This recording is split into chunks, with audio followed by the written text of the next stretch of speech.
Makes sense.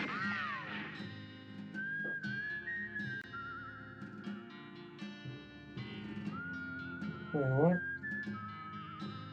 No.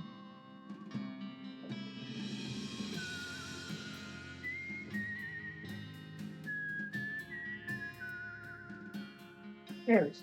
Why is it fancy?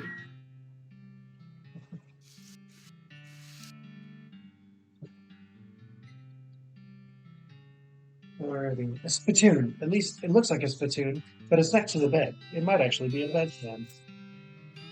What? Really? I mean, if it is just a spittoon, that's bad enough. But it might be a bedpan, and that would be way worse. I feel like maybe you aren't getting what I'm saying. We're talking about an object that someone probably uses when they wake up in the middle of the night and can't be bothered to walk to the outhouse. And the best you can hope for is that maybe they only use it to spit nighttime tobacco juice into, in which case it's only full of rancid congealed tobacco spit. Are you even listening to me, or are you just sort of skimming past the text? Bedpan. I'm pretty sure there's treasure in there, and you aren't stopping me. Bedpan! Shut up! I'm investigating! Okay, fine. Have it your way. Your own filthy, disgusting way. It turns out to probably not be a bedpan, but it is definitely a spittoon, and that is definitely filled with rotting brown spit. Fish around. What is wrong with you? Bite me. Okay. Oh, good God. Okay. You plunge your hand in up to the wrist. It makes a ghoul noise and breaks the skin of congealing toxins that was previously keeping the dire smell in relative check. Now you are choking in a miasma of oily, bitter chaw stink. You know that feeling when you get when you're about to puke? How you get that taste way back in the rear corners of your mouth, that metallic tang by the root of your tongue, like you're sucking on a corroded old penny? Just tell me what I found already. You found a filthy, slime-covered old brooch. Are you happy? I bet you're going to put it on without even washing it first. You got an item, revolting brooch. Maybe I will. So there. That's nice.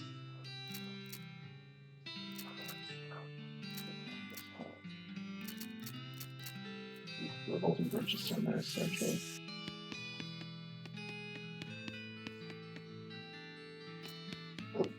All right.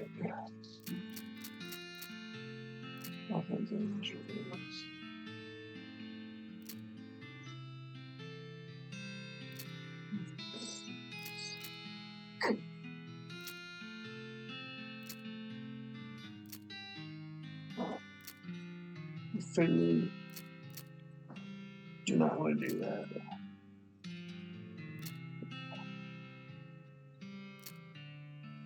That increases your nothing by 0 for the rest of the day. Ooh, that's so good. A wad of some kind of goblin bread. It doesn't look very appetizing, like a soft gray potato. Armor by 5 for the rest of the day. That'd be nice. That'd be very nice. You know what? We're gonna eat that. We're gonna eat that heart attack because we can.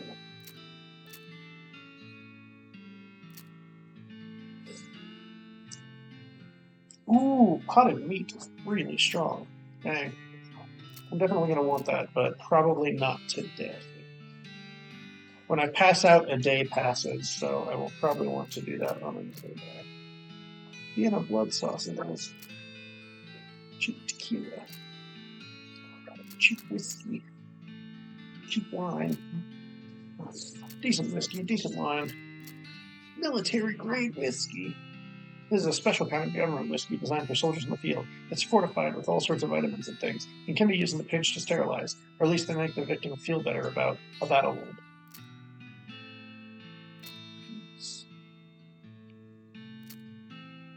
Ready?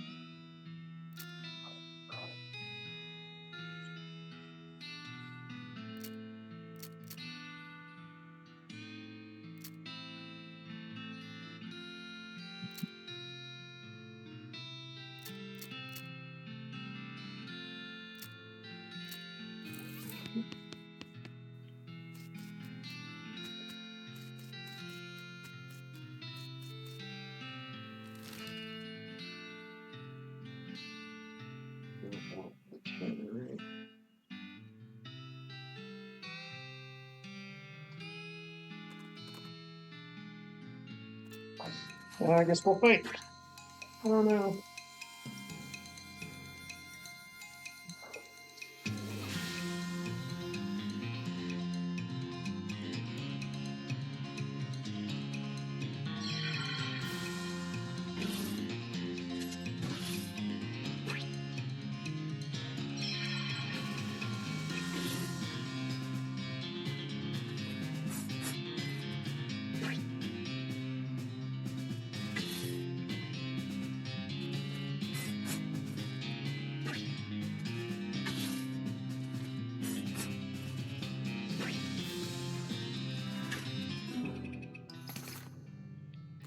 Some snake livers.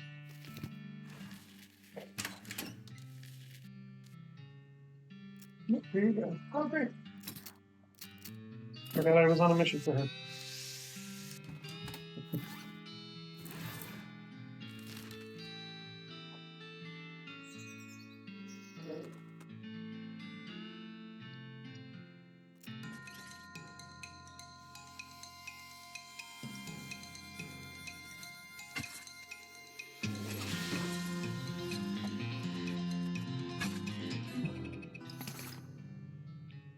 Alice studies the remains of your undead foes. Her eyes light up. Evidently, she's had an epiphany of some sort. Alice has become stronger.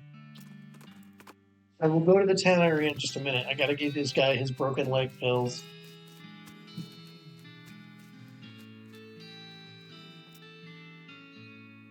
Hey there, were you able to get some broken leg pills? Without them, I'm just sort of stuck lying here in the street. Yep, here you go. Whew, thanks. I feel like a new man again, or at least the same man with a new leg. That's good. Go drink some milk or something, okay? He waves and skips happily away. Well, that was nice.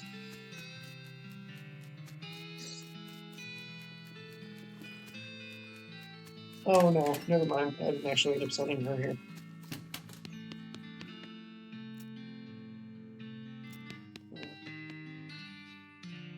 Give her the pickle factory remains. What in the world? It's the Gherkin brothers, and please, I don't want to talk about it. It was really weird. I believe you. Here's the reward. Huh, looks like these things are still twitching. Better lock them up just to be safe. Thanks a bunch.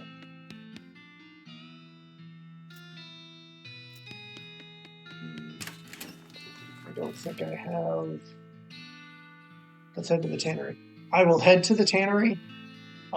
Shoot, hang on. Before I do that, I'm going to.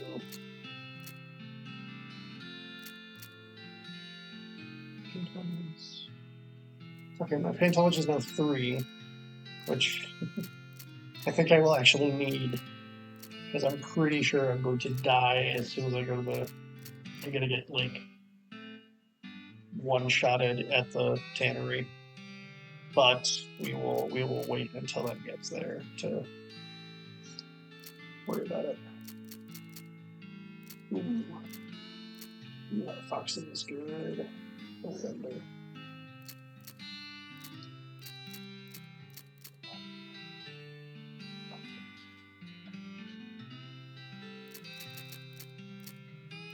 Oh, dang it. No good on a lockpicking expertise. Okay, I'll wait. I think I can.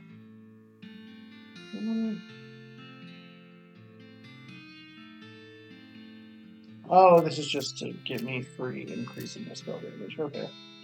Yeah, let's do that.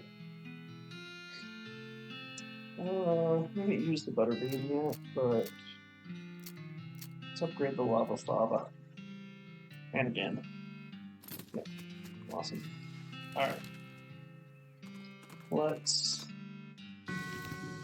gain sanity. Thanks again, mister. Who did I just say that to? What? I'm very confused.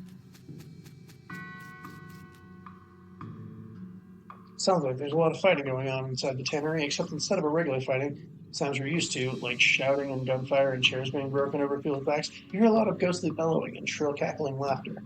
Sounds like a real bad scene, in other words. Enter the tannery. As you enter the tannery, the second thing you notice is that the place has been abandoned for years, probably since the cows came home. A lot of the equipment is wrecked, and all of it is covered with dust. The first thing you notice is that there are a bunch of rodeo clowns in here, fighting with, well, they aren't cows exactly. They're more like possessed skins of cows. That's a little strange, because you've seen people wearing, for example, cow leather chaps, and you've never seen anyone being attacked by their chaps. Maybe there's something about the tanning process that makes the leather impervious to possession, and these cow ghost whatevers are untanned hides. In any case, the clowns and cows seem preoccupied enough with their fighting that they haven't noticed you, at least not yet.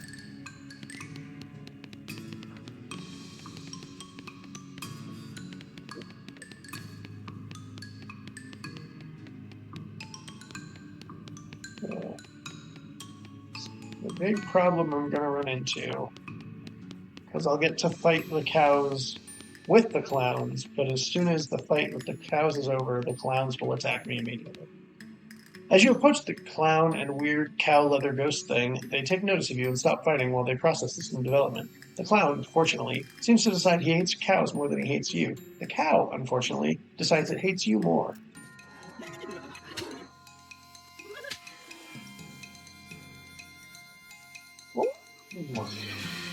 Noise.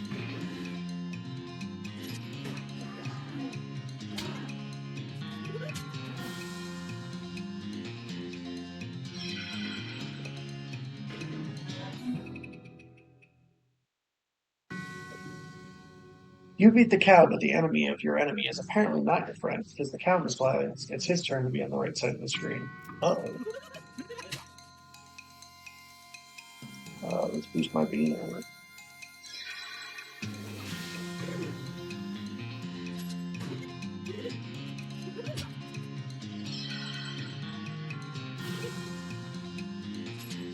Bang. Well, that's one clown down. One clown and one cow down. You hear a lot more fighting going on in the rest of the tannery, though, so that pat on the back will have to wait till later. Ooh, leather shears and a handful of nails. Looks like you found an old toolbox. Beside the miscellaneous scraps and junk that naturally accumulated in toolboxes, you find a handful of nails and a pair of sizable, sharp, and serious-looking scissors.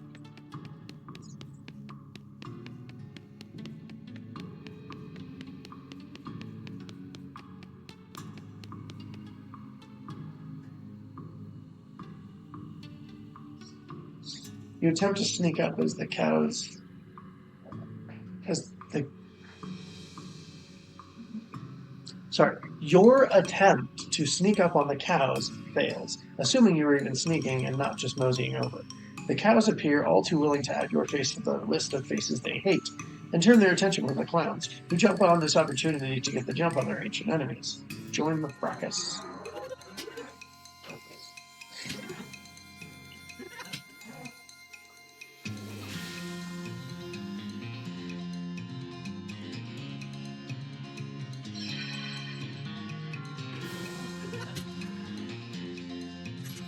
Bang!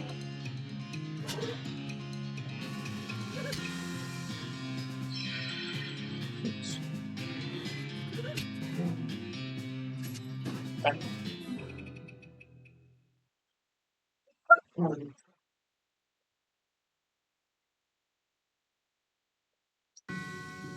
True to form, the clowns who were on your side in that fight betrayed you. Ow. Ow! Bump my armor then. You will take 24 damage.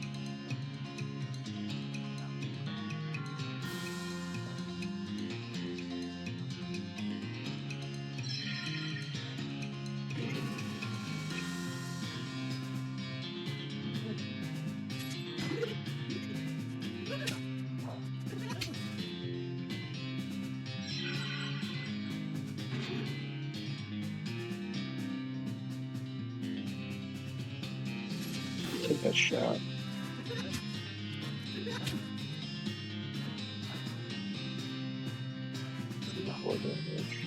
Sure.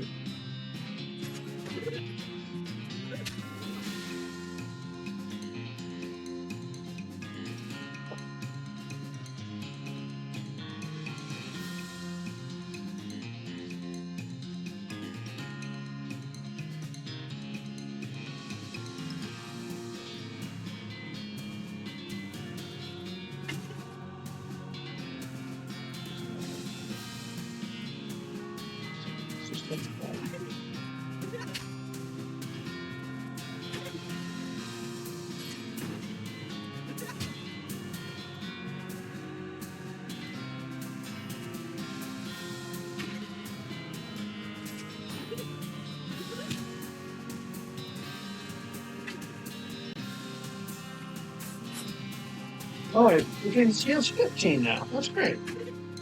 Even more than I was expecting.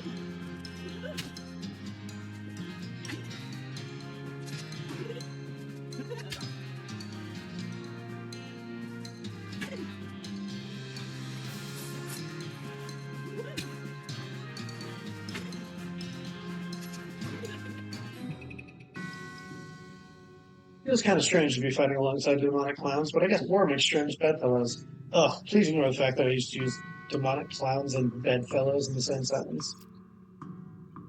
I don't think you technically did use demonic clowns and bedfellows in the same sentence. I'm pretty sure those were two separate sentences.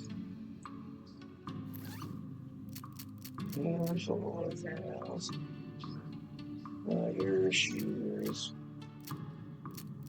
And weapons. Shoes. Okay, it is hit the same. Ah! That's the other thing. Lava. And no, it was the other one. Shoot. Plus 11 armor. Yes, that will be more helpful. The scene has the makings of a real brawl. Not only does one of the clowns have a nasty look in his eye, nastier than typical, I mean, but one of the possessed cowhides is stretched on a tanning frame, which makes it stronger somehow, I assume.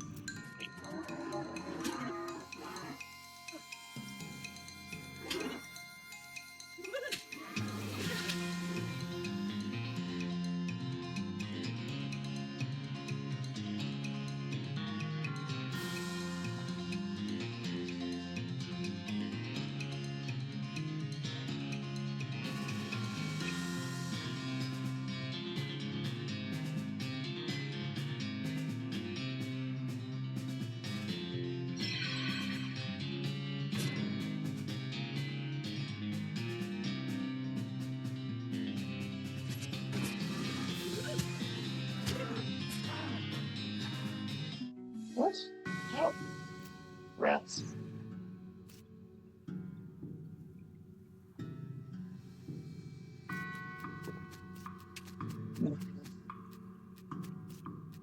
I'm gonna have to wait. I don't think I need much more leveling up, but I need some more leveling up.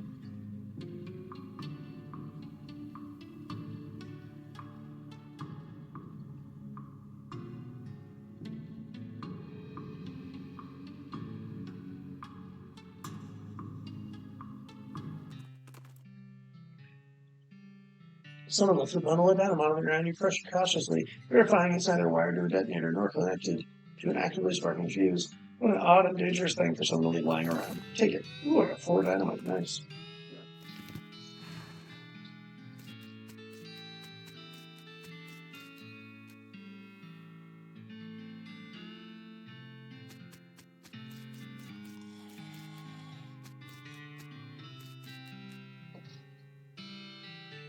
Hey, look, finding a year's supply of dynamite, the passengers are getting more restless. Yep, there you go.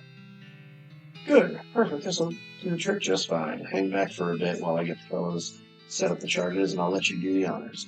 Smee consults with the other workers, and they inspect the rocks for a time. Eventually, one of them shrugs, pushes the whole crate of dynamite up next to the rocks, and wires a detonator. Wire a detonator. All right, let her rip. Sweet. Oh my god, it's that guy. It's a rock golem. Oh no, I don't have enough outboxing. Maybe I have enough to do it though, because it's easier to do that than to fight him. Oh, rats. Alright, let's run around in a circle for a little bit.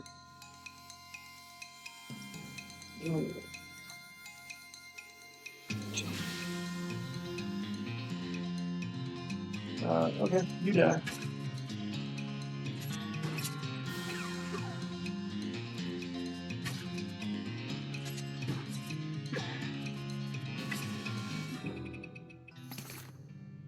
Let's go through these cool ships. I just need, like... Oh, nice. There's a ranch. Okay. Well, good. I mean, it's better to do this than run around in circles fighting stuff. You're gonna have to deal with this cow if you want to explore the area. Okay. Super duper easy. Let's dump a bunch of armor on me. And kill him in 2 hits.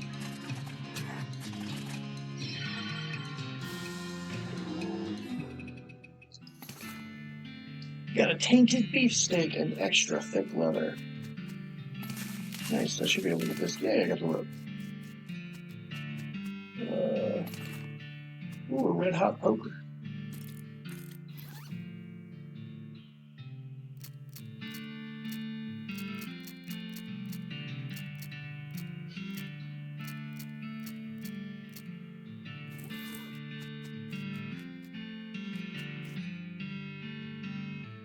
Wait a second. You recognize that name? Curly. Curly Butterfield. The legend of Curly's Meat. Looks like maybe this outhouse is worth investigating. Luckily, you don't have to actually go inside the outhouse, because once you open the door, you find a map scratched on the inside of it. It appears to lead to Coal Ridge Mine, just west of where you are now. There's an inset map of the mine itself with a big X scroll between some triangular icons. Curious.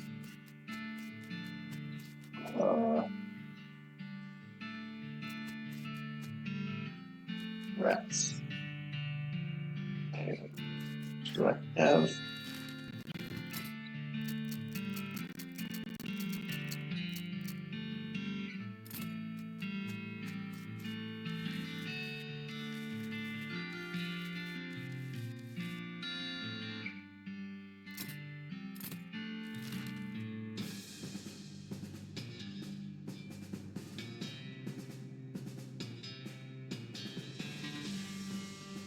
You pass an abandoned campsite and an old crate catches your eye. Upon closer inspection, you find the nailed shut. Here the campers used to sit on it and then forgot to take it with them. Well, they're losses you are gained if you have a crowbar to pry it open with. Ooh, I got some punch and drugs and bleeding prevention stuff.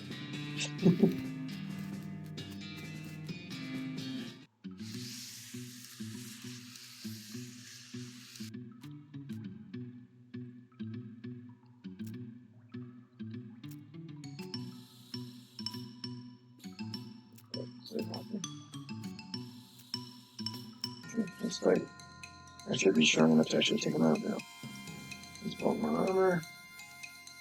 And let's shoot him with pot.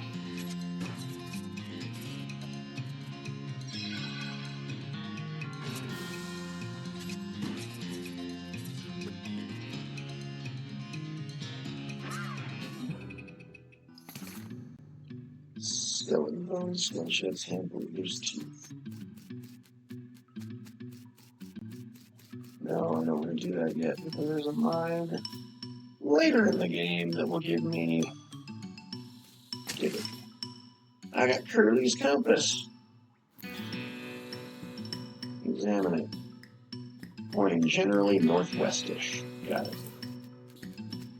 Yep, I don't want to mine any of these things yet because there's a mine later that gives me a bunch of bonuses every time I mine meat veins. So, hang on. Shoot. Hold on. Ah! I keep pressing the wrong thing. Nope.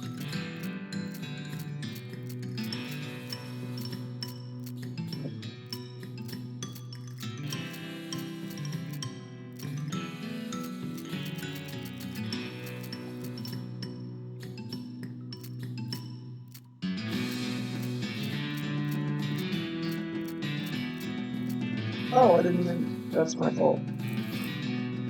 There's a recipe that isn't stretched out and replaced with much paranoid, insane scrawlings. This chapter about cooking bean dishes so small that they have to be served intravenously. Nice. Alright. So, wary, use the old bean or blood beans?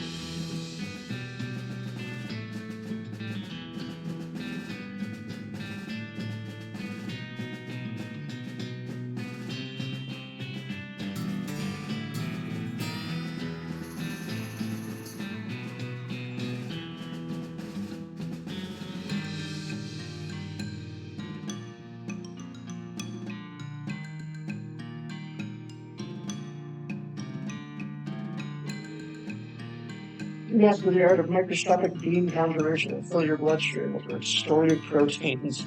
Unfortunately, you get distracted by your newfound vigor. You misplaced the book. Oh.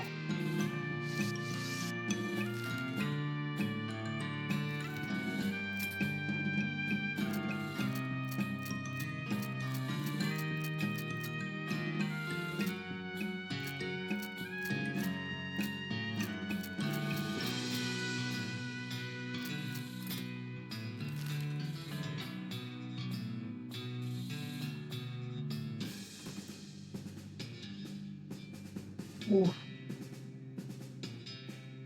I need that stardust. I don't want to waste the pickaxe, but I have to. Ugh.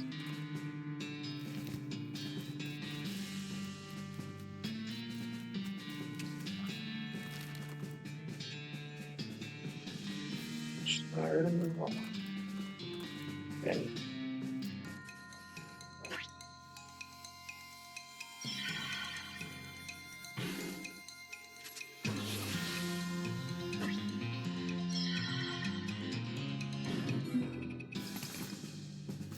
Okay, good. Well, boxing. Well,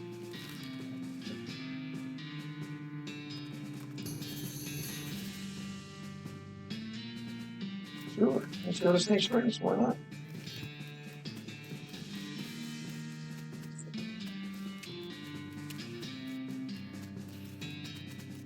I remember this. This is very useful if you when you play as a snake oiler, but it's not particularly useful if you aren't playing as a snake oiler.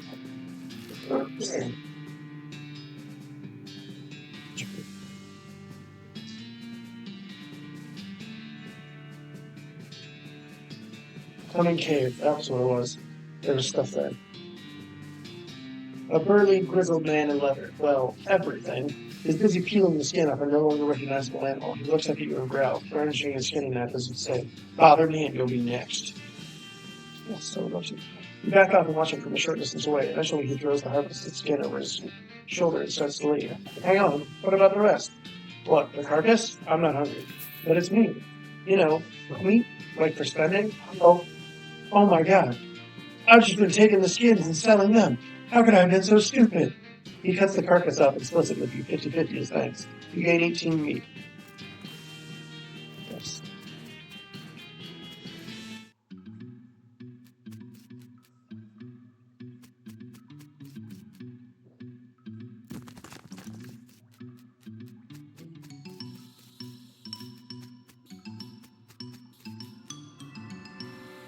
Yay. What in the world?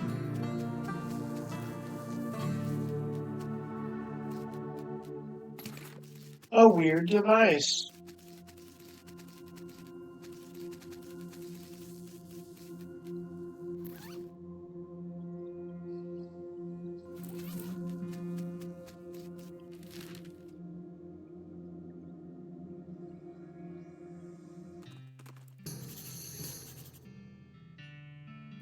Go to the professor's house.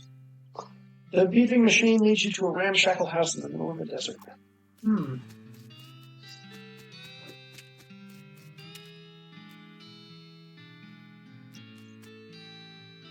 What? Wait, Professor. Excuse me, my name is Fozzie Cassidy. What? Oh, I didn't know she come in. I'm not used to visitors, but folks generally call me the Professor.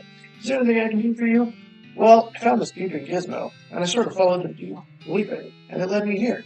Well, I'll be. It certainly led you to the right place, young man. This is L vibrato technology. I happen to be as much of an expert as anyone alive today. L what now?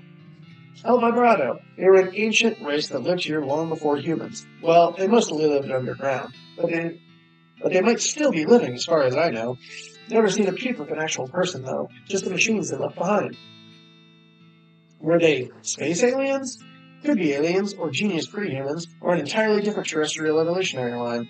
At this stage of investigation, it's impossible to say. Isn't it exciting? Here, let me have a closer look at your bleeping gizmo.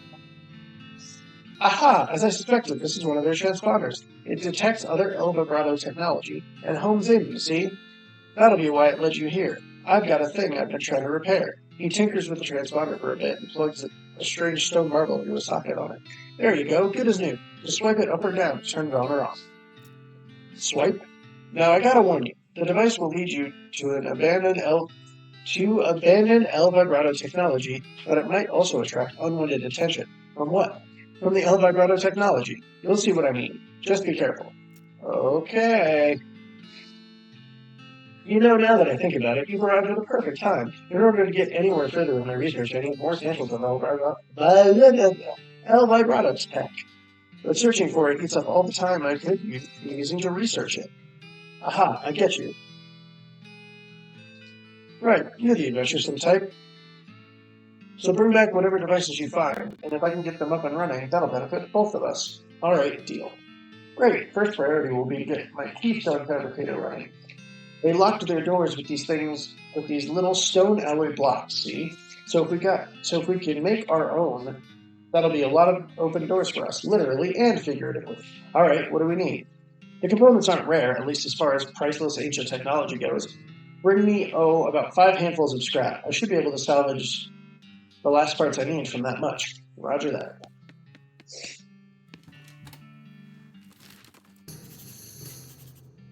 Ooh, the Big Apple. Let's go explore the giant dungeon. As you reach the center of the clearing, you are simultaneously struck with a profound awe and a terrible stench as you discover the largest road apple you've ever seen. You can't even imagine how this got here. Was it a giant horse? Was it 200 normal-sized horses acting collaboratively? They should have sent the poet.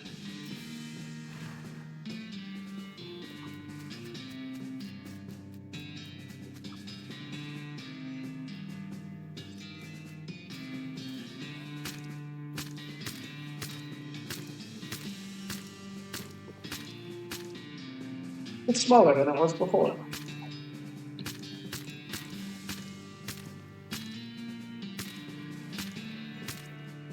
It's quite a bit smaller than it was before.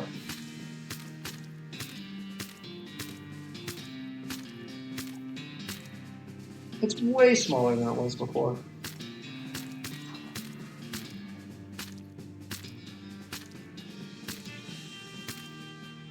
It's almost gone now.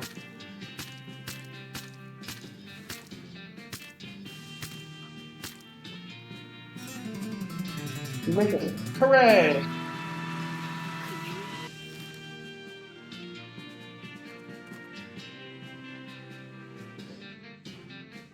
A nearby hissing sound alerts you to the presence of a snake, or at least something that sounds like a snake. It turns out to be a goblin cooking flapjacks on a flat and baking hot rock. The grayish batter sizzles as the goblin pours out some more, and then they look up and give you a surprised look. Hey, what? What, a human? Hey, what two doing out here, you? You two thieving flapjacks, maybe? Nope. Be calm, I will not flap your jacks. Did I say that wrong? I will not flap your jock jams to flapping? Please, what you wanted. This spatula, wide and flat. I needing of it am. To giving will you me? This spatula mine to giving you? But how is to flipping my flapjacks? I could teaching you a beanslinger flipping magic. Interesting to hear about it. Okay, well to trading a spatula for magical lessons. Teach them a lesson. Teach the goblin a simple magical cantrip to flip cooking foods over with a snap of the fingers, and they happily give you the spatula. Yay, I have a spatula. As if that really means much.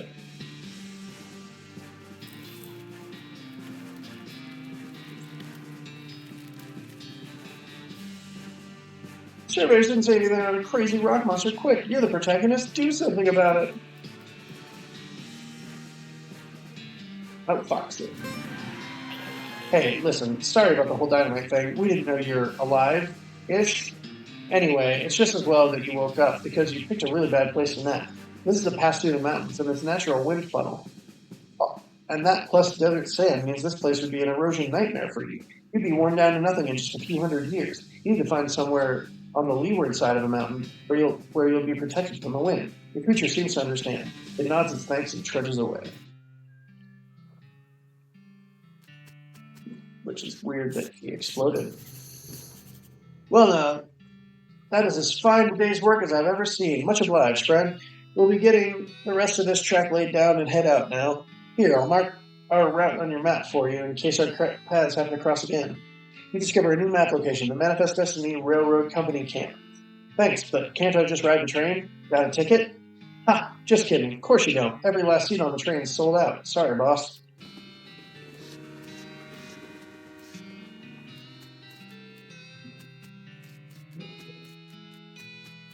Mm-hmm.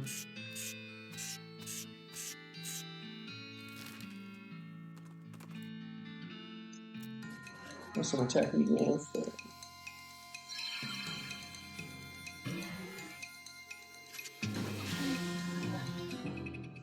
Nice. I guess I'm heading here, because there we go. Great Garbanzo's hideout. As you're riding along the dusty desert trail, you feel a change in the air. This area is thick with mystical being energy. You orient your mind along the axis of the powerful magnetic being field and follow it to a cave. A sign out front reads the Great Garbanzo's secret hideout. Fellow being wizards welcome.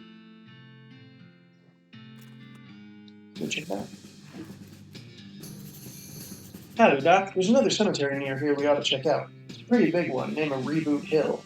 Okay, I'll add it to the itinerary.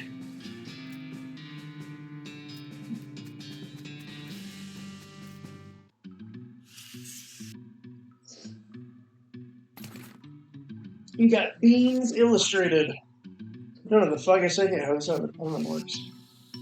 I'm pretty sure that's the book I just picked up. You gotta cook advanced bean dishes. You read the book, memorizing each and every recipe. You got a skill, master cookery. Unfortunately, the book is so fragile that your close reading causes it to crumble to dust. Oh well.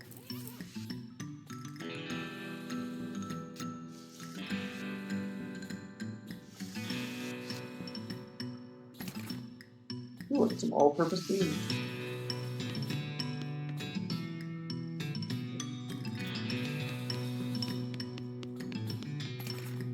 More all-purpose beans. Yeah.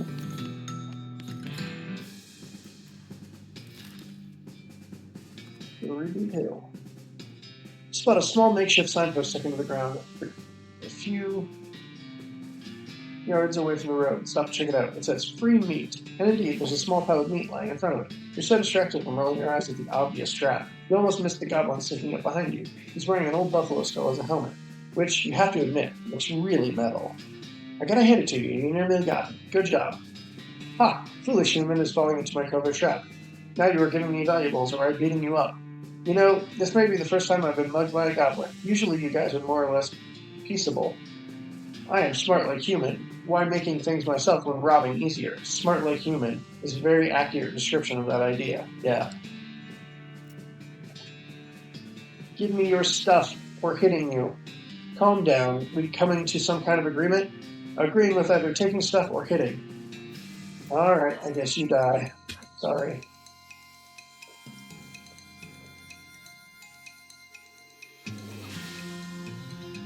Oh, my armor. Him.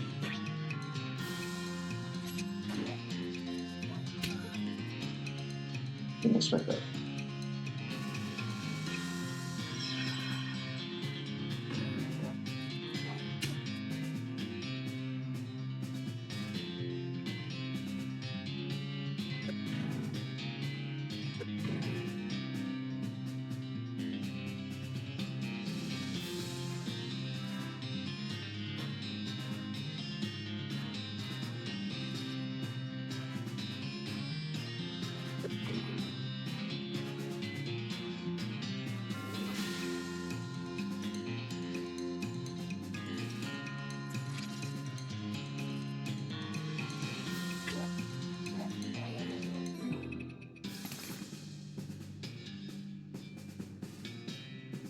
You beat the goblin up and take his fancy buffalo skull hat as well as the meat that was lying on the ground. You changed the buffalo skull.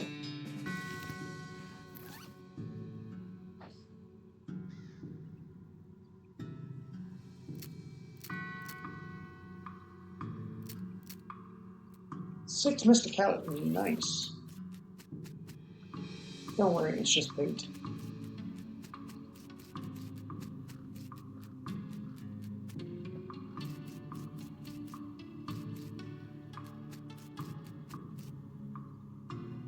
Keyhole in the trip of this tree.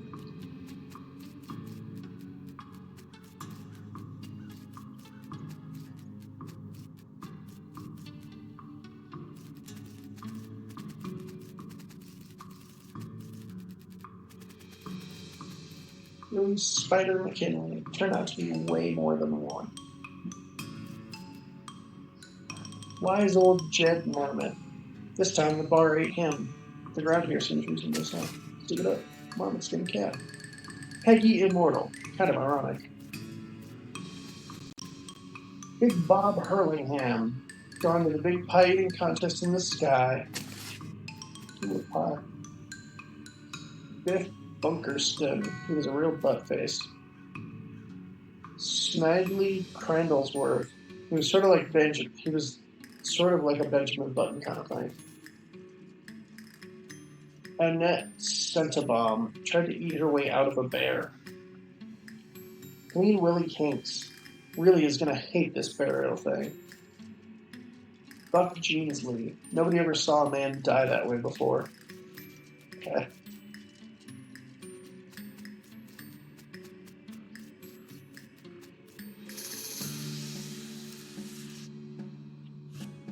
Vernon Pensacord. Professional sword swallower. Dynamite Jim Fresca. All the bits we could find. Nice.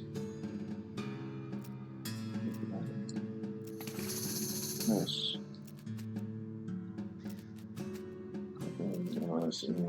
Don't have enough luck in picking out of any safeguarding.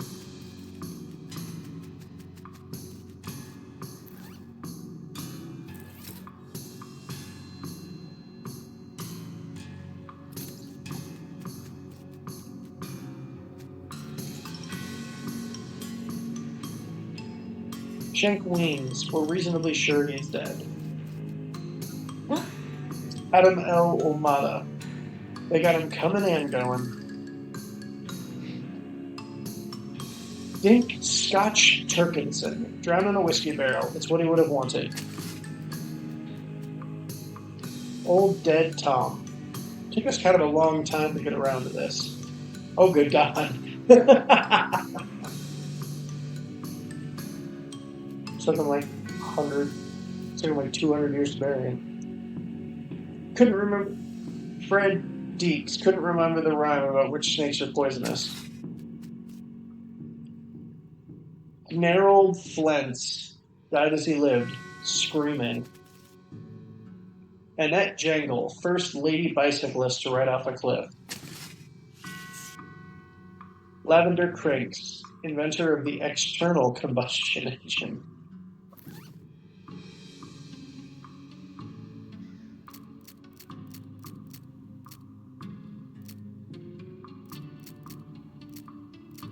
It's just better.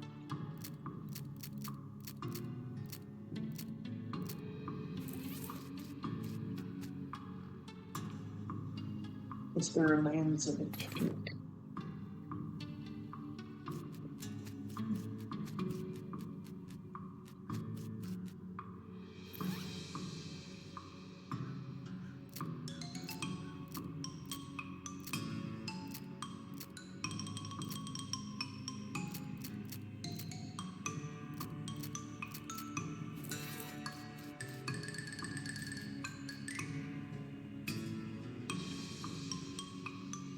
Xavier J. Hornhog ran for mayor, right off a cliff.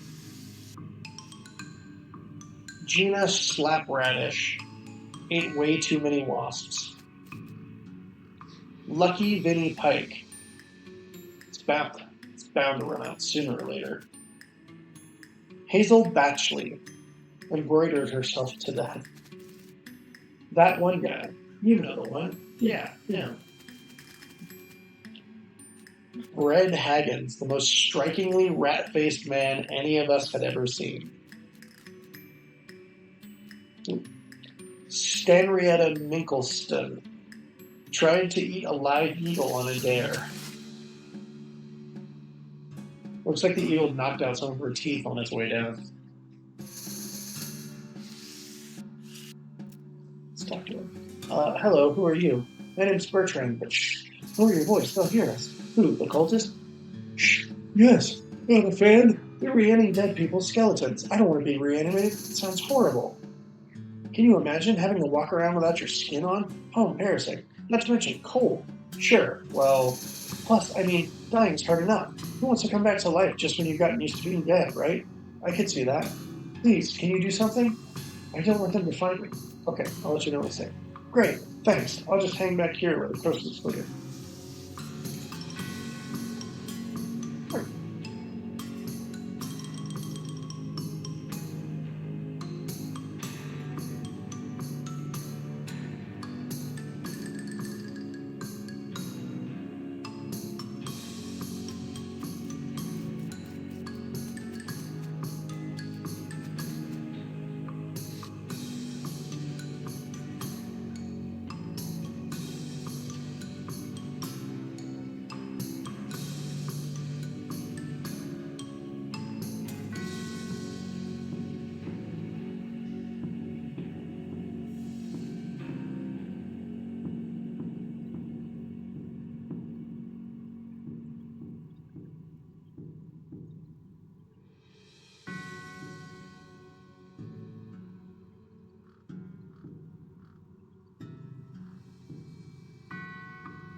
Call it Toothsbury. Died of a disease we don't have a name for yet. Based on the contents of your coffin, you have called it Exploding Skull Syndrome. Perletta Fink, Territorial Scoffing Championship. Ooh. Ooh.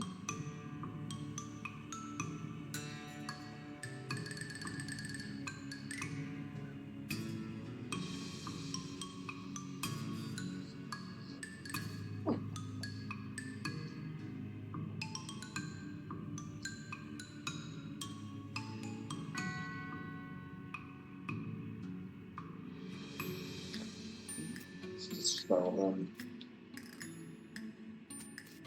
That's the question. Susan Boingstrom, buried with her treasured collection of dog ears. I know if I let them do this, they raise a giant skeleton that kills them all.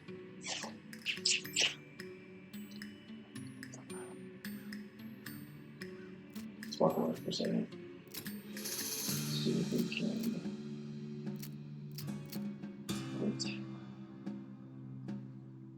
Go.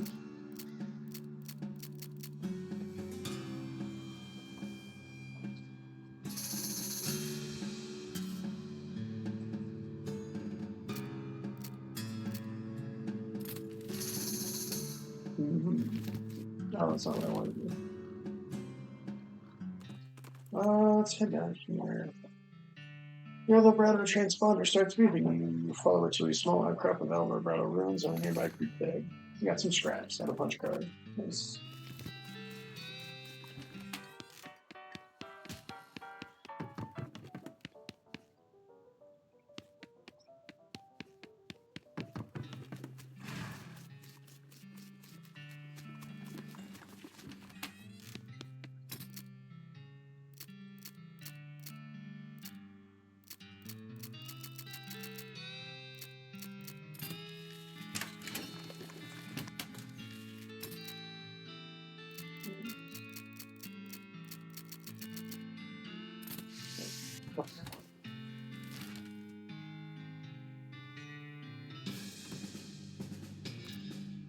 Yeah.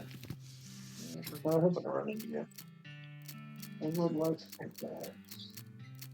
Blank postcard. Yes, that was what I wanted. I also need this device.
I'm gonna try.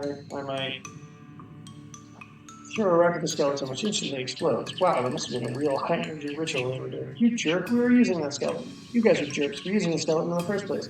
Why, yeah, you wanna. Oh.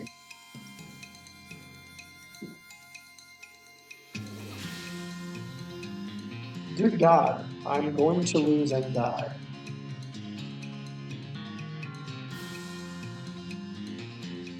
I guess it's possible I might not die. I feel like I'm going to die though.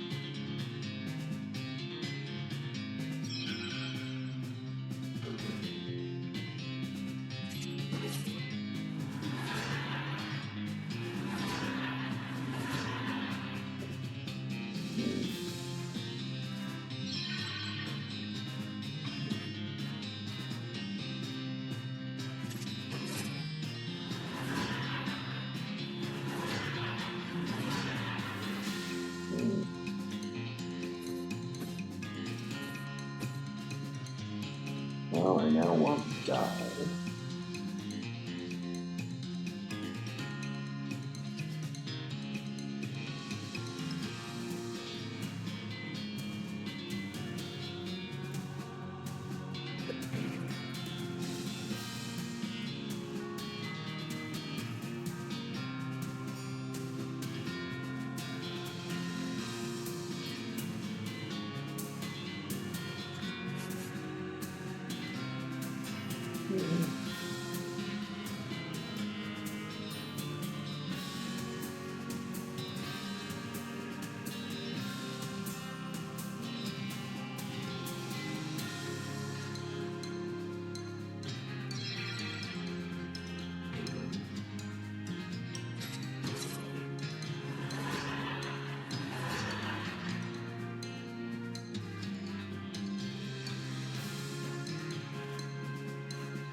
That's not what I. God. I'm screwed. Okay.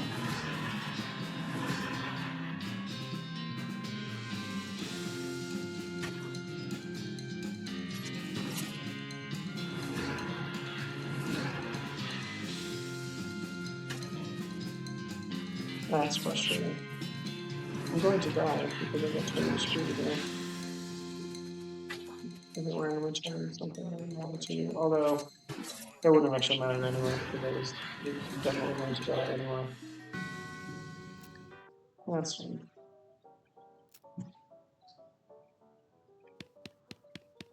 What?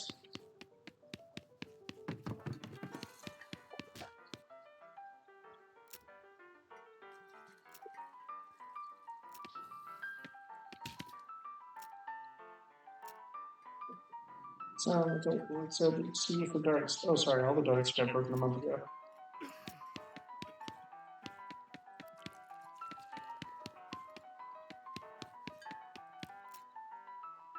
His eyes light up. Well, one of them does. The other one's kind of stuck in a perpetual squint. Does this belong to you? He takes the helmet from you. It takes him a moment to find his voice. It does. Long time ago, I don't suppose there was anything else you found. You mean this? Yeah, that's the stuff. Could I?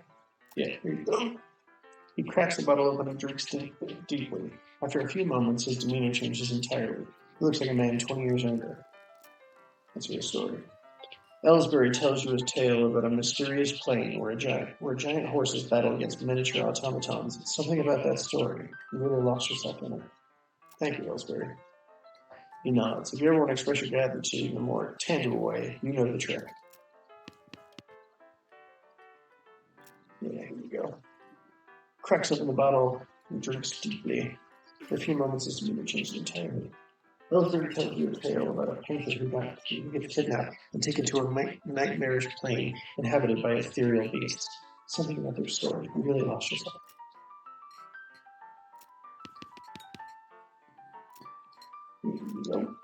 Ellsbury tells you the story of a woman who finds magical portals to a dreamlike country inhabited by barbaric automatons.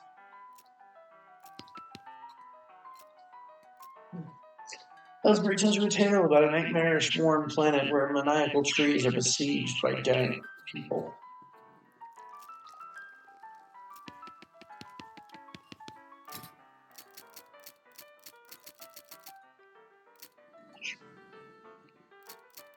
I want that. But also, you really want. I think that's what I want, but I would use some leverage.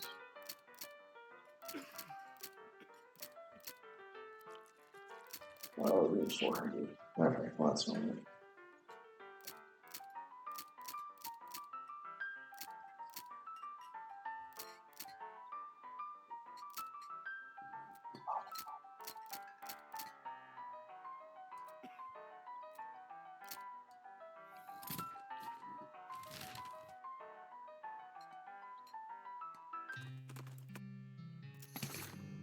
Ooh, some scraps on a punch card. Let's head to the professor's house. Bundle it out. Nice.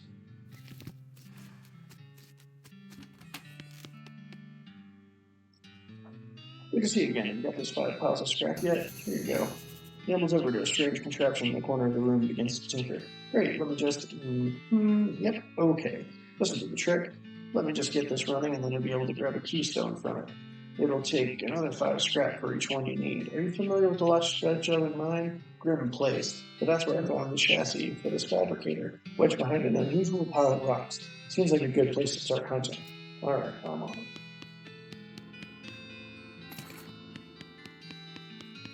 That keystone.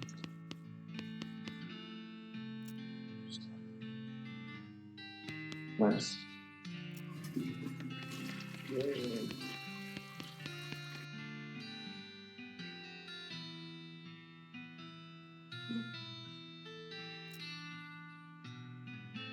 You know anything about ley lines? I don't know much with that mystical mumbo jumbo. It's very unscientific, but it does come up in my research from time to time, so I can give you a basic overview. We draw some curved intersecting lines on a piece of paper and explains how they relate to local geography and so-called mystical forces. Pretty interesting stuff. It makes sense considering you already know about magic. Ley line diagram. Yay. Okay. Better. This diagram is surprisingly comprehensible. You stick it in the necromancer journal.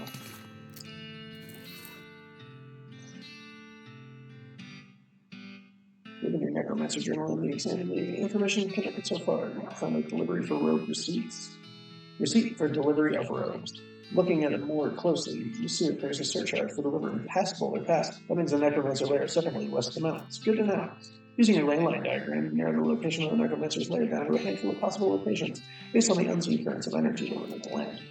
You found a cryptic note about hellcow energy. The necromancer's lair must be somewhere near a powerful source of it, but you don't know where such a source is.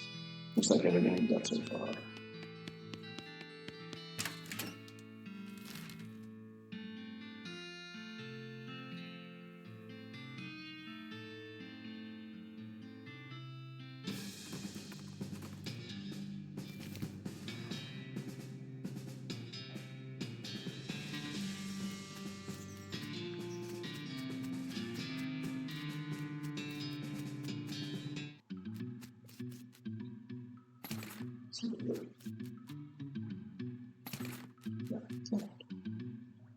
Alrighty.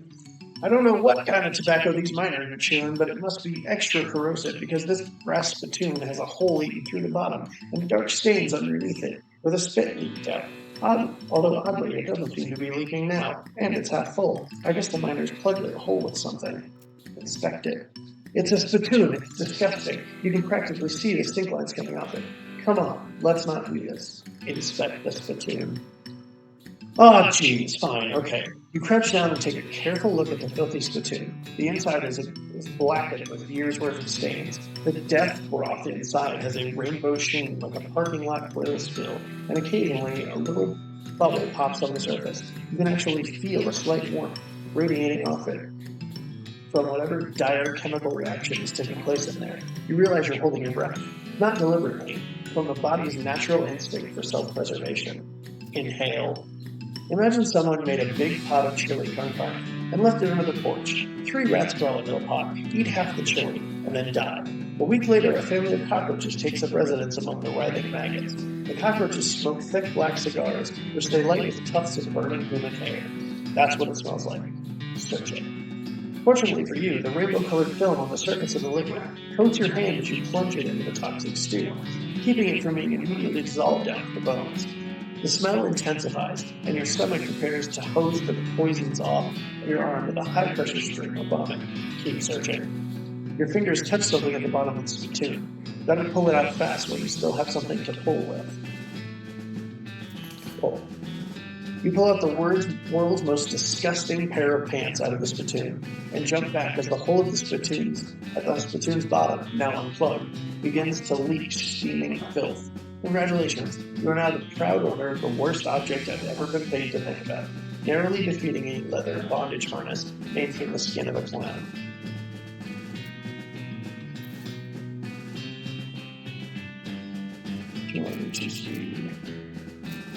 Spits out pants are better. Got it. Smelling salt and dynamite. Nothing in it. I need an oil can. Yes. I need at least 2 oil cans.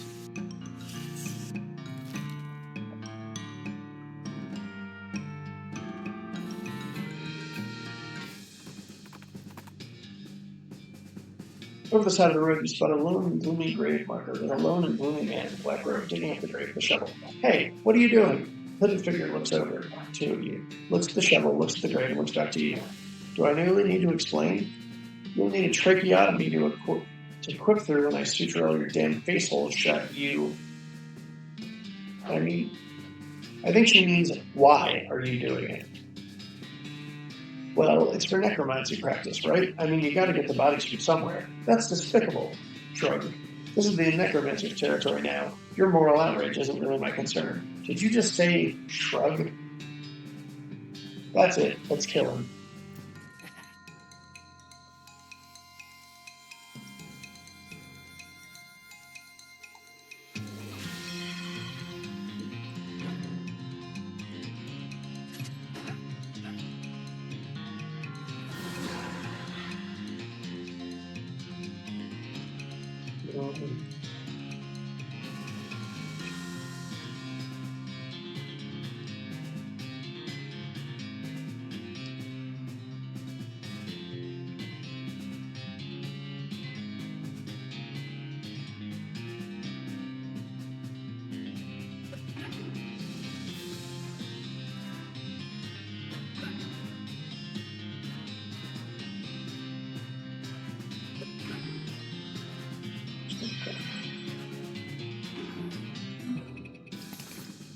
What could in this trap?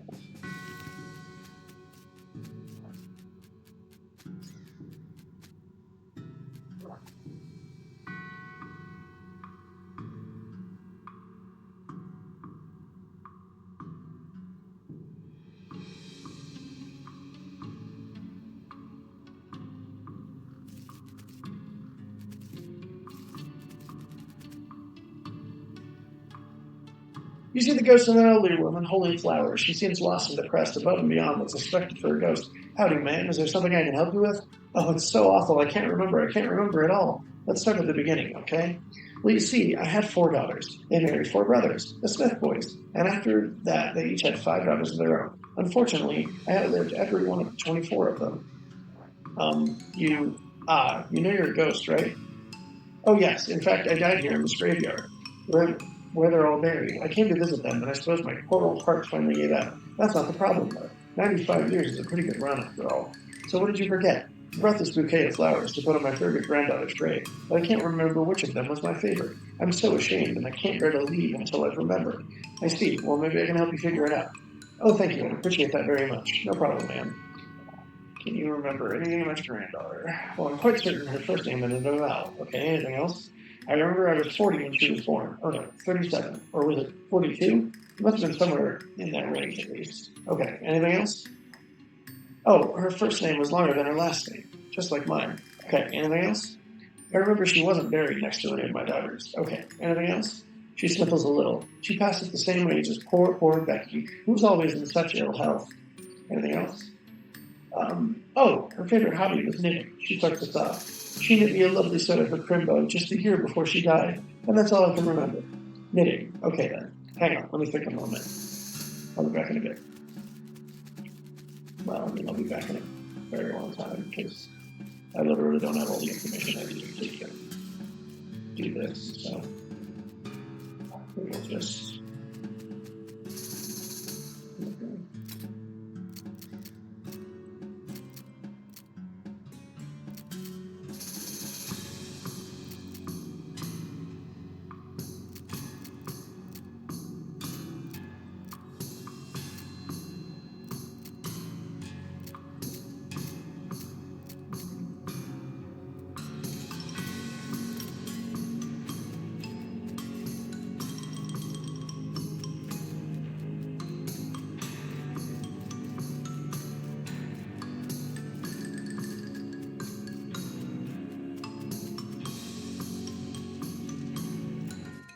Waiting and fight these dicks. Hmm.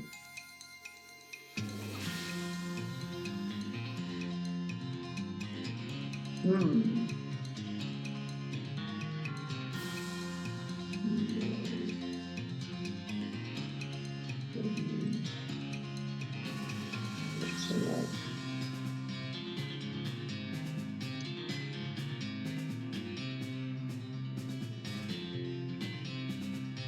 That's fine. Let's do this.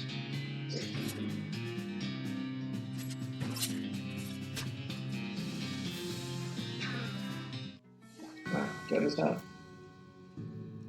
Alright, we'll do it that way. I'm not strong enough for that.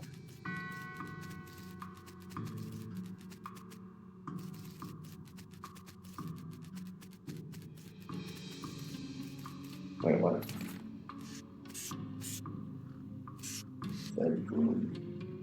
Peninsula Whackers Day.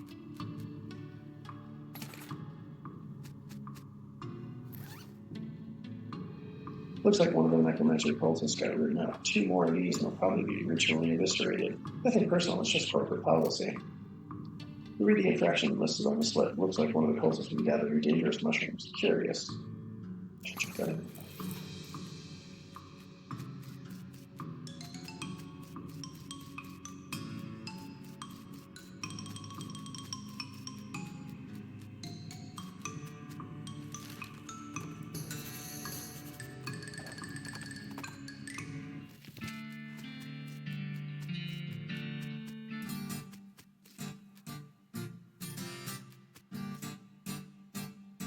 Help yourself, you want some candy. Help yourself.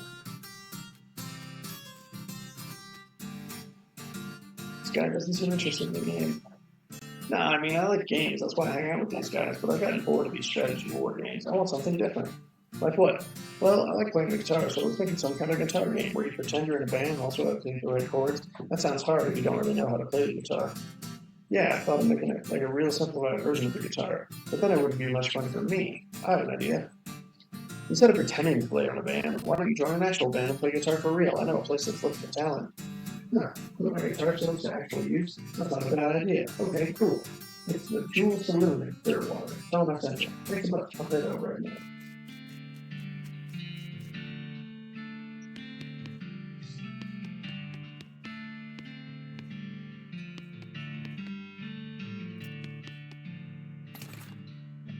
Ooh, it's a perfect pants. Oops.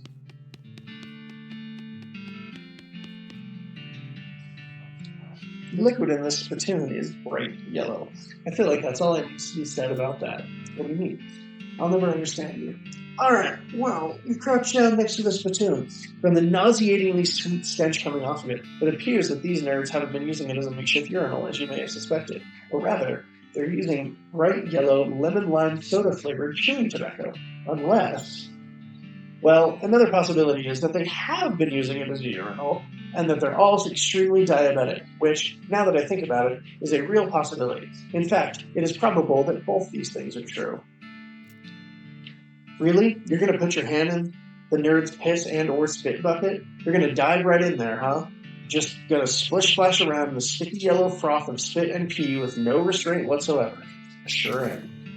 With a fanfare of silent trombones and a choir of angels retching, a sword rises out of the spittoon, held aloft by a wet, bedraggled, and miserable-looking woman's arm.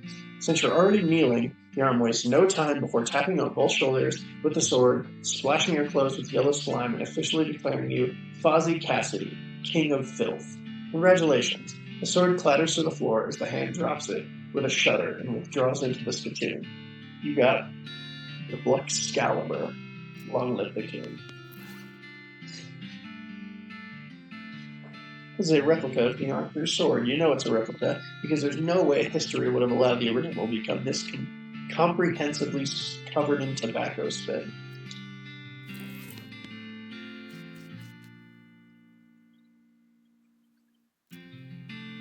Hi, I'm Fozzie. Hi, I'm Jeff. You like this game? Yeah, it's pretty fun. I'm working on some rule mods for naval combat, so we can do older wars, though, like conquistadors and Vikings and stuff. Conquistadors versus Vikings would be pretty cool. Man, I know, right? How'd you get into this? Well, I have a lot of time to read at my job, and mostly I read a lot of history, so when I saw a flyer for a historical reenactment thing, I thought it sounded interesting. They already quit doing real reenactments by the time I joined, but this is pretty good too. And painting the figurines gives me something else to do at work. Ugh. Mom made Rufus stop drinking that brand of soda after he didn't sleep for 4 days and started yammering about putting our cat in the box to see if it was alive or not. Hi, I'm Fozzie. Hi, I'm Buddy. So how do you like this game? It's pretty good. I prefer the science fiction version, though. What's that like? It's real interesting. It has vehicles that move without horses and guns that fire more than once before reloading. Whoa, that sounds really imba. How'd you get into this?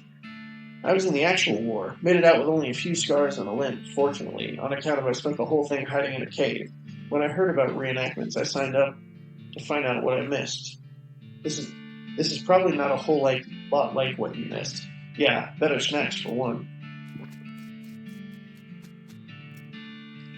Hi, I'm Fozzie. Hi, I'm Ernie. What's this kinetoscope reel you're talking about? Oh man, you haven't seen the Dixon experimental sound film yet? It's amazing. What's it about? Well, there's two guys dancing while a third guy plays the violin into a huge cone. You can actually hear the violin. It's so great. And then a fourth guy walks in. Nothing. What does he do? Nothing. That's when it ends. Sounds pretty avant-garde. How's the gang going? Pretty good. We're on a real winning streak. If we'd been in charge of the army when the real war happened, things might have gone a lot differently. Probably the real war was a lot more unbalanced in terms of unit allotments. Good point.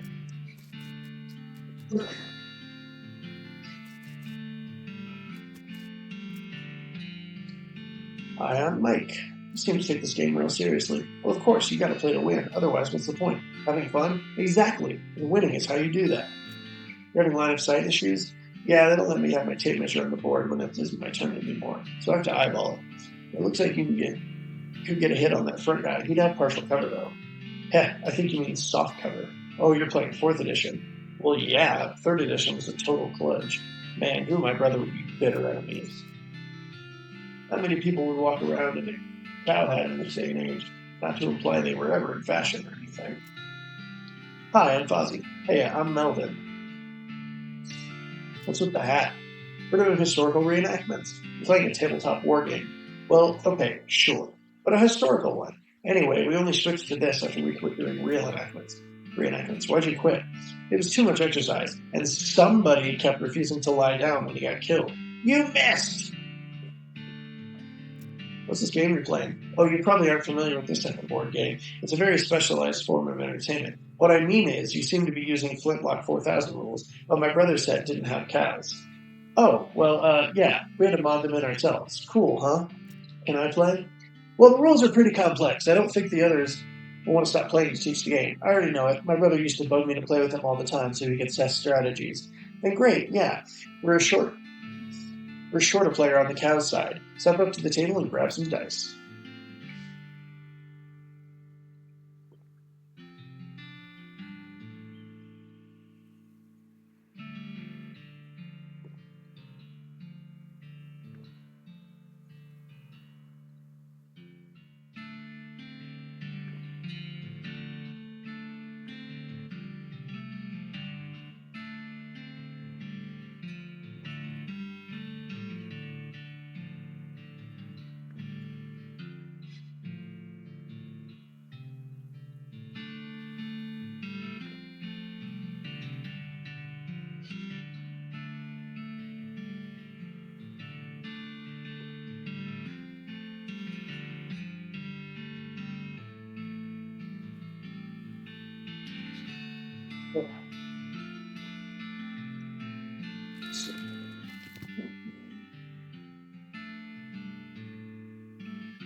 Heck yeah. Wow, you're really good at this game. Getting good was the only way to keep my little brother from lording it over me all the time. I feel like I should give you some kind of prize. I've got some leftover guns from when I was building the figurines together. Want them? Sure, thanks.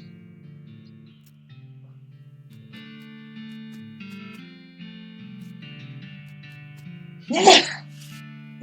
Oh my god.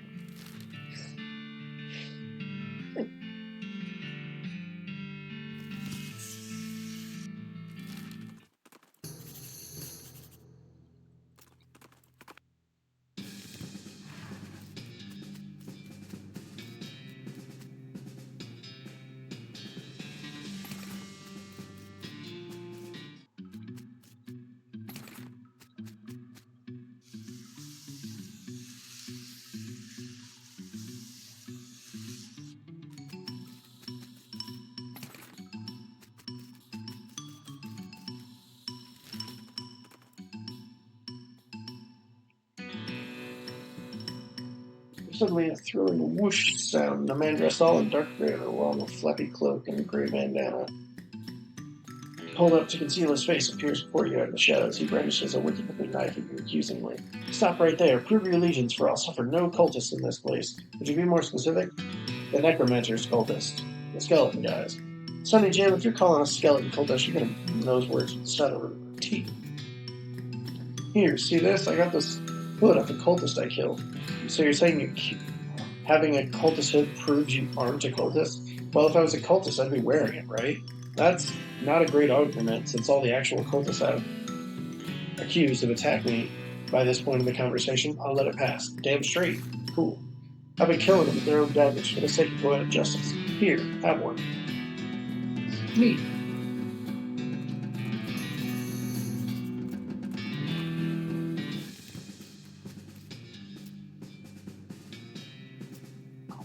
Oh, good enough. Just good to know.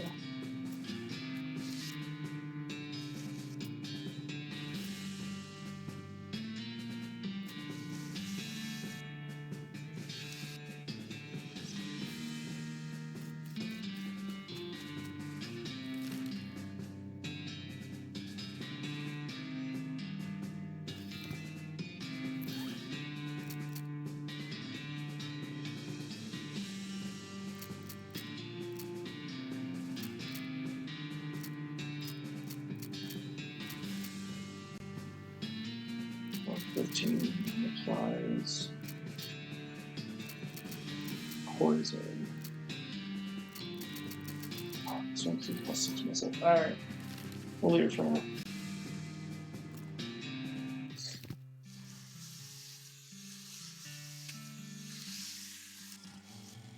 He must have sleepwalked here. That he's still whistling to beat the band. This guy stopped messing around with his watch and started eating jelly beans. What you got there, jelly beans? Yep. Can I have one? Nope. Please? Nope. Get your own. Well, I never.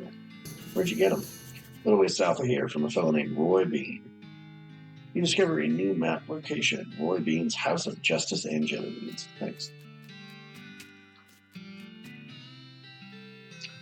Howdy, boss. Howdy, Sneeze. Stuck again? Yep, got ourselves one hell of a canyon to get across and no materials for bridge building. Any ideas? There's an old mine town up north called Redwood. They opened a lumber camp after the mines dried up. If you can fix a deal with them for the lumber we need, I can handle the engineering side of things. Okay, where is it?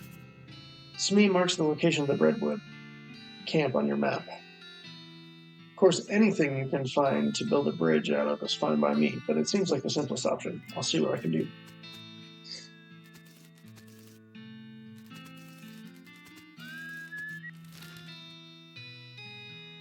Redwood. I love Redwood. Continue where we're going. What you got? Howdy, Alice. Alice looks on the map. There's a military cemetery near here. The territory's military cemetery? Hush, this is important. We're talking about a very large graveyard filled with skeletons of soldiers. Oh yeah, that could be bad. Yeah.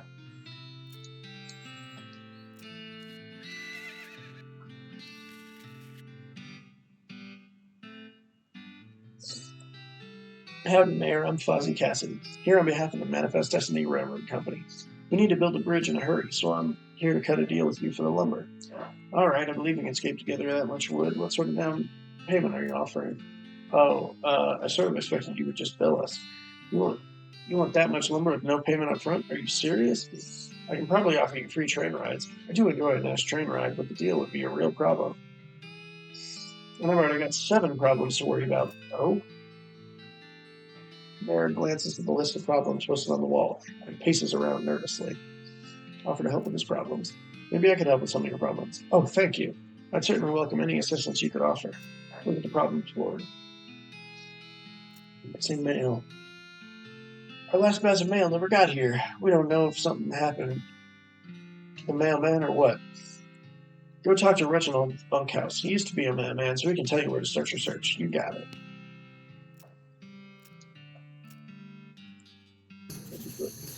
You glance at the problems board, which offers a selection of current issues as well as a dire warning. Our library's only got 4 books, so it's a serious business when someone doesn't return one. The records say it was loaned out to a lady named Alexandria. That was a couple of mayors ago, so I don't know her, but we've got an address. Okay, I'll go western.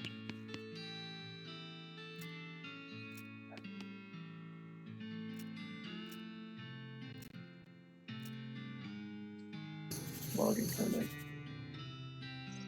We're running out of trees around here and need to expand our operation a bit. Problem is, we need a logging permit from the next town, and the whole place up and died before the paperwork was settled. The town died? Okay, I'll check it out, I guess. Soup shortage.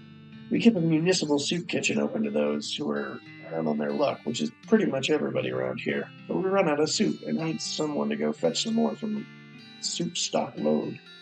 He gives you a stack of bread bowls to help carry the soup in. Okay, off I go.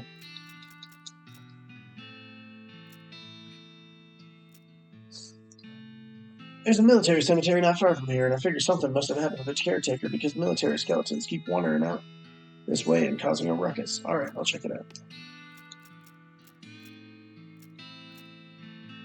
Stolen yeast. We take our yeast supply very seriously here in Brentwood, and that dang yeasty gang made off with the whole lot. A couple of fellows said they saw them loitering around the old brewery, so that's probably where they made their hideout.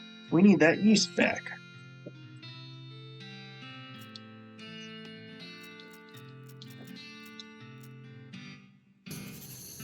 The Baker boys cleaned our bank right out, and that's not a bit fabulous if you ask me. Fortunately, they haven't been too secretive about the location of their hideout. Can you get our bread back? I mean, this place is called Breadwood. We have to have some bread.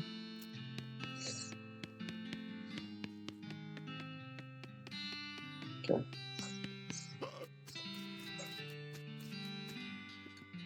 Ruptured biscuit. Well, looks like some poor son of a biscuit wandered into town. Howdy, cake sucker. Wow, geez, rude and baffling. Get used to it. We like our cussing here in Brentwood. Sure, fine, but cake sucker? We also like our breads and bread-related products, so I've noticed. No thanks, still need a drink at the moment. This guy is grimly washing dishes. He notices you look and waves you away, irritated. See bartender for darts. Just 2 old friends reminiscing about good times and occasionally showing one another their guns in a non-threatening way. Man with the black hat has a huge pile of meat in front of it, and the man with the white hat looks broken and sad. What you playing, fellows? Pharaoh. But I wouldn't say we're playing. I say we did play until this catapult ran out of money. How does it work? It's easy. You bet 50 meat and name as many pharaohs as you can. Every time you name one, I'll give you 20 meat. Wait, what? If those are the rules, how did this guy lose all of his meat to you? He's real bad at it. Maybe later.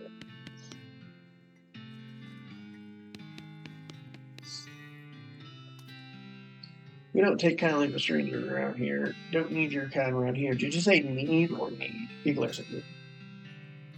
Ask about the darts. The sign on the ain't got no darts. What's with the guy washing dishes? This muffin lover ran up a tab he couldn't pay off. Now he gets to wash dishes. Some of them dishes I've been saving for just such an occasion. How much does he owe? $150. I'll pay it. You're even dumber than I assumed, but whatever. You can tell him he's free yourself. Alrighty. The guy's grimly washing dishes. He looks at you and waves you away. Irritated. Hey, I paid off your tab. You're free. Huh? What'd you do a thing like that for? I was just feeling charitable, I guess. Well, thanks, but I don't know how to do pretty much nothing except washing dishes. Nothing at all? Well, I can also wash clothes, and I can also play at a washboard. That's pretty much it, though. Well, there's plenty of job opportunities opening up in dirt water. Why don't you try your luck out there? Well, it's worth a shot. All right, thanks, pal. He leaves with a wave, and the bartender replaces the sign on the wall.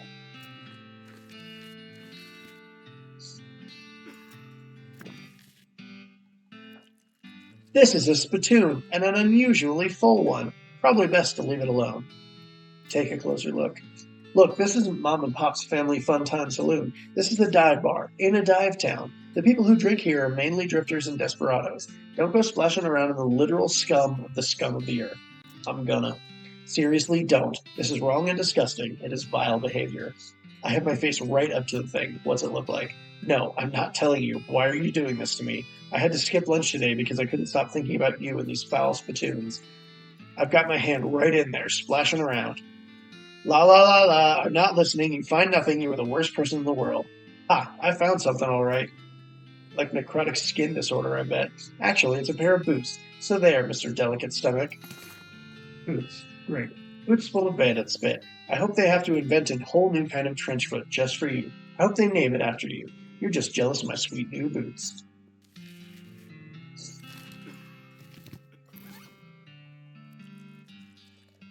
Through next XP is very helpful. Yes. Ooh, yes, I'd love to get Forge in there.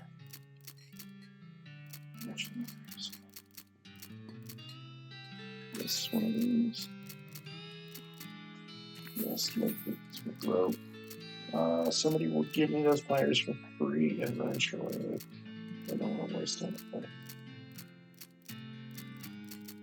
Dang it, still no oil can.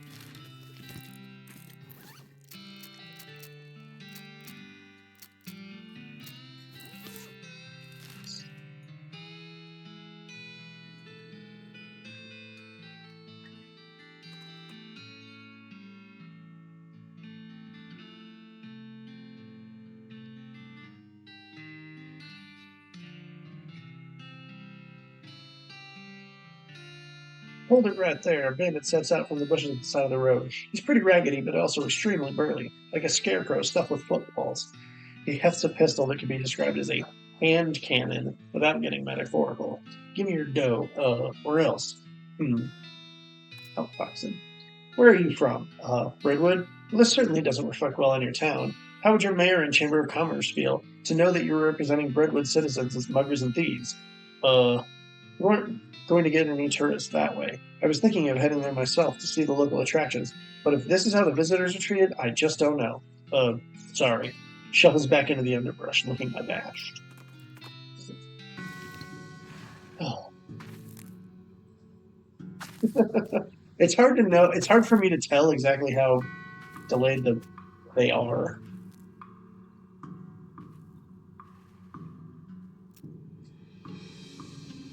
Just may see a distant echoey plop sound on the barroom door, and a ghostly voice comes out of nowhere. Howdy there, fella. New in town? Yeah, I was wondering if... Sorry, I can't do business with you until you have a visitor identification card. Ain't supposed to talk to you, really. Okay, where do I get one? Try the town hall.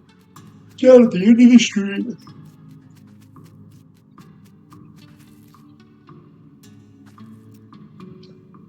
Your face makes a distant echoey plap sound on the door of the town hall, and a ghostly voice comes out of nowhere. Ah, a visitor. You'll be needing a visitor identification card. I guess so. I'll be happy to fill in the forms. Most living people have trouble holding the pages. You'll be needing a number 3 pencil. If you're filling in the form, can't you just use your own pencil? I will be, but the instructions say very clearly that the applicant must have a number 3 pencil.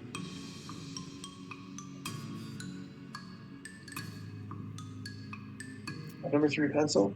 Isn't a number 2 pencil the usual kind? I suppose, but a number 3 pencil is 50% more than official.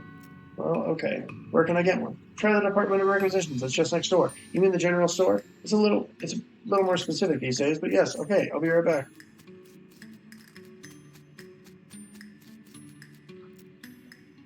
Hello, excuse me, sorry, I can't help you unless you have a visitor ID. But I need a pencil for it. No visitor ID, no supplies. Hello, the general store won't give me a pencil without a visitor ID. No, certainly not. They aren't authorized to deal with anyone who doesn't have an ID, so how am I supposed to get a number 3 pencil? I suppose I could issue you a temporary visitor permit. You don't need a pencil for that one. Okay, great. What's your last name? Cassidy. First name, Fozzie. Middle name, Trouble. Fozzie Trouble Cassidy. Little farm outside Borden Springs. Not much to look at, but it's home.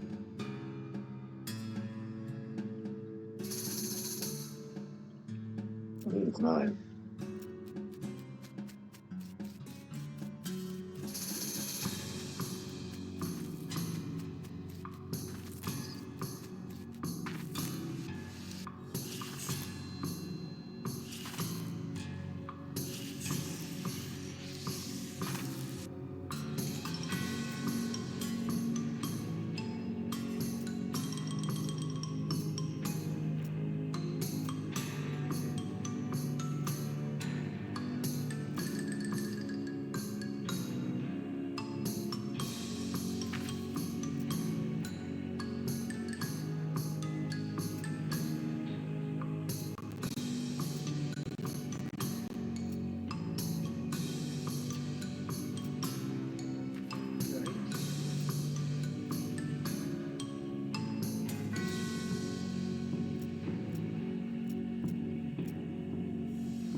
What?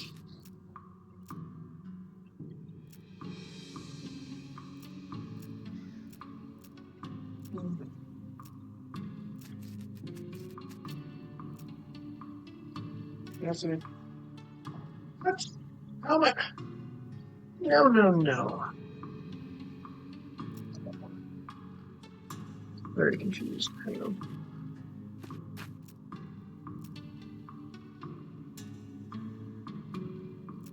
Cassidy. Fozzie. Trouble. Horseman's Dead. 6. Okay. Cassidy.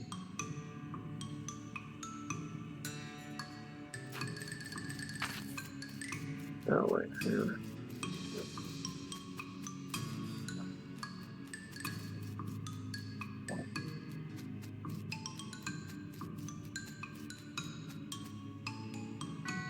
This is a regular cactus. Well, the ghost of a regular cactus. Well, the ghost of a regular cactus with the ghost of the pencil stamped into it. Take the pencil. It's a number 4 pencil.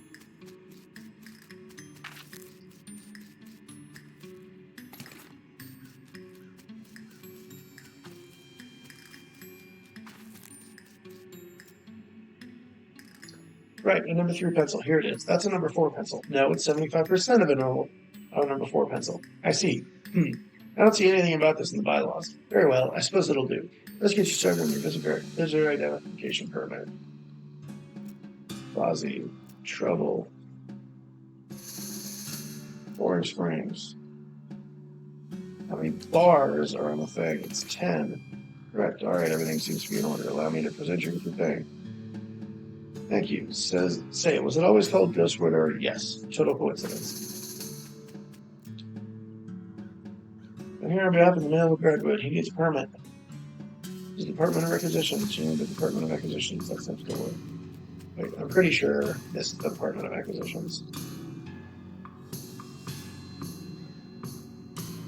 I see. Well, that shouldn't be a problem. I just need to review the logging records to make sure there are no disqualifying incidents. Go to the Department of Records. It's 2 doors down and tell them I need the Redwood file pertaining to logging. Is something wrong? Not yet. I'm just steeling myself in anticipation.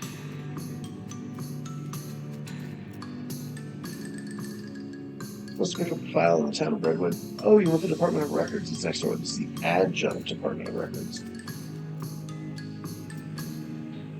One moment, please. Redwood, Applewood. Antiwood, Badwood. Did you mean Bagelwood? No, it's Redwood. Must be a suburb. Eagerwood, Bestwood, Bitterwood, Bloodwood. Ah, here we are. Redwood. Which section did you need? Logging records. That section has been downloaded. created from disuse. You'll need to pick it up at the adjunct department of records next door, naturally. Bring it back here when you got it, and I'll put an official inter-department document transfer folder for you. Is that really necessary? Absolutely. You can't transfer documents between departments without an actual department document transfer folder. It's unthinkable. I thought. Department of Records heading here to pick up a file. Great, which file? Logging reports for the town of Redwood. All right, 1 second. Here we are. But what's wrong? Well, these pages are all loose. I can't get them to you like this. What if they blow away? I'm just taking them next door. They're giving me a documents folder. It'll be fine. No. What if there's a frequency of witness and you leave here? It would be chaos. Well, unfortunately, I happen to be the one person in town who officially authorized to use a stapler. So you'll staple them for me? I got you, but I don't have a stapler. Of course you don't. Don't worry. All you have to do is go to the Department of Requisition section or Requisition 1. So we're being able to stapler to give me a file. Yep, fine. I need a requisition stapler. Stapler requisition form. Cassidy, Fozzie, Trouble. For cake.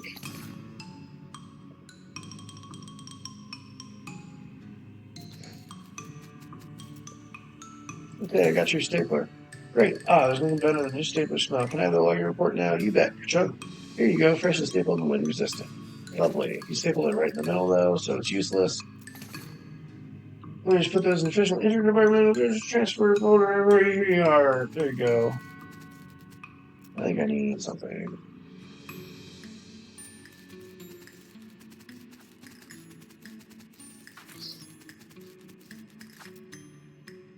Got that file for you. Here it is. Let's have a look. For the love of... You stapled it right in the middle of the thing. That's why we took it away. I think you have the stapler because you need it for opening drinks, if I remember correctly. Here. Oh. Cassidy. Fozzie. Trouble.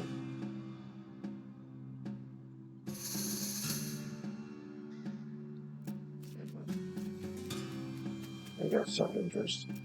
Need you to unstaple them. I'm sorry, I'm not for stapling, only unstapling. Try the Department of Records, they might have a thing. Need to get some papers unstapled. I've authorized to destaple, but I don't have my destapler. I need the thing. Give me that. Come here. Here's stapler, move it back.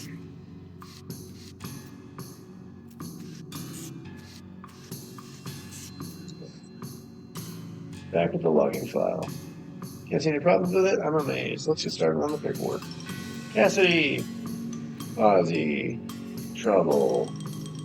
Sign here, sign here, sign here, and here, and here, and here. Good, now take it in there, Redwood. Have him initial it.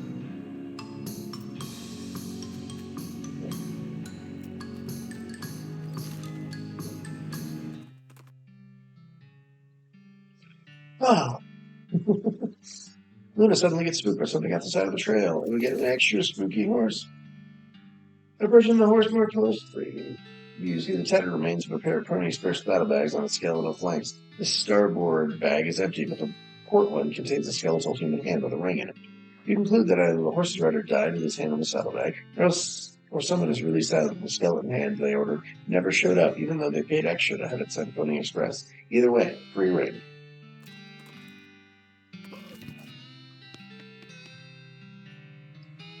Loan him your pencil. Here, you can borrow mine. Sign it and initial over there. All right, Mayor, I'll be back with the thing. Give me my pencil back.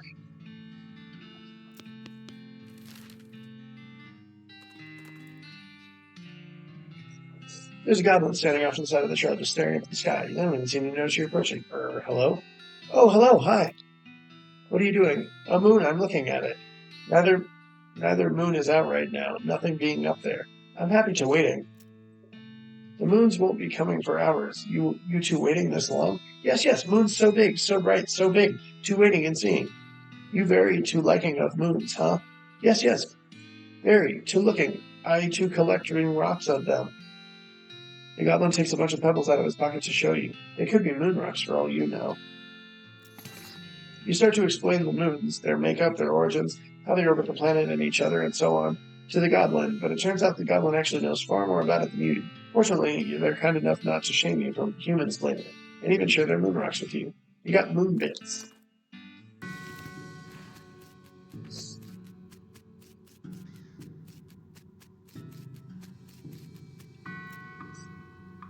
I've got the signature on the thing. All right. It's approved. It'll take 48 hours.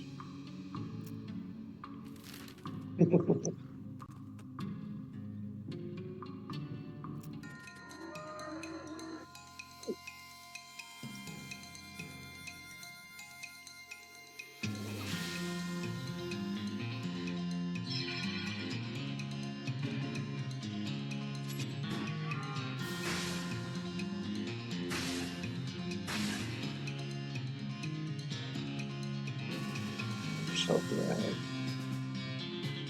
Okay.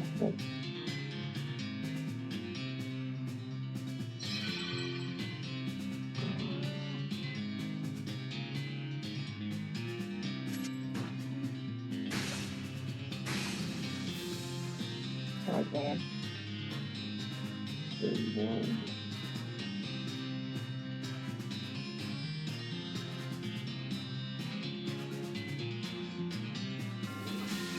Hmm.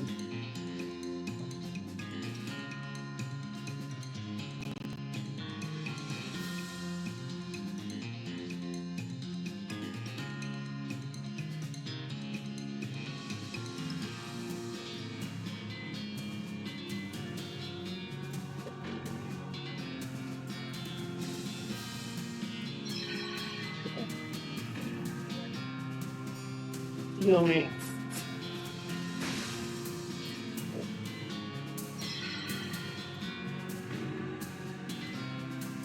Heal me.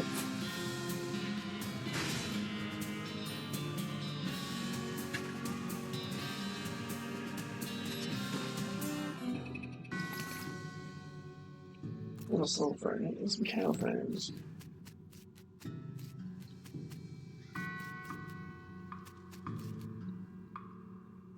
Pretty sure you're not supposed to be doing that. No is good fire, not to wasting it.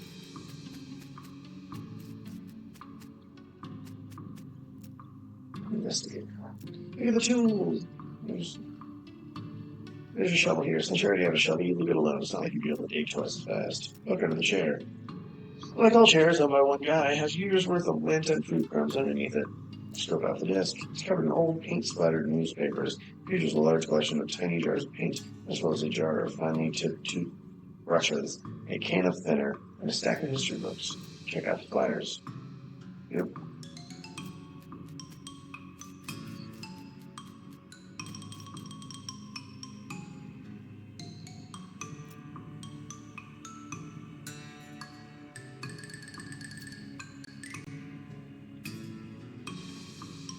Sure. Wow, you jerk. Wait, 3 hot damage? Well, crap. I'm gonna die.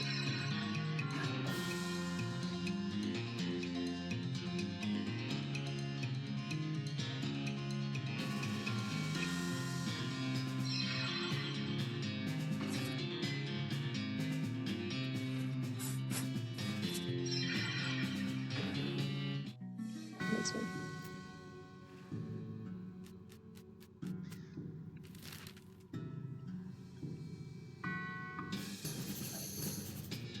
I'm choosing to continue what I'm saying.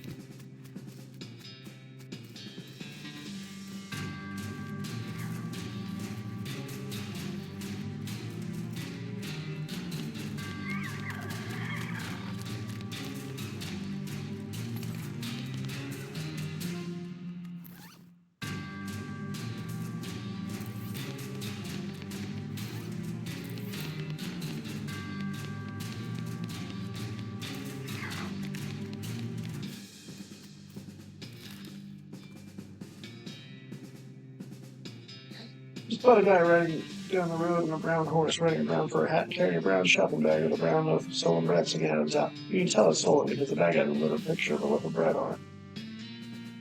He rides up and brandishes a great big loaf of bread at you. Hand over all your bread or I'll bludgeon you to death.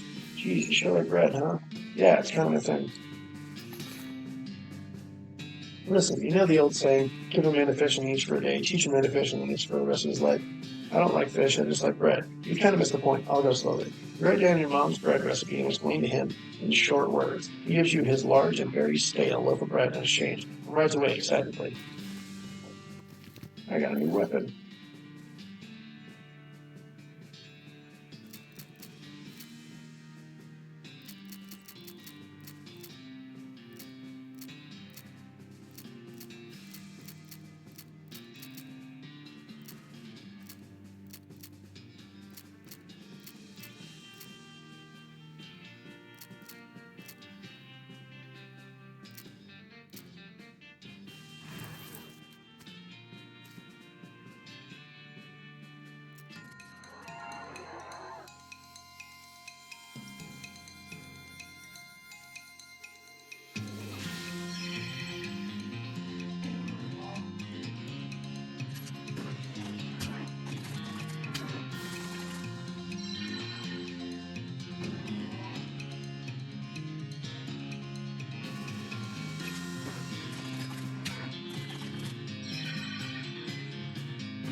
The cannibal inspected. There's an inscription you can mostly read. It says the cannibal came from Fort Treason.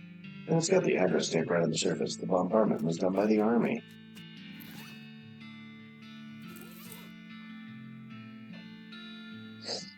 The poem scribbled in the margins whose words keep shifting and changing. There's a list of meditation techniques that helps you concentrate while cooking and or fighting. It includes a chapter about making human-sized or larger automatons and binding them to your will with the help of kitchen tasks. Gives Bean Golem. Which one would you like? Would you like Bean Golem, Uncanny Presence, or Use the Old Bean?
Uncanny Presence it is. You read the poem and briefly lose consciousness. When you come to, you look in the margin of the book and see the poem has been replaced with a crude drawing of you. Horrified, you destroy the book.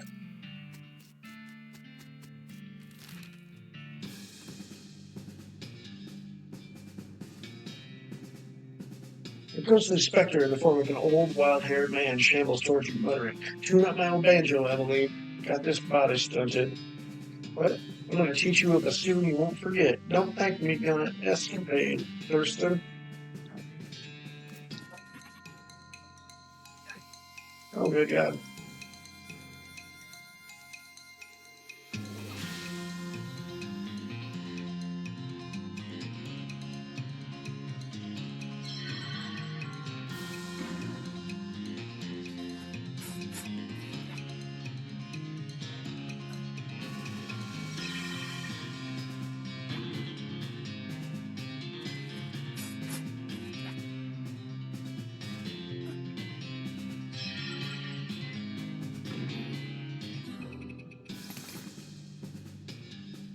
Alice picks up a bone and examines it carefully. Her eyes light up. Evidently, she's had an epiphany of some sort. Alice is looking shocked.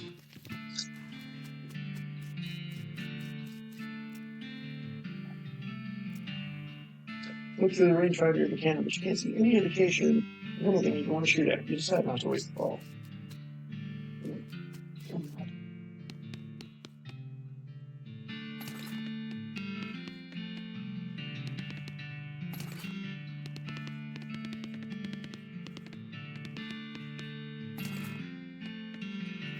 Private Something's diary.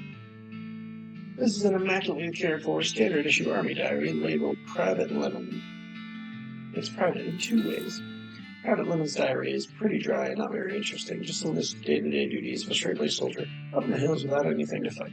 Toward the end, though, it starts to mention their commanding officer, Captain Simon, becoming increasingly agitated and convinced that a nearby ranch was being used as a spy outpost. Lemon doesn't sound convinced, but as one annoyingly vague entry puts it, orders are orders. The last few entries have to do with dissent in the ranks and the possibility of mutiny, the thought of which Lemon abhors. The rest of the pages are blank.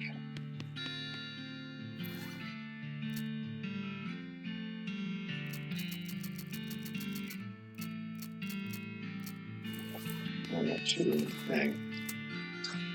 Got a key. Over.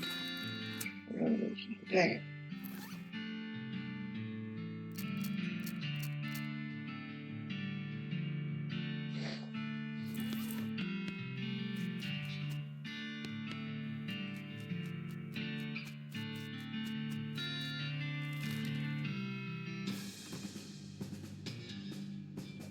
Well, here's a thing out of nightmares. Maybe not your nightmares specifically, but definitely someone's. A human skeleton scuttling towards you, crackling with blue electricity, and making a loud hissing noise that sounds like a cross between a nest of angry rattlesnakes and a broken radio.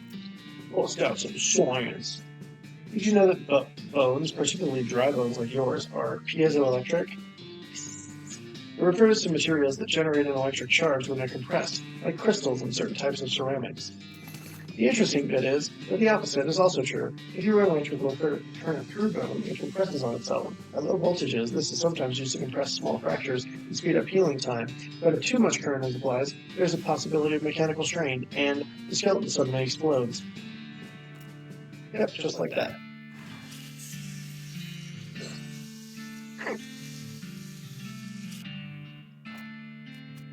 Dark and clear.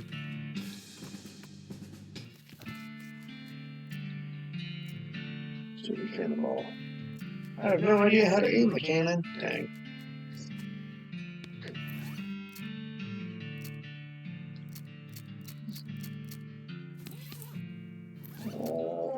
Let's head to Loathing.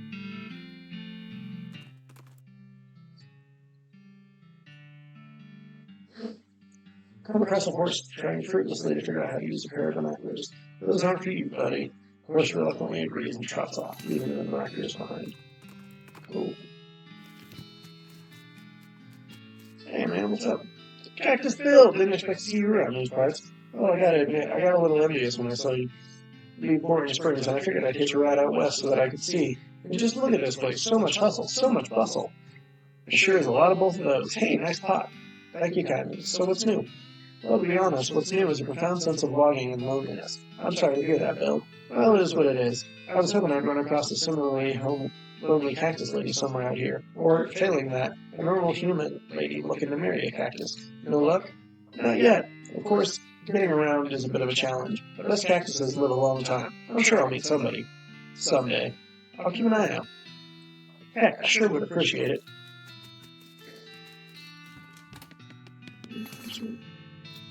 Package from Rufus. Let's send a postcard. Package from Rufus. Portable arcane oven. Sweet.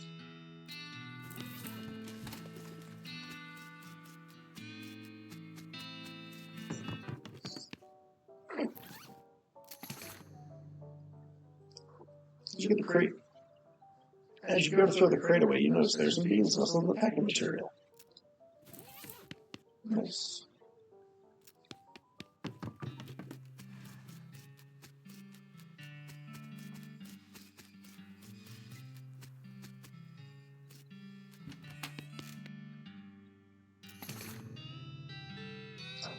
treason ballistics chart. Chart of full of details on the precise firing of its memory over an artillery cannon. You know what? I bet that cannon could blow the door off the vault.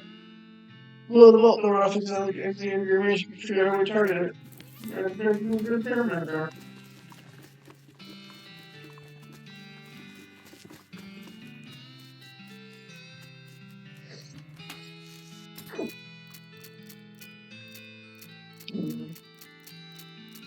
Can of oil.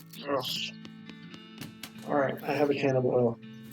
Awesome. Let's go and knock this one out. Keep going where we're going now.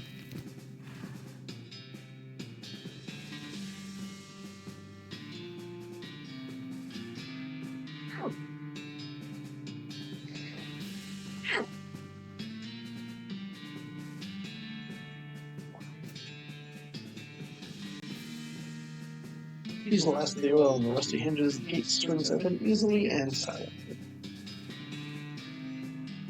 Creep up to the door. You can hear the gang inside. You notice the door jamb is busted, probably from being kicked in. There's a crude hasp made of bent nails on the door. Looks like the bandits have just been locking it with a padlock from the outside when they leave. Lock them in. You quietly lock the door from the outside. You've definitely got the upper hand at this point. What's the next move? Okay, fellas, jig is up. Muffled voice says, "The law! Get 'em, boys!" And then, "Tarnation, we're locked in!" You hear a chorus of defeated sighs. Toss out your weapons. Toss out your weapons and I won't arrest you. You hear a quiet but heated discussion inside. Eventually a voice says, "Alright," and some pistols fall out the window. Just kidding, I'm still gonna arrest you. Aw, dang it. You round up the gang and head back to Dirtwater. That's the House in the Desert gang, all right. All except for the house, that is. Did it get away? What, was I supposed to... No, I was just messing with you. Here's your reward. Justice is served. Oh, hey, good to see you. You know, you've really cleaned up the area. I'm plumb out of bounties for you. Does that mean I get to be sheriff? No, but I guess you can be marshal if you want. Oh, what a coincidence. That's my middle name. Well, thanks for all your help, Marshal. No problem.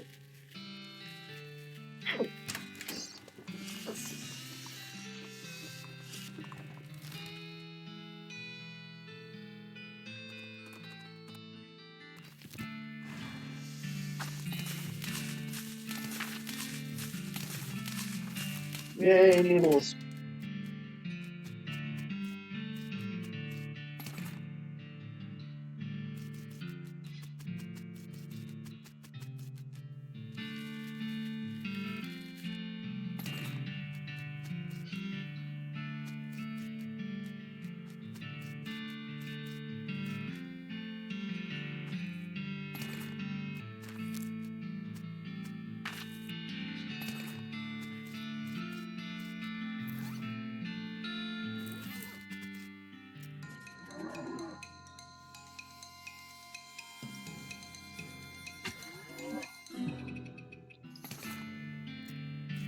Total pistol. Ooh, some free beans. Stock certificate. This is a certificate entitling the bearer to 13 shares of Popular Cigar Works, a company based in Chicago.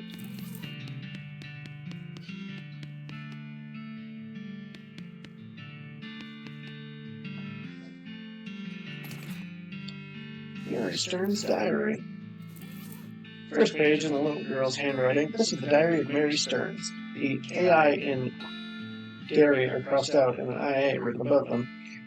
The diary starts out as typical kid stuff. You flip ahead until you notice the writing getting shakier. I found a dolly under a cactus out back. She told me her name was Grace. Mama and Papa don't believe that she talks. They say I got a big imagination. Grace says the cows are gonna get us. Well, Papa says we'll be okay, because this weren't never a cow ranch. Grace says he's wrong, but Papa won't believe me. Grace says she can keep the cows away, but I have to play tea party with her. I don't like this kind of tea party, but Grace says it's important to keep the cows away. Mama was sad that they couldn't find Effie. Papa says she'd been gone so long that she put a cross up, but Mama won't let him because she thinks she'll come back. Papa says she's only 11. How far could she have gone? My Mama started crying again. Don't want to play tea party anymore, but Grace says I has to. Papa was out 2 days looking for Joey. But of course he didn't find him. Mama cries so much. I tried to tell her him and Effie are helping keep the cows away, but she don't understand. I told Grace I'm not playing Tea Party again, but she says I gotta, and if I don't, cows will eat all three of us. She said either I get Mama or Papa to play, or else I gotta play by myself.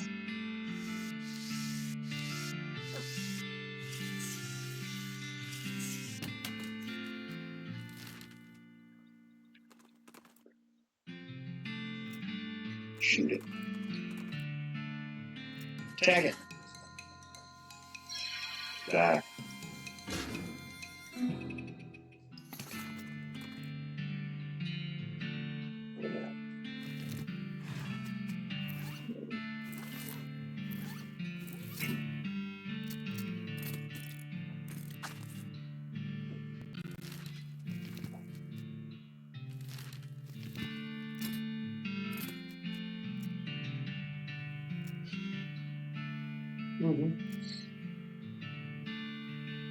Oh, that's right. I gotta go back to him on Reboot Hill. Okay. Yep. Such a mode. Okay.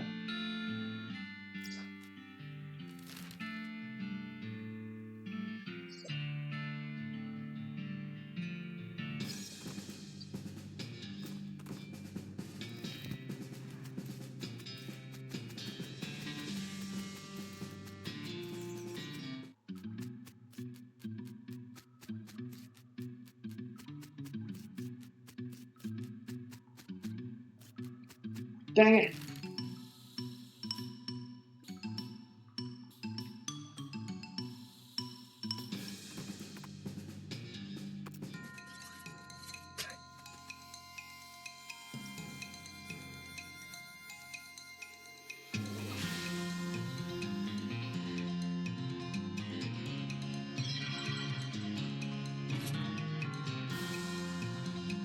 Here we go. Sure, that's going.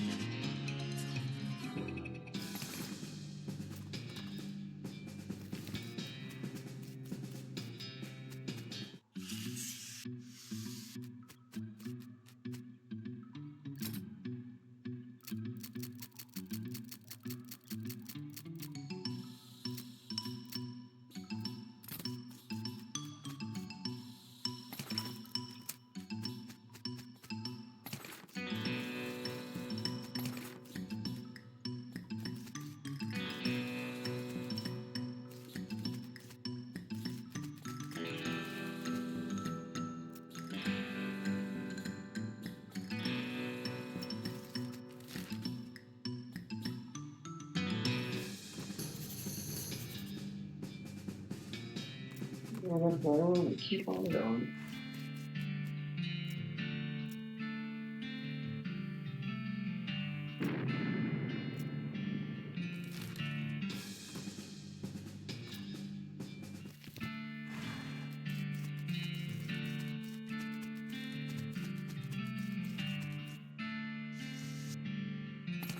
Take one. Percussive maintenance, one of the most useful skills in this whole game.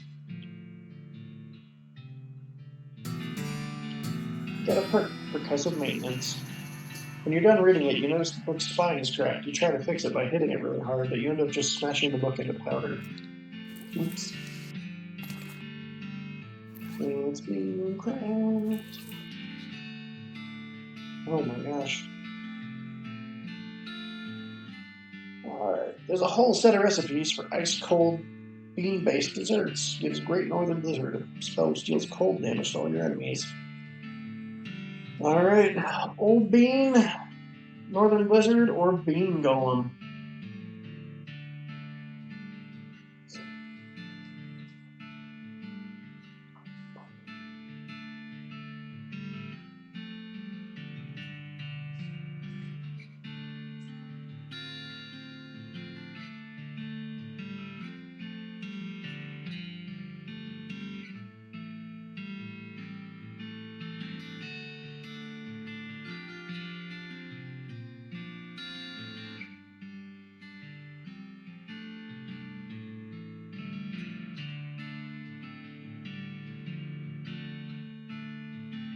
Which one do you want?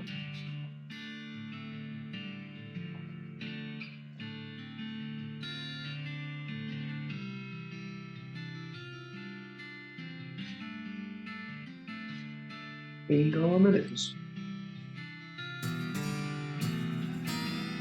Practice making serpents out of beans until you're pretty good at it. Unfortunately, one of your early experiments got a little rowdy and beats the book. How to cheat at poker.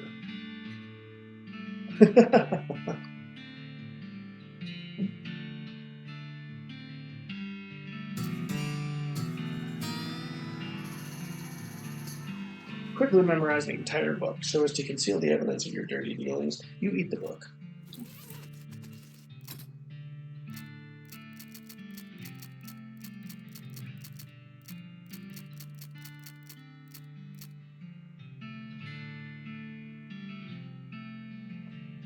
Oh, nice.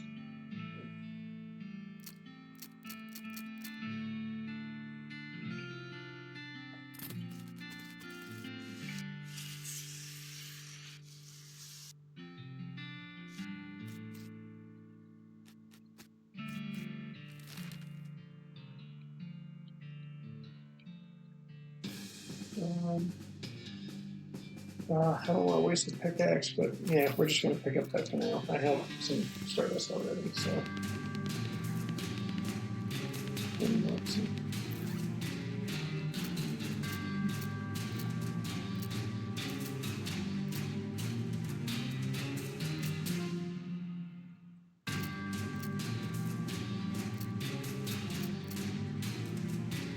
Yep.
First, you can use this hose to spread the beast down with high alcohol fluid in the vat.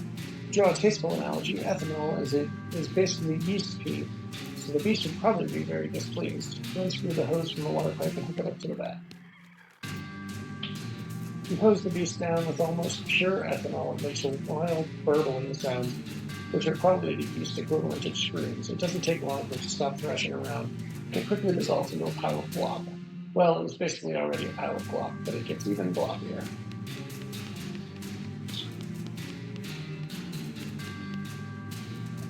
So this whole yeast that biz doesn't seem to have gone well for you guys. Yeah, no, oh geez, are you a bounty hunter? Relax, the mayor just wants his yeast back. He didn't say anything about hauling you in. Okay, well, the yeast is in that revolting pile. So what happened here? Well, we got bored of bread is all. I know a bit about brewing, and we figured if we came back with a couple kegs, nobody would mind so much that we stole the yeast. No offense, but it seems like you aren't much of a brewer. Hey, well, ideally, you wouldn't end up with a ravenous yeast monster. That wasn't my... Okay, well, I guess it was my fault. But I don't understand what happened. These vats are old, and we didn't clean them properly first, because we were in a hurry. I think there were some frogs living in one of them, and you figured you could use the extra hops. Haha. Haha. If you're sure you've got it figured out, you could set up shop in Dirtwater. Oh? Yeah, it's turning into quite a little metropolis. I'd love to have my own place. Okay, I'll go check it out. Okay.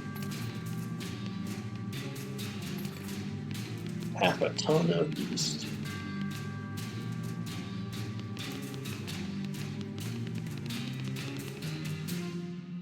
We're under arrest. For what? Stealing about 2 handfuls of yeast? Yes. And the sentence for that is what? About 3 days in jail? And Brentwood does not actually have a jail. All right, I'll let you off with a warning this time.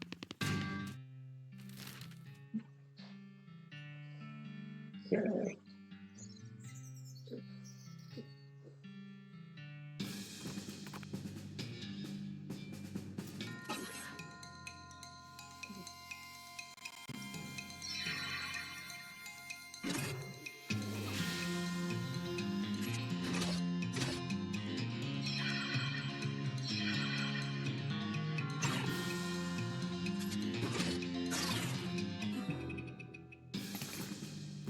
Get some scraps and a battery. Nice.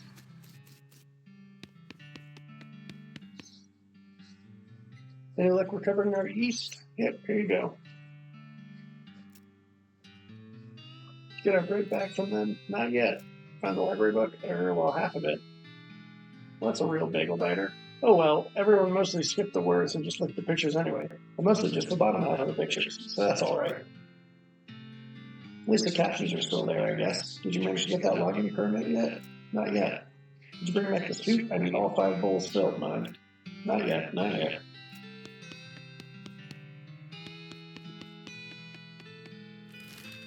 No way.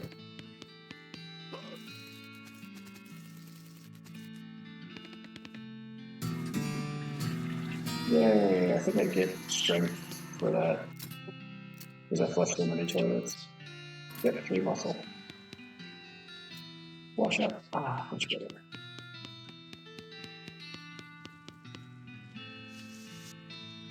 This guy's been very focused on his beard growing. Howdy, are you Reginald? Who the Bacaccia are you? Name's Fozzie Cassidy. The mayor's got me investigating some missing mail. Said you could give me a line on where to start looking. Oh, yeah, alright. I gave up being a mailman a couple years ago, but I doubt they've changed the system much. All the mail headed here used to go to a way station just southwest of here. I'll mark it on your map. Howdy, stranger. I'm Hobart Buffer. You're what? Oh, I mean, hi, Hobart. I'm Fozzie Cassidy. You seem like the traveling sort. Mind doing me a favor? What's the favor? Thing is, my only dream in life is to see an owl skeleton. That's my dream. I heard they've got one at the petting cemetery, but what? Petting cemetery. Is that what it sounds like? Exactly what it sounds like. But see, I ain't got the meat for a ticket. You want a loan? Nah, I got no prospects of paying it back. But I got a camera, and I figured if you went to the cemetery, you could take me a picture of that owl skeleton and bring it back to me. Sure, I can do that. Great, thanks a bundle. I got an owl camera, which I think specifically means I can only take pictures of it. Owl K, I'll be back. Owl. Each Tyler. How is her? I feel like there's something.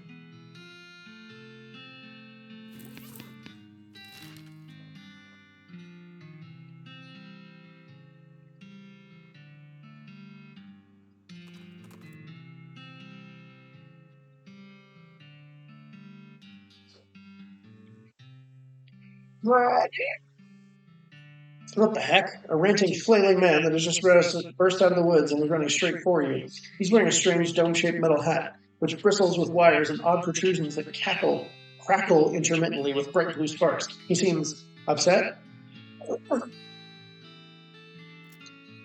Whoa. Come on, buddy, cool it. I'm not going to hurt you. The voice, it speaks! Yeah, that's me telling you to cool it. What is this thing in your head? Those bolts and coils look a bit like the stuff my kid brothers all been messing with, only more complicated. A loud pop and the bright blue flash blinds you momentarily. When your visions recovers, the man is lying still with his eyes rolled all the way up into his head. Oof, poor guy. Seen some weird things in my time, but you pick up the strange helmet and stow it carefully in your backpack. Crazy electric helmet.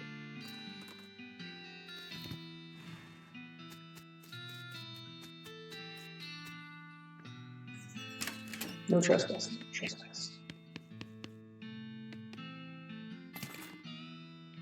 I got a letter to Roy Bean. I got a blank postcard. Nice.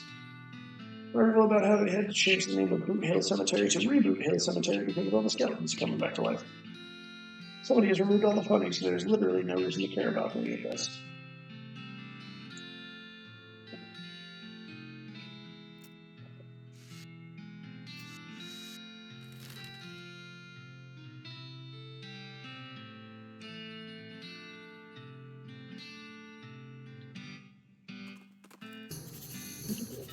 Nope.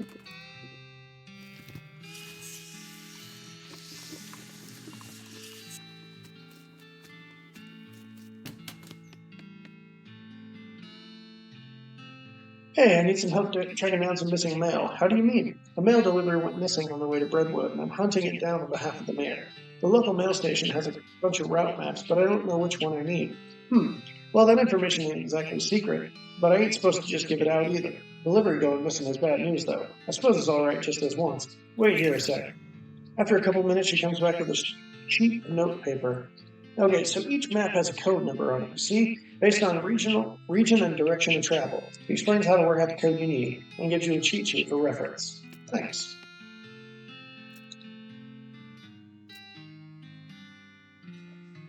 I'd like to send a postcard. You already sent a postcard today. Ain't you heard of the Postcard Limitation Act of 1893? No, what's that? Okay, so the government put a restriction on prepaid postcards of 1 per citizen per day. Now, why do you think that might be? Well, to reduce the strain on the postal system? No! That's what everybody guesses, but that ain't a thing. The wagons still make their trip no matter how many postcards are on board. Lesson, we're taking so many postcards in the second wagon, but that ain't likely.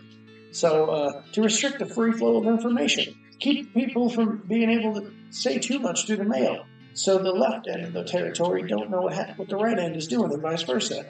That way, they can implement a different rule and law in each area, whatever's most effective to keep the particular folks down. But people can still send letters.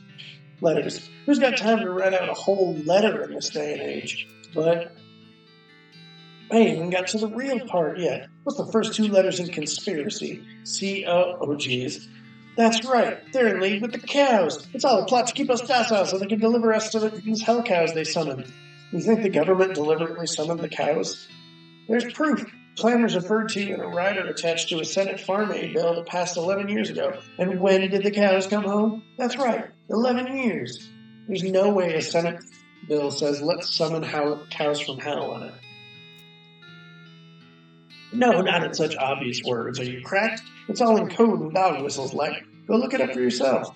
Okay, even if I wanted to do that, the capital city isn't even in this territory. It's hundreds of miles away. Uh-huh. And you think that's a coincidence? A co-incidence? Okay, well, that's very interesting. Bye now.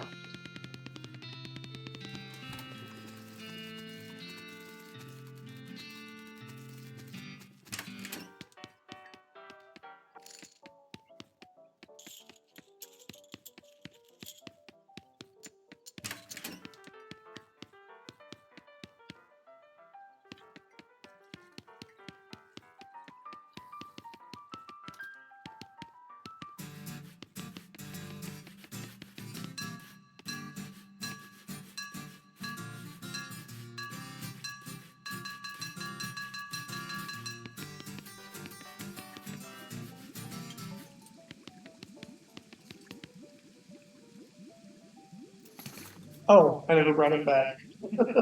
My bad. Hey, thanks a million, buddy. Now my slop will be world famous. Here, let me give you a little something for all the trouble. It's all in the slop. It's still good.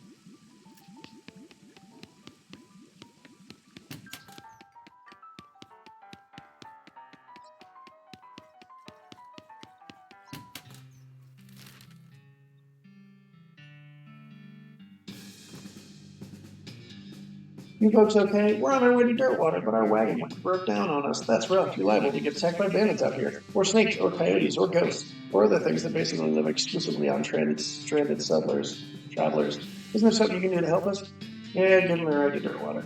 All right, I'll give you. Wait a minute. You got 2 horses hitched up to this wagon. Why don't you just ride the horses? What? You know how to ride a horse, don't you? Just ride to Dirtwater. But these are cart horses. Oh, for the love of... You help the confused settlers figure out how to sit on the back of a cart horse and lead them back to Dirtwater on a rope.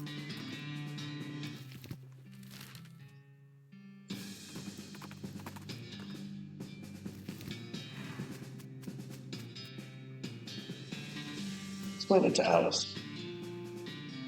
Gravel, powder, metamorphic methane, grind it. Carbide ore measurer, converts resin into rich grade mud. You got a mine spleener perk.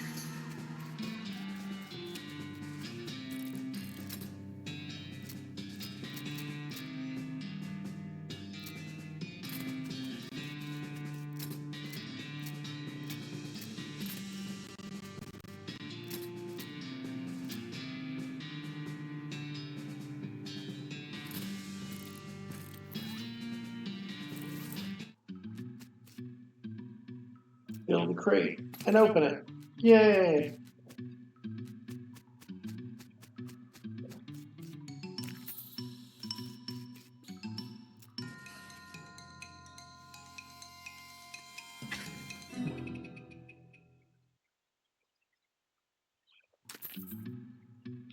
Bolsters.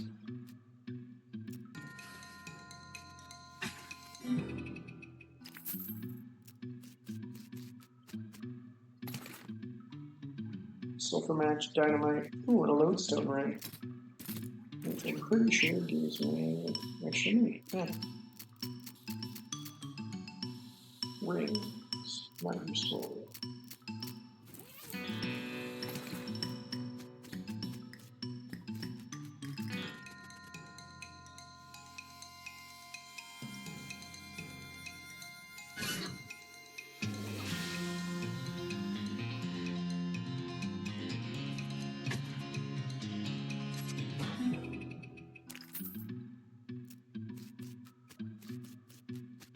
Yay, pickaxe.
emerged from the elevator into a deeper shaft. By the light of the lantern, you see exposed meat veins nearly every surface. Unusual that there would be this much readily available meat left in a working mine. What were they digging for if not this?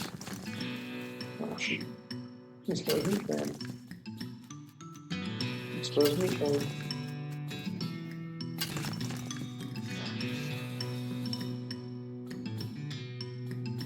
Talk to him.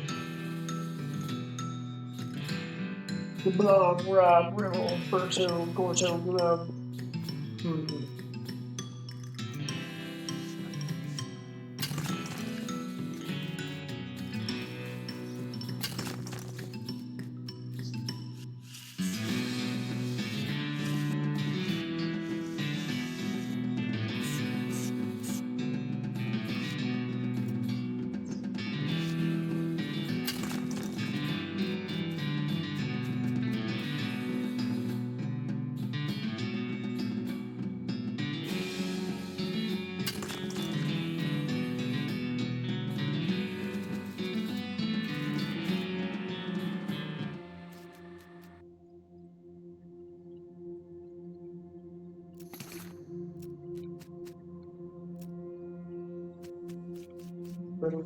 Toilet. We're gonna leave. We're gonna energized.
Put the headband on him and he blinks rapidly, shaking his head. Oh my goodness, where I'm still in the mine. Uninjured and hungry, but not starving, so I can't have been here very long. Perhaps a day. Good. Well, I must have to thank you, friend. Howdy, feeling better? I should say so. Thanks for outfitting me with this remarkable device. Don't mention it. What's your name? Murray Morris, excavator of the unknown and purveyor of mysteries. Fancy. What brings you to this mine? Why, excavating the unknown for mysteries to purvey, of course. Or at least attempting to. I must admit that until you put this device on me, I was quite overcome. Overcome? Quite. I'm oversensitive to psychic emanations, you see. Always have been. As it happens, this curious little hole is absolutely overflowing with them, and they're none too friendly. I can tell you that for certain. It was risky business my coming down here, but I took the gamble and lost. It's a miraculous thing that you happened by when you did, my friend. We should both get out of here as soon as possible. I've been staying in a town called Dirtwater, to the south. You could probably do some business purveying mysteries there. A capital idea, then I shall see you there. See you later, Murray.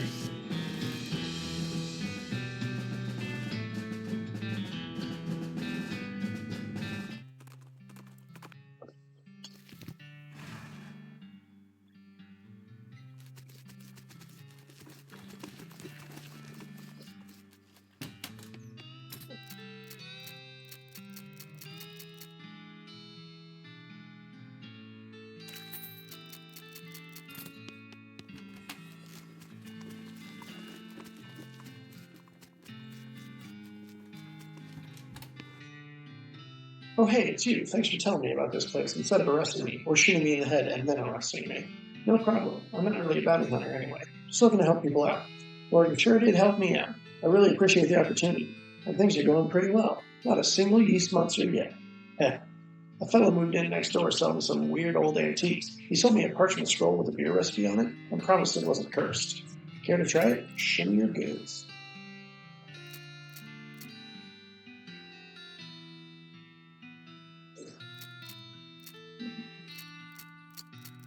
Ooh, got some nice ones there.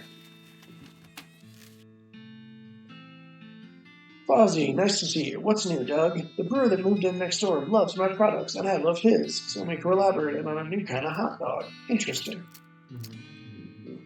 Saucy dog. Oh, sorry. Beer battered hot dog. Nice.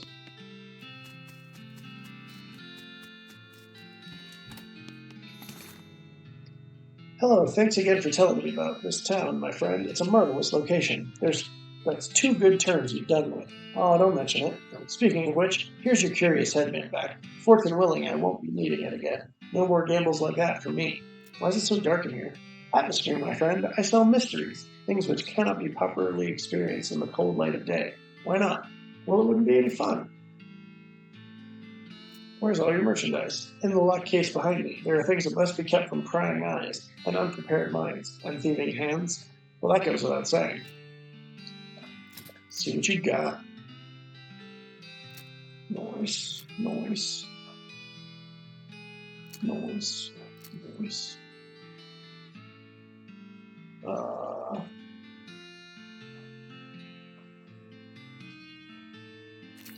I need that for one of the rituals that we mentioned earlier. I remember either the perfect glass sphere is one of the things.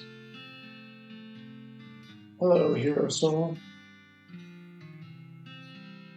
Haven't seen you in a bit, I think.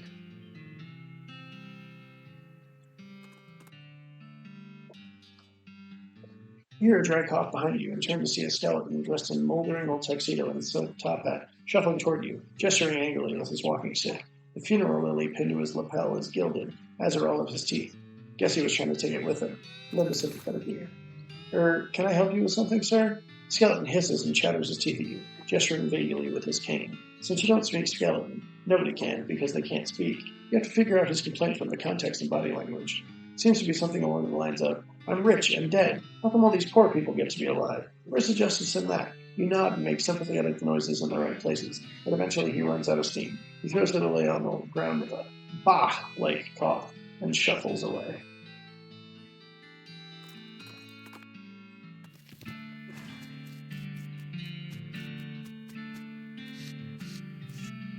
No worries.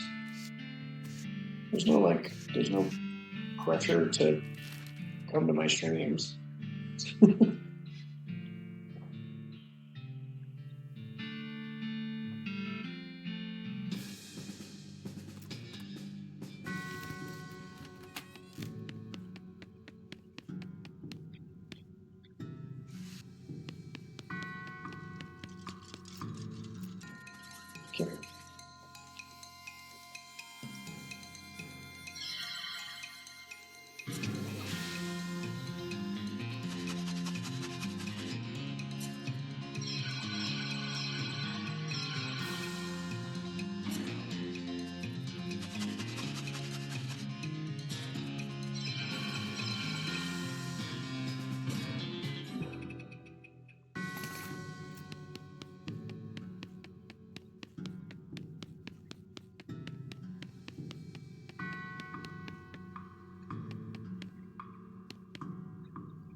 Okay.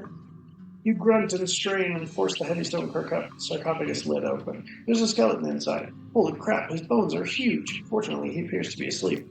Fight him.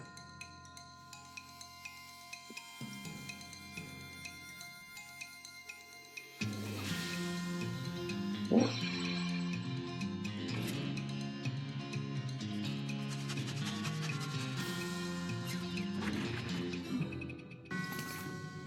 You got an item, St. Beefus's finger and St. Beefus's thigh. Alice surveys the scene and jots down some notes in her little notebook. Her eyes light up. Apparently she's had an epiphany of some sort. She's become stronger. Okay, you're pretty sure you got the bones assembled correctly. Fight them. Nope, at the very last minute the bones fly apart again. Seems like all you accomplished was making them angry. Rats.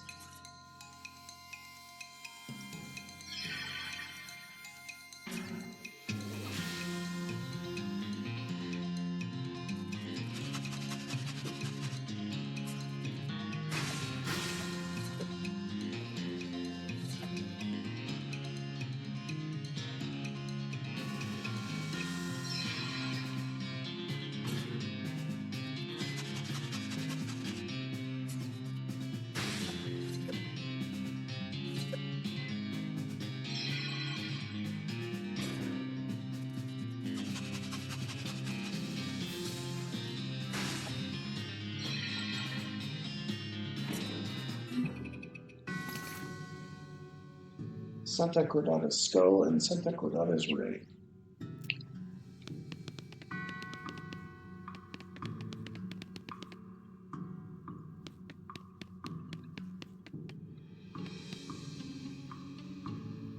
St. Pope stands beatifically behind the dais.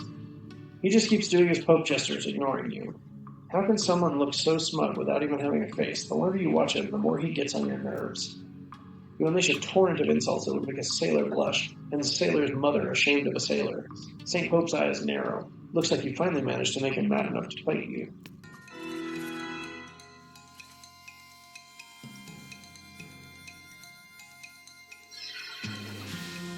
God.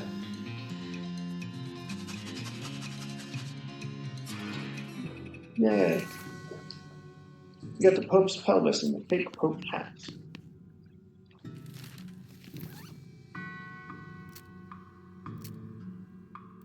Nice. Yeah.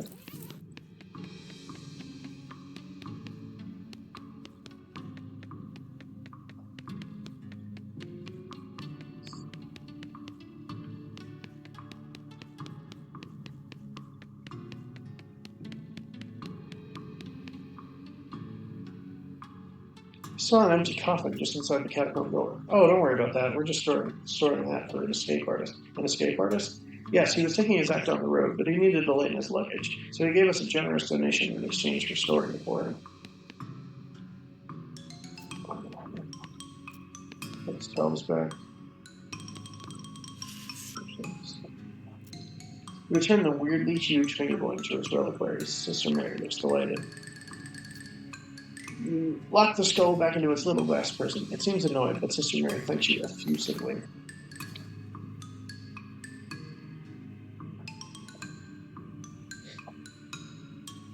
You've recovered all the relics. Oh, praise be. Thank you. I'm glad to have helped, Sister. I must reward you for your efforts, though. We don't have much, but I can give you this old censer. We don't use it anymore because Sister Penelope is allergic to the incense. You got a brass censer. Haha. Jokes.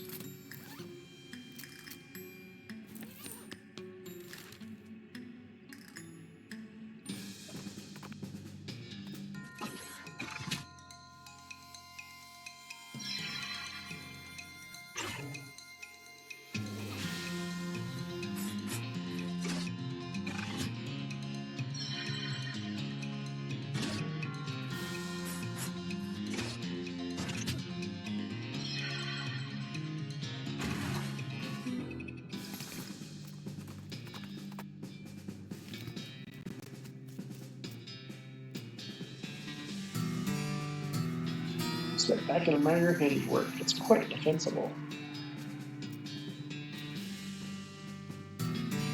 Step back and admire your handiwork. It's immaculate.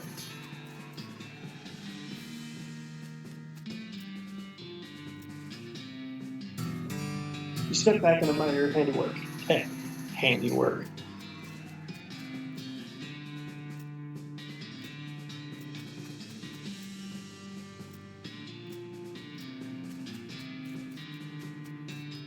All right.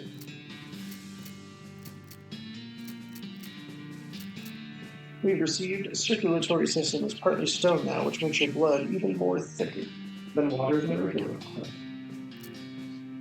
You can hear stones singing in your head all the time. It's actually kind of annoying.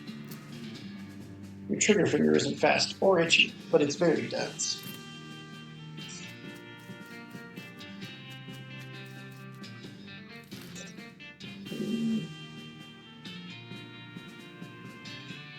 Oh, look it up. I wonder if I can do anything with that. I think that might just be sell. Yeah, it's just for selling.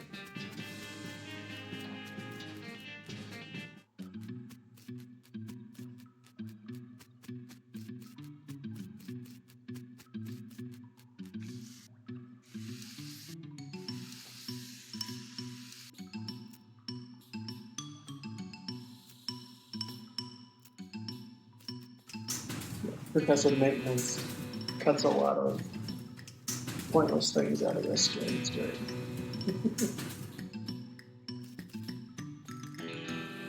boiling soup. It's right through there. Ooh, nice. Dang.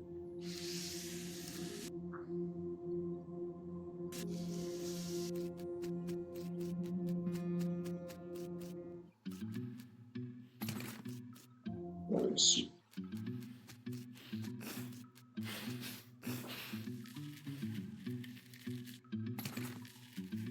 Yum. Sure, let's grab some crack. I'm gonna die. No waste.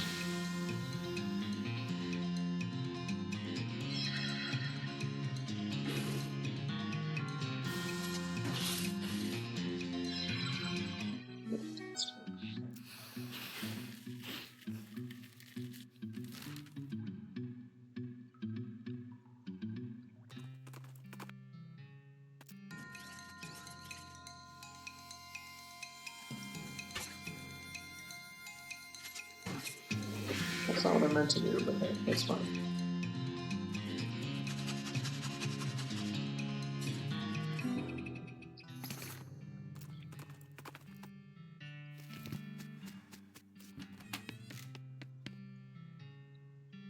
Have indeed. Oh, Turner is an interesting show, Mr. H. Hey, Professor, I found a thing. Great, let's see. Aha, a marvelous find. This device makes batteries, or will, once fixed. Batteries. Batteries? Yep, the Alvide Bertoans power their portable equipment with little electric marbles, like the one I put in your transponder. I'm sure I don't have to tell you. A regular source of those would be incredibly useful. Awesome.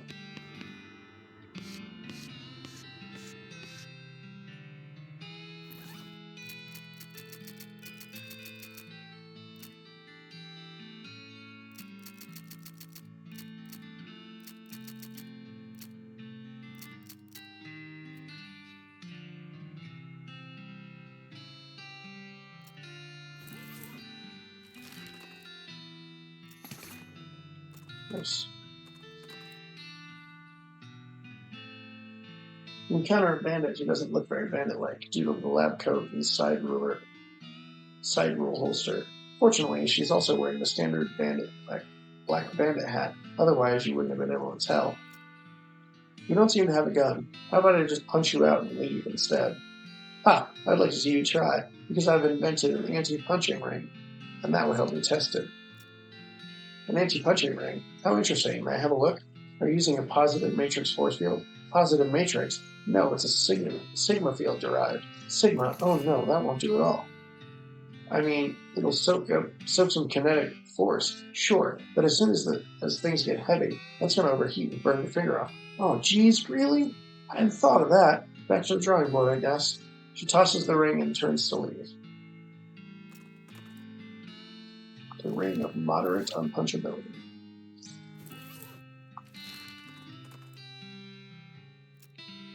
You bet.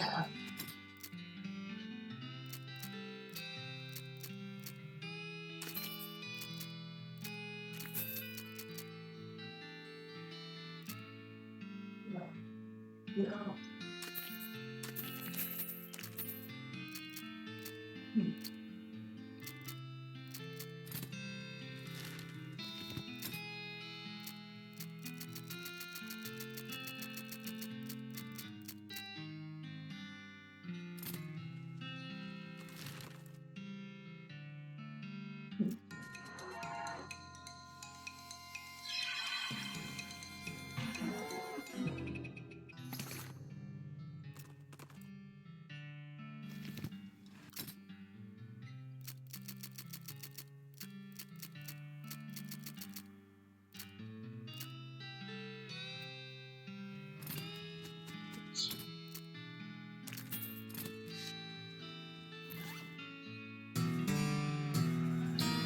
Quickly memorize the entire book.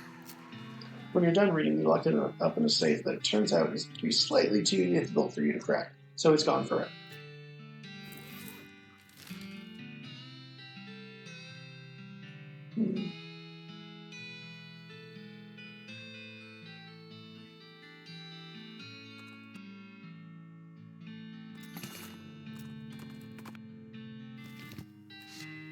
Oh, no. Oh, wait. The tannery. I never had a chance to, I forgot to come back. Right. It's mine, all mine!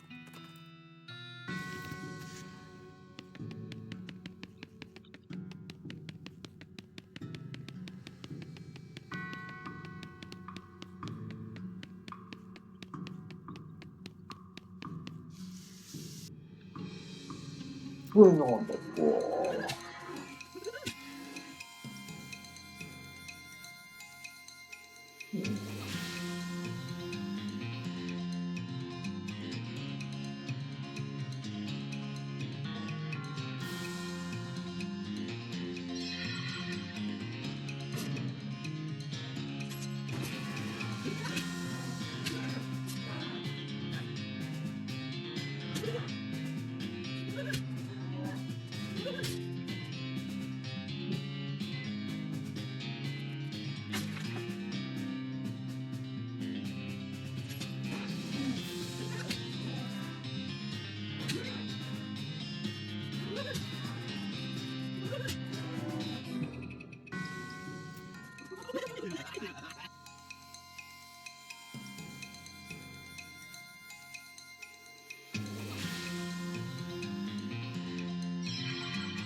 The varmint skin and knife, nice.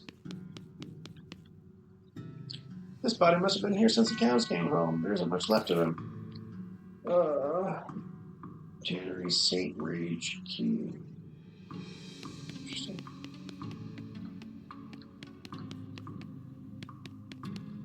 Build that crate. And open that crate. Impossible physics of 2D games. The door is locked, but the key you found on the cloud looks like it'll probably fit. If you're sure you want to go out there. Sounds like one hell of a fight is happening. Oh boy, oh geez, this is not a good situation to be in.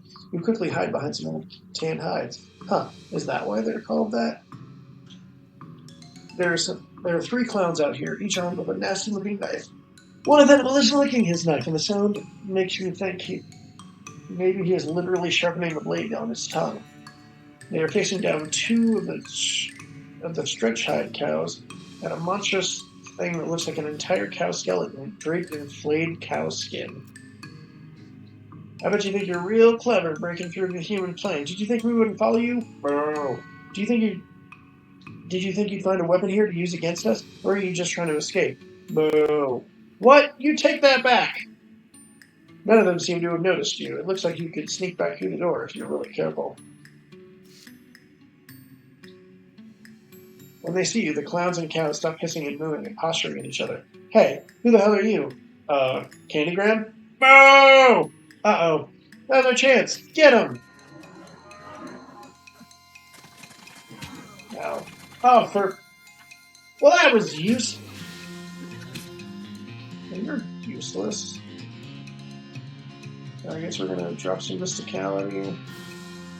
We're gonna drop a blue golem, although I'm not sure how much selection to be able to do.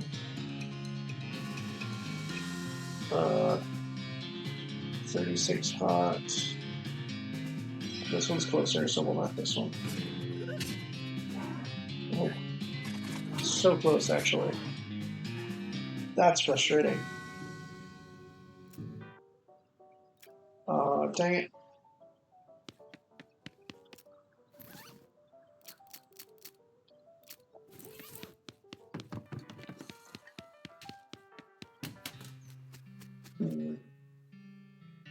Not yet, Bill, sorry.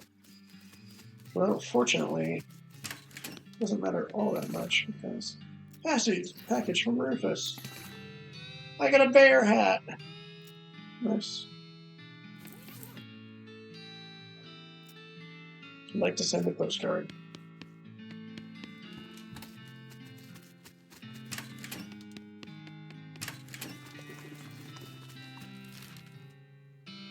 Hmm.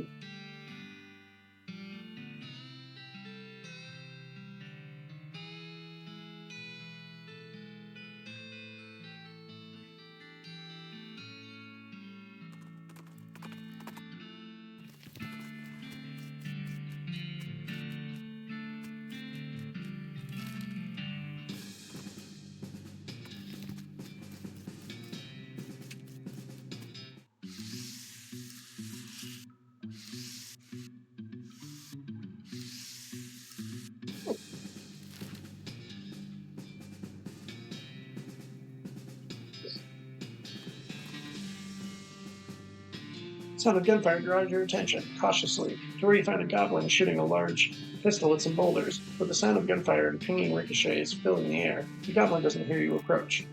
You are to excuse me? Oh, yes, hello, what? Hello? The rocks, why to shooting them? For practices. The cracks and rocks to shooting. For a crack shot. I to seeing. The pistol, where are you getting that? I am making them out of things. To seeing it, can I? Sure. You inspect the pistol welded out of scrap metal and are frankly amazed that it fires. Can I, to suggesting, yes, yes, yes, yes? I don't remember, whatever. If you this rust removing, a gun better to shooting, I am thinking. I am agreeing, only how to? I could probably to cleaning with a magic, but for a money? Sure, okay, I am having that. The only rust removal spell you know is designed for cleaning corroded cookware. The goblin, delighted, gives you some meat.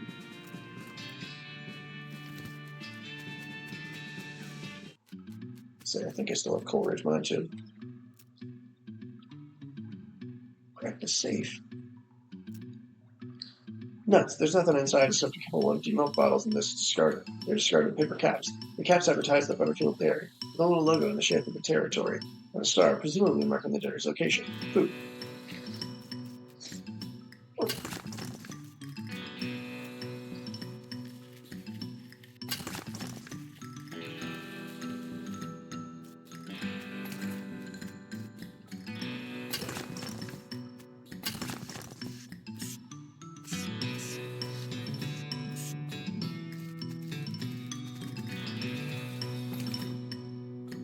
Yay!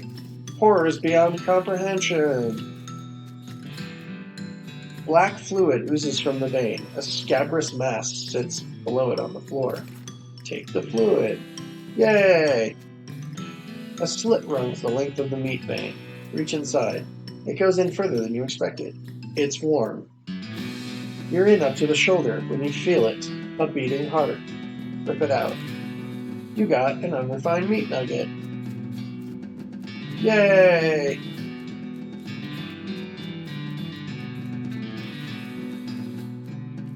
Horrifying, monstrous shit. Yay.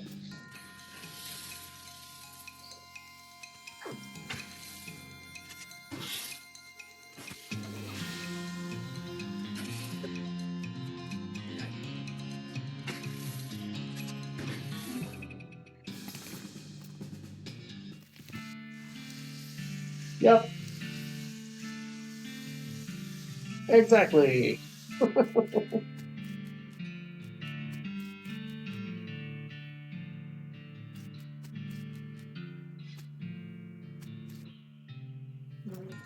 Let's try and kill one of these.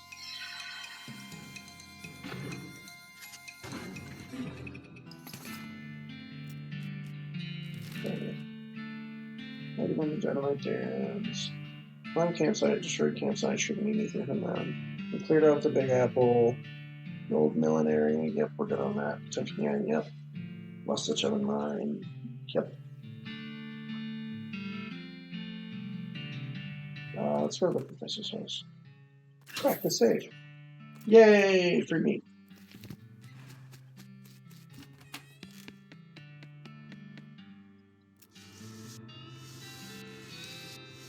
Mm.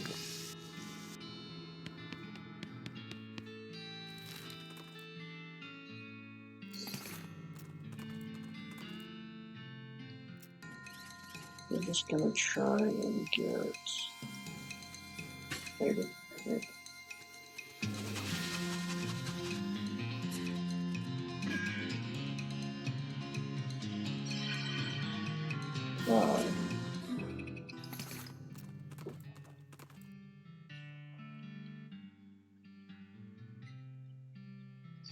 A nearby cloud of dust formed.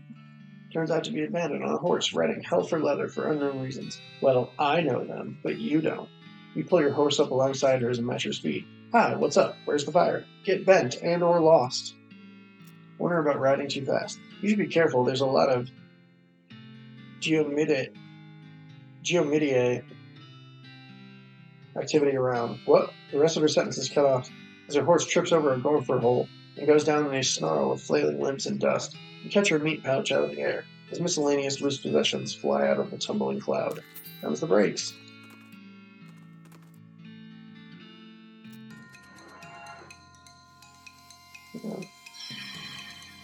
Bang.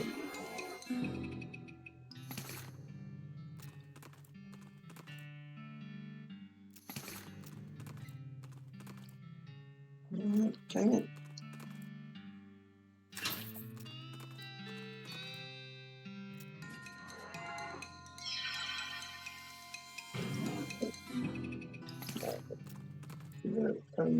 I'm not finding great vibrato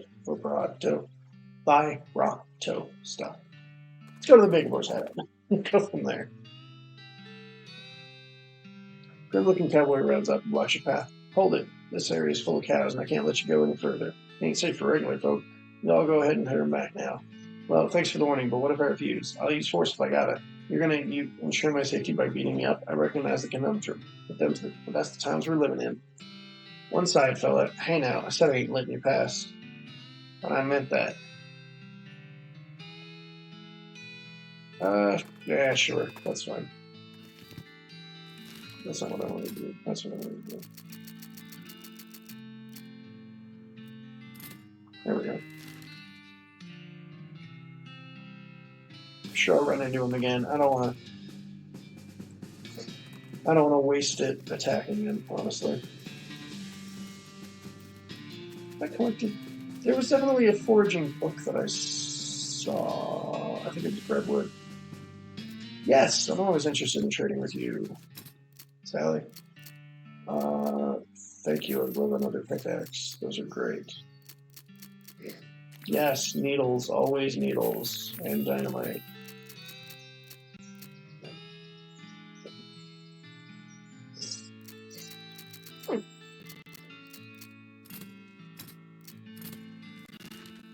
Lovely.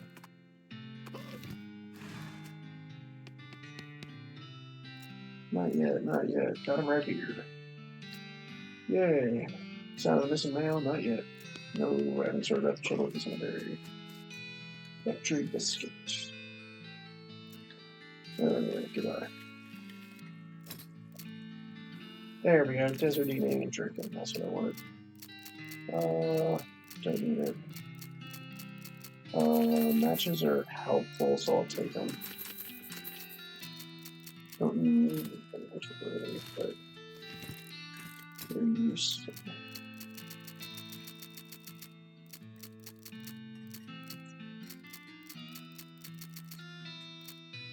Oh, wait.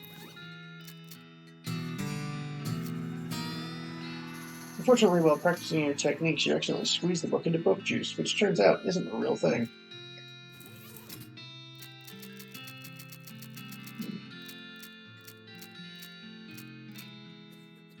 $200.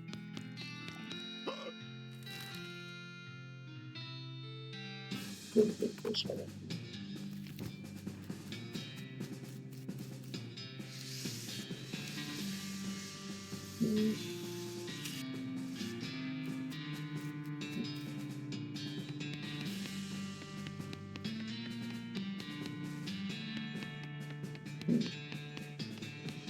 Nothing on these shelves. Nothing but inedible garbage. More inedible garbage. Nope, this garbage is also inedible. These teenagers seem dispirited and are trying to drown their sorrows with big mugs of water. Maybe they misunderstood the idiom. Hey, you boys wouldn't know about some bread that went missing, would you? Oh, nuts. I told you we'd get in trouble, Billy. Shut up, Jerry. Way to just blab everything, dude. Calm down, you two. The mayor just wants his bread back. Hand it over and the trouble will be minimal. Ain't that simple, mister. We sold that bread for meat to start up this bakery. Why? Because we wanted to make something of our lives. Everyone in Breadwood is just bums. Plus, everyone needs bread, right? So we figured we'd make it big. Okay, well, no problem. Maybe We take the mayor the bread you've made and call it even. Oh yeah, no problem, except for the fact that we don't know a damn thing about making bread. It turns out all we ended up with is weird lumps. Oh, that ain't true, Billy. True, Billy. The last one we tried was all almost right. Yeah, sure, that one was nearly edible, but we're practically out of ingredients. Maybe I can help. I might know someone who could help you out. Do you know Louise Lathrop? No, who's that? She might be the solution to your problems. Let me head over to where she lives and talk to her for you.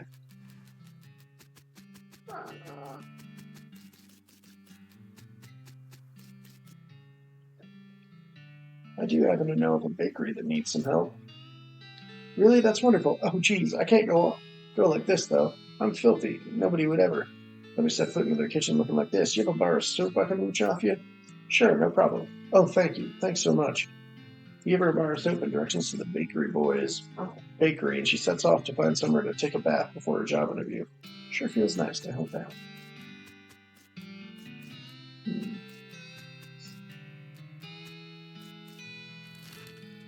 Useless.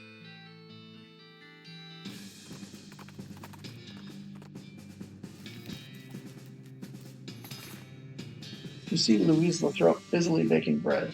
Billy Baker hops to his feet as you enter. Hey, thanks for sending Louise over. She knows a ton about baking. Yeah, we're going to be major league bakers with her around. No problem, fellas. Let me grab enough bread to settle things with the mayor, and we'll call it square. All's well that ends well. Thanks so much for all your help. Let's start over. Bread, glorious bread. The staff of life. The big baker's oven is warm and fragrant. If bread were money, these boys would be rich now. This shelf is comprehensively breaded. Thanks for helping us get a bakery started, mister. We're going to be famous before you know it. Don't mention it.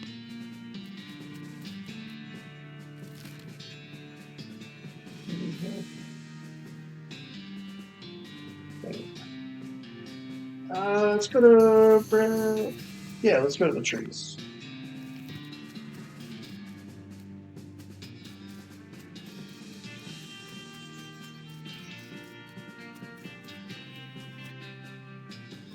We're going to attack it.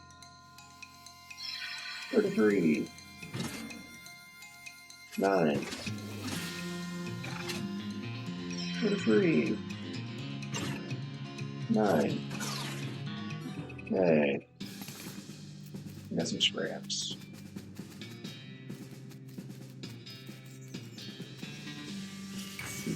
Ooh. Yay.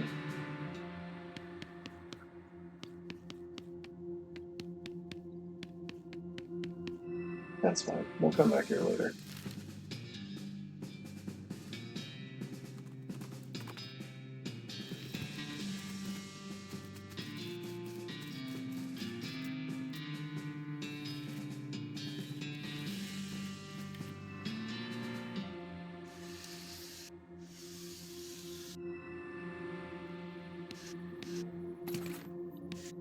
Got a bunch of crunch cards.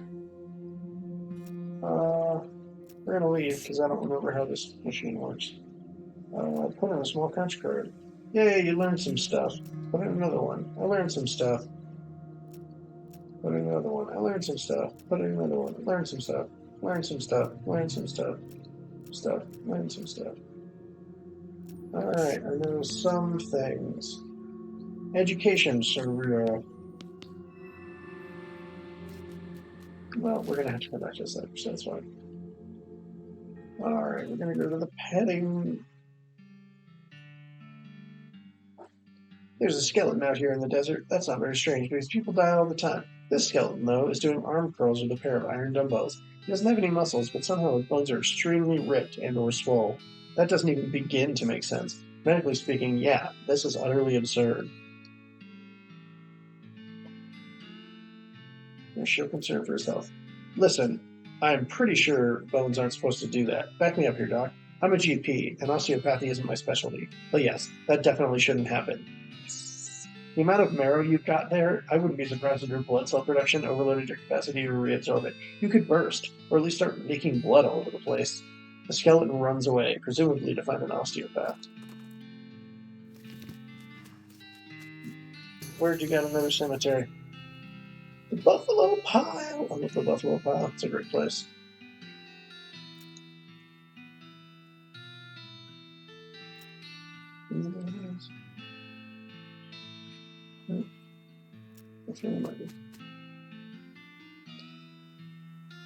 Entertaintional? Look, don't. Welcome. Howdy, welcome to Gorman Lancaster's one and only petting cemetery. It's educational and entertaintional. For only 500 meat for a lifetime pass. Don't like the patter, mark the patter, okay? Petting cemetery? That's right, a wide variety of guaranteed genuine animal skeletons, and you're free to touch them to your heart's content. Well, with your hands, that is. No writing. Can I feed them? You can try. Neat. Interested in a membership, fella? That's exorbitant. It's a lifetime membership. If you were younger, it'd be worth more. Fair enough. Wonderful. Just hold still for a second while I memorize your face. Uh-huh. Okay. Go right in. Thanks for your patronage.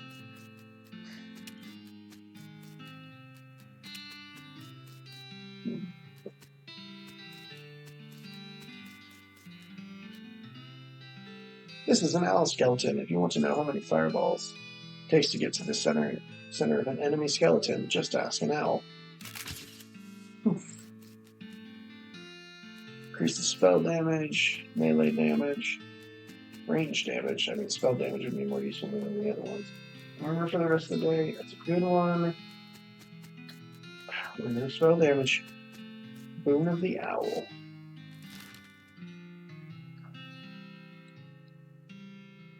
We will go to Warden's house shortly. Sorry, can't help you.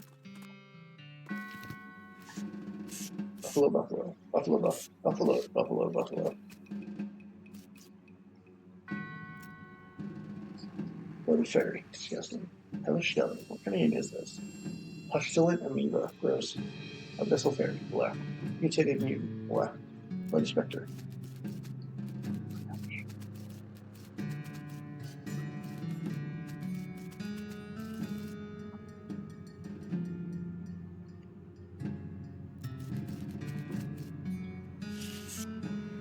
I'll take a paper.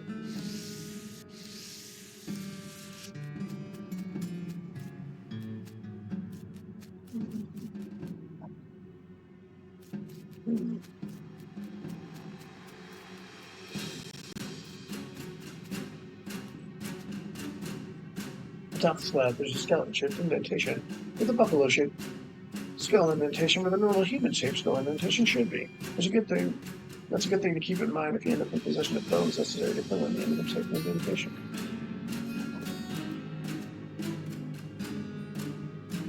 Look through the bars and see hundreds of buffalo human skeleton hybrids left in there, 3 to a cell. The keys are hanging right next to the door. You can let someone around if you want. They all look pretty angry.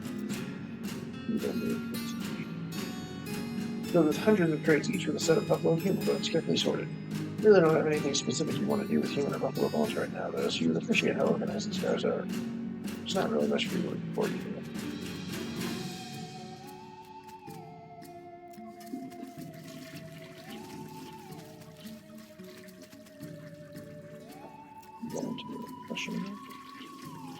There's a pile of trash next to the bad toilet. You got a sticky note. Oh, man. It says abracadabra. That's got to be important. You stick the note in your journal. I should check that out.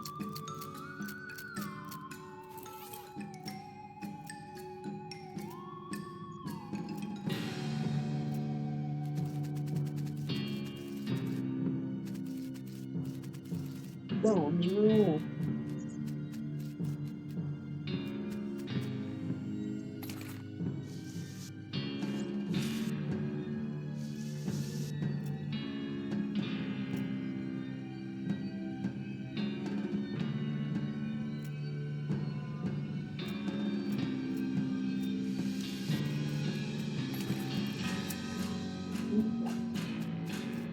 Bottle of buffalo tranquilizers.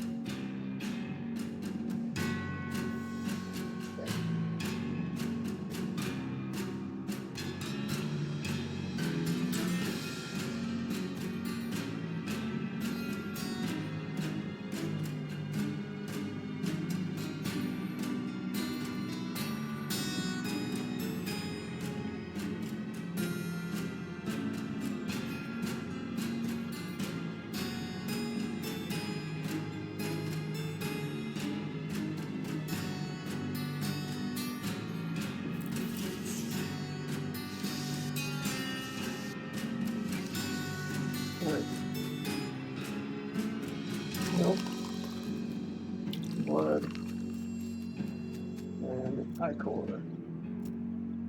Steam rises from the beaker as the reaction intensifies. The intense heat of the reaction fuses the ichor spigot into a useless mass of metal. When boiling subsides, the most in the beaker is. When the smoke clears, what you're left with is a beaker full of liquid that is unmistakably buffalo reanimating fluid. It's unmistakable because somehow the reaction caused the beaker to become labeled, and the label says it's buffalo reanimating fluid. That's just science. All right. And now for one of the best and dumbest jokes in this game.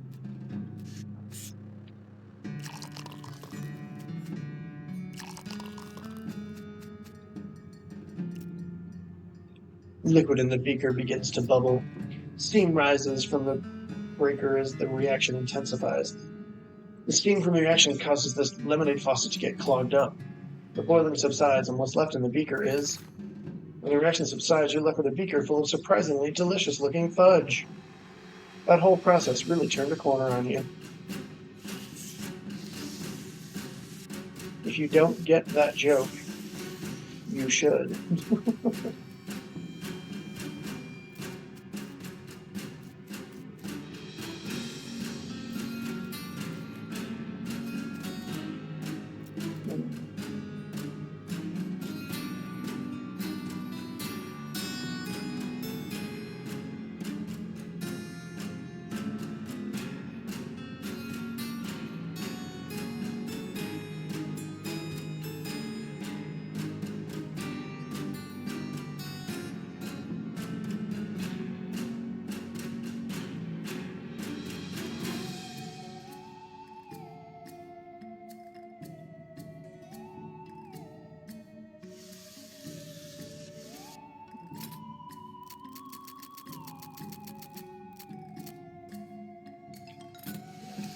I need so much more.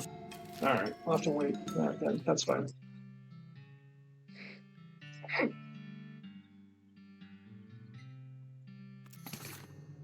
Smelling salts and some army field trailer, and some nerve pills and some patent emetic. Nice.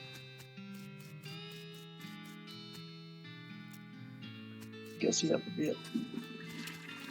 News.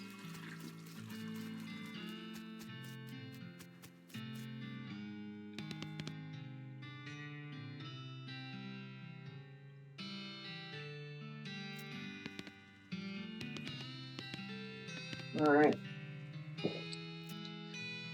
As soon as you get near the spittoon, you can smell the overpoweringly sweet stench it exudes. Nauseatingly sweet, like the rotting corpse of a dead gummy bear. Garish rainbow colors swirl together in congealing psychedelic madness. Is Roy using jelly beans as chewing tobacco? Yes. Yes, of course he is. We're talking about a bowl of jelly beans that have been sucked on, half chewed, and then spat into a brass bucket. Do you seriously want your hand in that swill of artificial coloring and thickened saliva? It will probably never be clean again. Look, I'm serious. You're about to permanently dye your hand with a swirling mishmash of all the worst colors in the spectrum. No one will ever have a tattoo that looks as gross or as stupid. Give it to me. Well, I tried. Don't ever say I didn't warn you. You plunge your hand into the spittoon and fish around for a while. Eventually, you pull out a really disgusting pistol and a really disgusting hand to shoot it with. Yay! This is actually one of the best ones because it gives you extra resistances across the board, which is fantastic. Your hand has been permanently stained by the rainbow-colored contents of a nasty spittoon. On the bright side, that hand will never suffer anything worse than that ever again.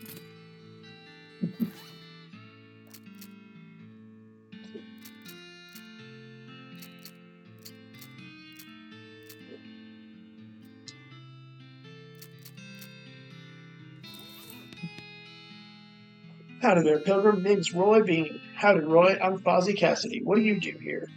Well, when I first came to these parts, I was all about two things, dispensing justice and dispensing jelly beans. I was the biggest name in bounty hunting and candy selling anyone ever heard of.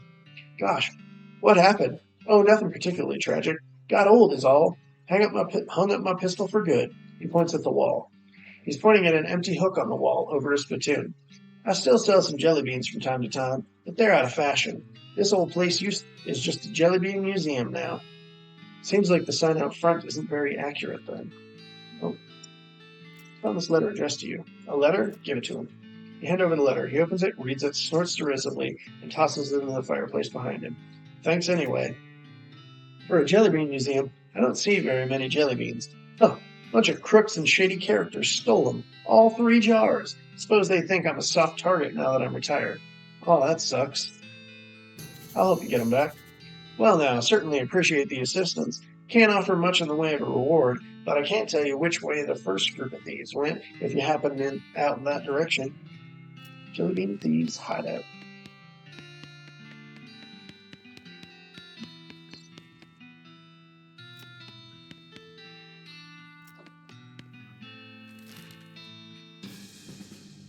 Open a new crowbar. Nothing.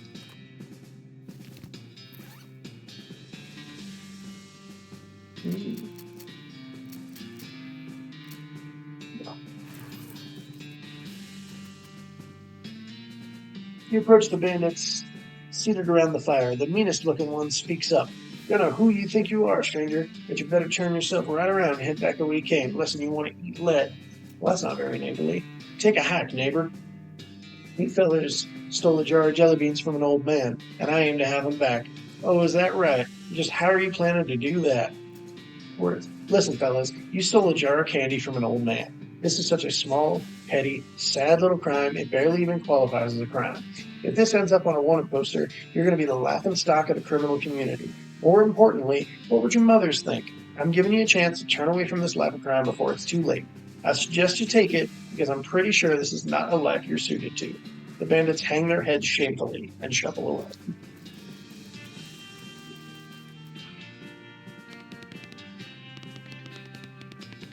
Grab the beans. Wait, that was okay. Mint jelly beans. It's a big jar of green jelly beans that are in excellent condition. Judge Roy Bean will be excited to get it back. Yay. Free stuff. Yay, free stuff. Ooh, Kurt's Fit headband. Okay. More dynamite. Beetle, cheap wine. Something. Head back to Roy Bean's house. Oh, Kellogg Ranch. We're going to head back to where we're going right now, but we'll have to deal with that eventually. Howdy, Fuzzy. You recover that jar of jelly beans by any chance? I sure did. Well, I'll be. Thank you kindly, Fuzzy. I won't ask for details, but I hope they were sufficiently grisly. Now, the second jar of jelly beans was stolen by a passel of them weird goblin fellas. Couldn't understand a word they were saying, but they were very insistent. Which way do they go? Northwest, toward that huge old cactus folks call Old Granddad. Here, I'll mark it on your map, but you can't miss it. Okay, I'm on it.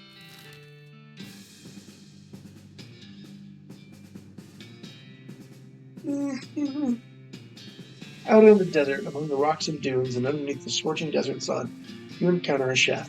That probably doesn't sound all that strange comparatively, but hold on while I go into more detail. He has, somehow, hauled a full-sized iron hot-belly stove out into this blistering hot hole, and is cooking something on it, though you can't tell what, because all you see is the pan, and the pan is fire.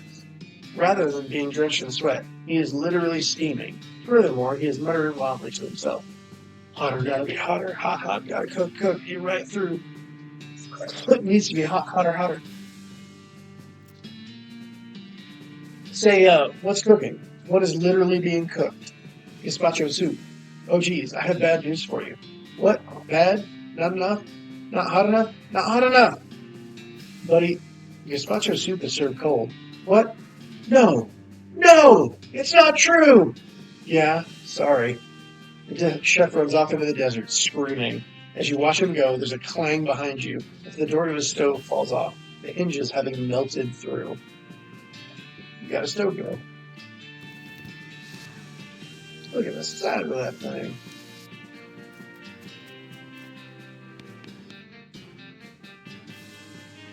Dark blocks your path. Hey, hi, no climbing for humans. I'm here for taking back a jar of jelly beans you goblins stealing. Oh, what? Jelly beans, little colorful sugar things? Oh, little fruit rocks? Yeah, those. Those are for the pile. The what? Oh wait, no upstairs for humans. Maybe we can meet. Maybe we can trading. No trading, but you can bribing me. Okay, cool. What you are wanting? A candy bar, a good human candy bar. The of the bubbles having. You knowing it? Do you mean this? Oh yes, wonderful. Thanking you. Can I climbing now? Sure. The goblin is munching contentedly on a bar of soap and doesn't seem to care about you wandering around.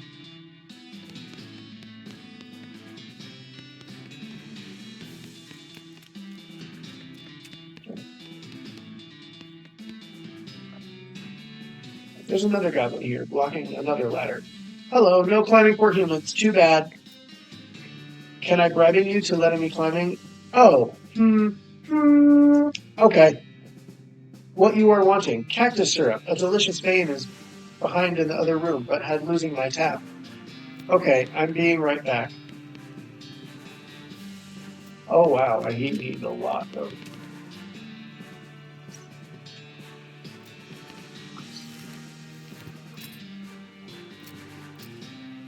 Wow, I'm way off on those. Let's see if maybe I come across one. Keep going. Alright, let's go to Keller Ranch for now. You hear gunshots and someone's shouting nearby and decide to investigate. The instinct is basically what separates an event.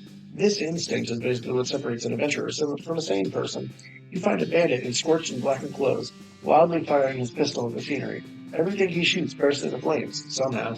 Go to hell, Cactus! Go to hell, Scorpion! Go to hell, Rock! Yee! Ah! Looks like I got a real character here. Here's a second opinion. He's nuts. Just sending a little scenery to the cow lords below. How about I send you two? We'll make fine and dandy pets for my masters. Hmm. Question his beliefs or blow them up? I'm going to question his beliefs. When you say you're sending stuff to hell, you don't mean that literally, do you? Huh? Well, sure. You see it burst into magical fire and all. Well, yeah, but that's just because your gun is magically setting things on fire. Hell hasn't got anything to do with that. But look, let me see the gun. Yeah, just as I thought. These squiggles here are old Slinger runes. Tabasco. It means bring the heat. This is just regular magic. Doesn't have anything to do with the cows. Well, shucks, and here I thought I was doing something of religious significance. Nope, sorry. Guess I got some reflection to do. Go ahead and keep the gun. Got a smoking gun.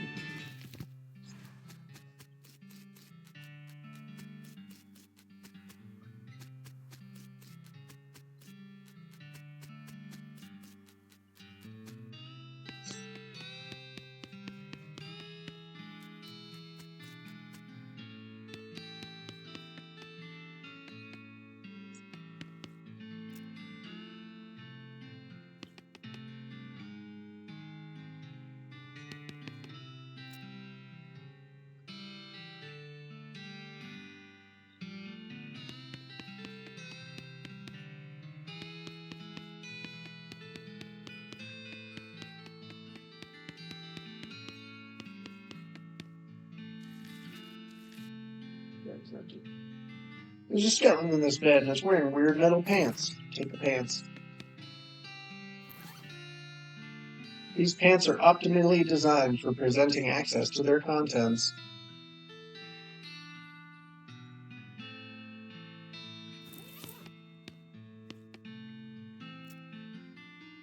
Looks like a torn out page of a battery page. It's supposed to retrieve purity of glands, but I can't stand sleeping on those metal pants. They're so noisy, especially when they're discovered in bones. Take them. This bed is empty. This bed is also empty. Ah, for crap's sake. What's my experience at right now? Not enough.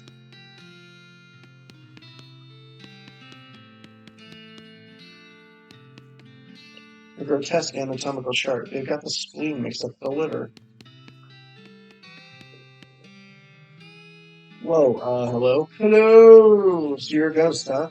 Yes, it does appear so, and alas, without me here to instruct them in my regimen of purity, all my patients have fled. That's probably not exactly why. They're likely out ravaging the countryside in their own bodies. One cannot have purity of soul without purity of the body, you know.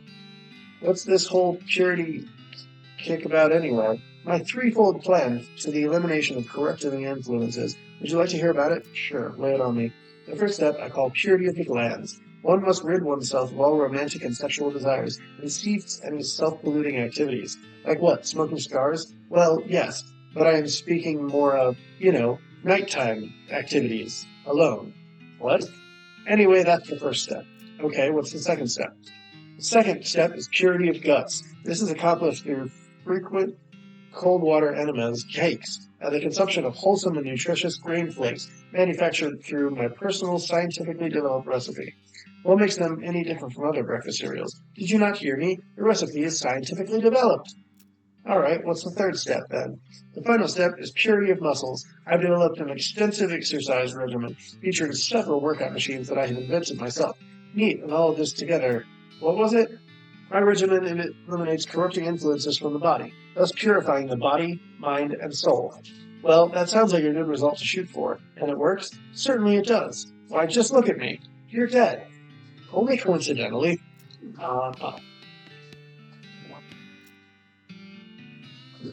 This desk is scrupulously tidy. In fact, there's not so much as a desk blotter or a single pen, and it only has one drawer. Here, that's my desk. Keep out of it. You're incorporeal, so go ahead and try to stop me. Well, I never. Ooh.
Let's do some training. Needles! So,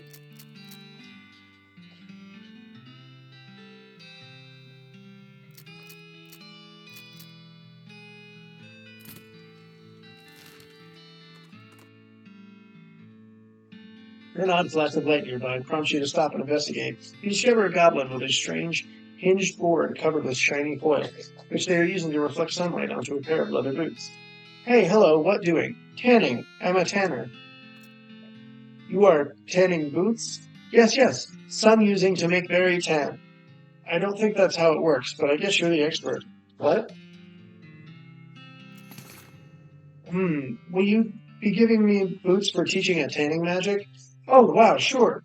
You teach the goblin a simplified low-power broiling cantrip that should roast the leather more quickly than sunlight, and they happily give you the boots as payment. Overly tan boots.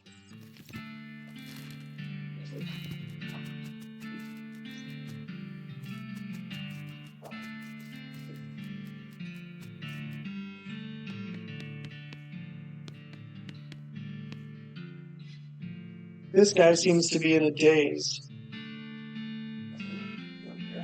Looking around uncomprehendingly at the boots and cobbler's tools around him. Hi there. These are some pretty cool boots you have here. Are they for sale? Uh, no. I mean, I'd like to sell them to you, but they aren't mine. You didn't make them? It's funny how everyone assumes that, but no. These were all made by elves. Elves? Yeah, man, little elf guys. They're hard to see, just like out of the corner of your eye, you know? But I'll just be kind of standing here, and then I'm like, oh hey, got another pair of boots in my hands. Guess the elves made some more boots. I haven't made a pair of my boots myself in, I don't know, like a year? Years? Something. These elves keep making them, though. I don't know why. Weird. Okay. You should open up a boot store. Huh? Store. To sell your boots in. They're not mine, though. They're... Right, the elves. But the elves can't be making them just for fun, right? I think they're making them so you can sell them. Oh. Huh. Yeah, that does make sense. There's a town called Dirtwater. You opened up a really nice shop there. Hey, that's a pretty long trip. Haha. But, like, it'd be dangerous. I'd be worried if the elves wouldn't make it, you know? I've got just the thing. Wow, what? Look at all these tiny little guns. See, with these, the elves will be able to defend themselves on the road to Dirtwater. Oh man, that's so weird. Okay, yeah, cool. He packs his boots and tools together and heads out of the tent. It'll be kind of amazing if he actually makes it to Dirtwater, but stranger things have happened.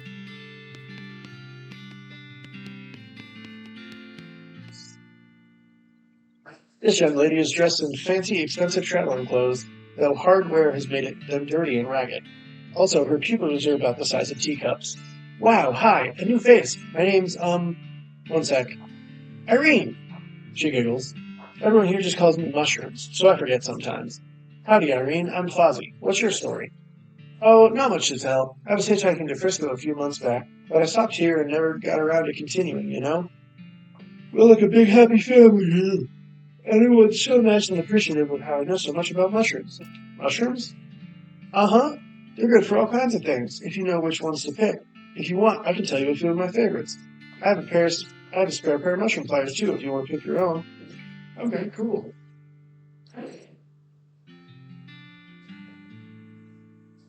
What would you like to buy? A mushroom or a pair of pliers? How about a free mushroom?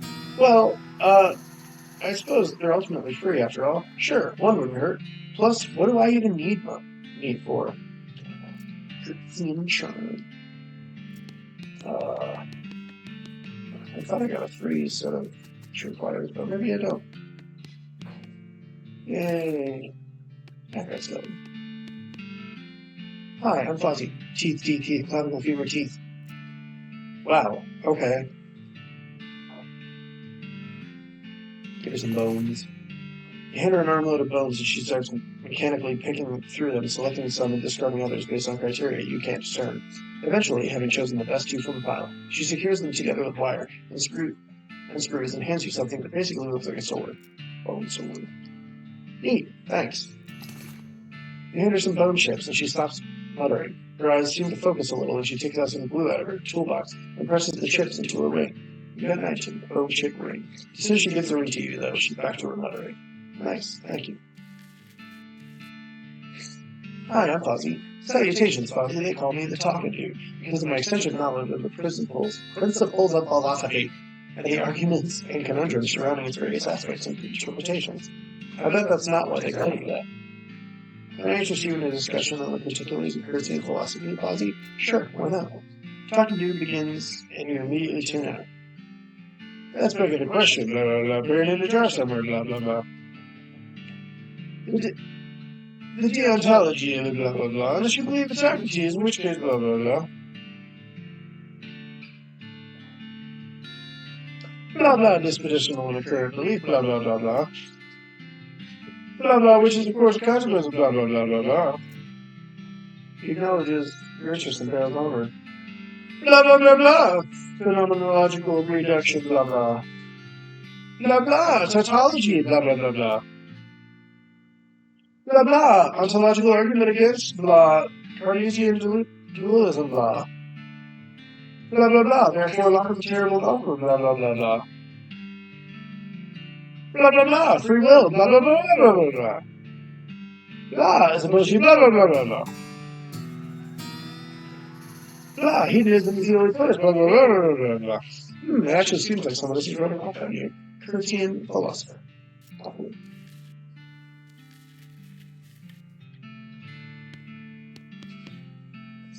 This woman is rocking back and forth, making sounds as she rapidly flaps her lips with her fingers.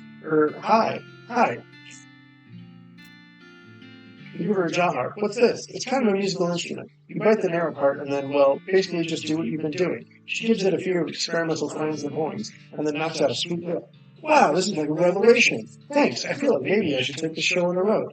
Maybe try the Jewel Saloon in Dirtwater. Sounds good to me. Thanks again. Hello. Ah, hello. Yes. Hello. Yes. I'm Todd. Fozzie. Pleased to meet you. So, what do you do around here, Todd? I'm a chemist. I've been researching the properties of some of the local mushrooms. Properties like what? Like how they get you totally wrecked. Haha. Right. I'm kidding. They actually have a lot of interesting properties that can be real good to medicine. They may even hold the solution to many psychological disorders. Oh, well, that's pretty interesting. The fact that they also get you absolutely smashed is just a happy sweat effect. I see. If you have any bacterius diphtheria mushrooms, I can refine them into a more potent potable, i.e. a potion. Hee. In fact, I do. He pulls up the mushroom and distills the results into a little bottle. Go easy on this stuff, it has a real kick to it. Ha ha ha!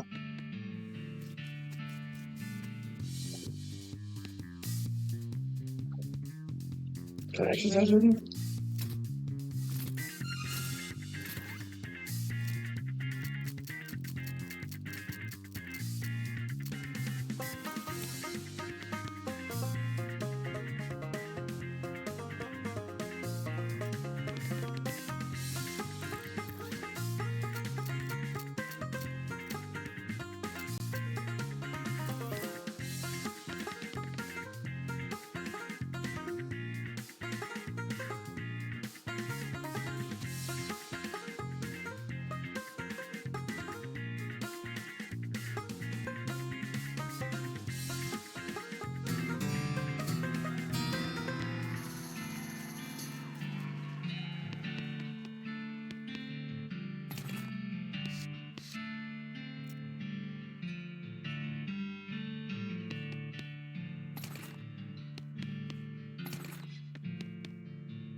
Yes.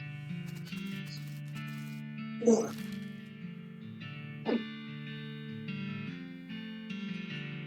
Let's go back to the Home Cemetery. Yes, I would like that. Thank you. I've been looking for more of these guys. They're your fun.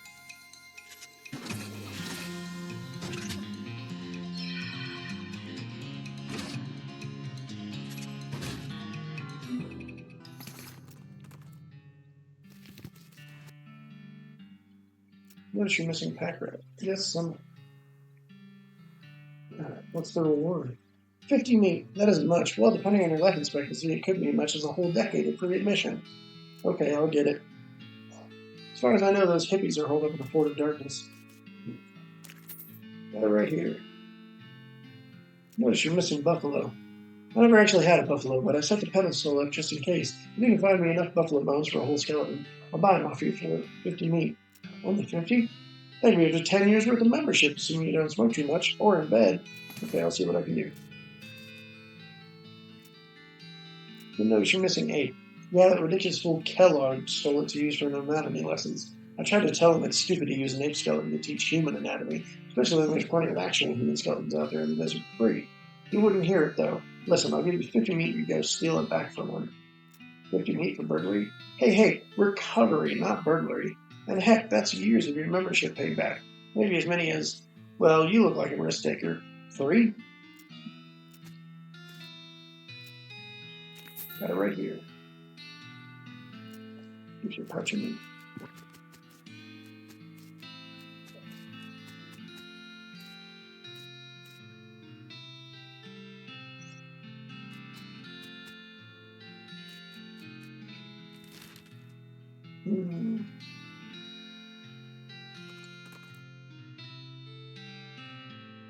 The shirtless man in tight, stretchy pants charges at you out of nowhere. No more mushrooms, no more yogurt, no more exploding man in your consciousness while running in place. I'm gonna kill someone. Something, kill it and eat it! And he's thinking quickly, you dig a hole in the ground and cover it with sticks and leaves. The guy finally arrives. He was a long way away when you first saw him. He falls headfirst into the pit and knocks himself unconscious. I guess we're gonna... Wait.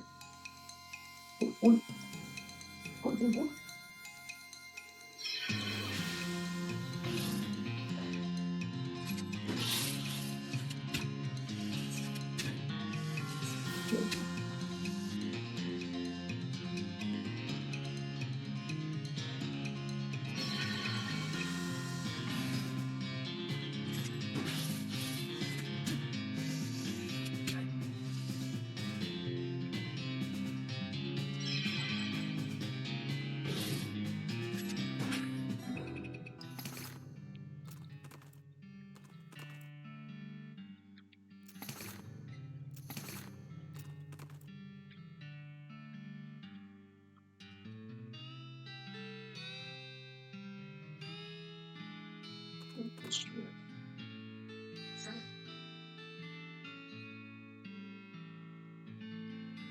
you ride along, you randomly think about how sometimes one cowpoke will shoot another cowpoke's feet and yell, "Dance!" And how it's usually a situation where the first cowpoke is being mean or threatening. But then you idly wonder if a fellow could do something similar, except shooting at their own feet if you were a good enough shot and or a good enough dancer. Fire at your feet for a while and dance up a storm. It's a great combination of dancing practice and shooting practice. Only 2 days have passed, jeez.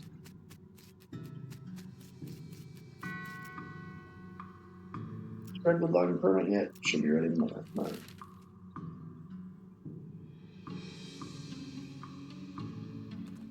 Military cemetery.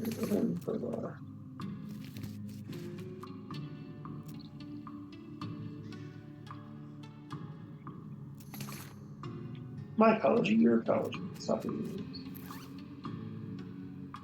It's a book about mushrooms printed on paper, which is made from trees, which mushrooms sometimes grow on. It really makes you think. Acid carry my ecology. After you finish reading the book, you absolutely misplace it while musing about mushrooms. What does this one actually give me? You can identify useful and dangerous mushrooms. Okay.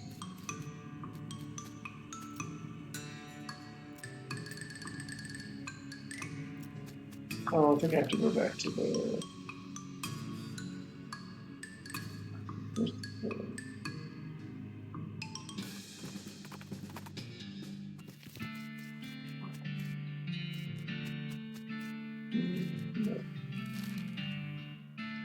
the other one.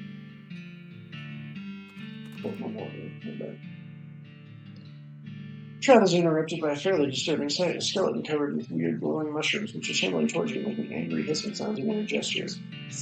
That thing just give it a finger? I feel like it's supposed to be an incantation sort of deal. No. You're getting his gestures all wrong. You're not accounting for your arms being lighter than normal, so the momentum is all out of kilter. I'll demonstrate without actually casting the spell. Watch closely. You wave your arms in a complicated pattern, which the skeleton observes and then duplicates. The spell causes all the mushrooms to explode, blowing her apart.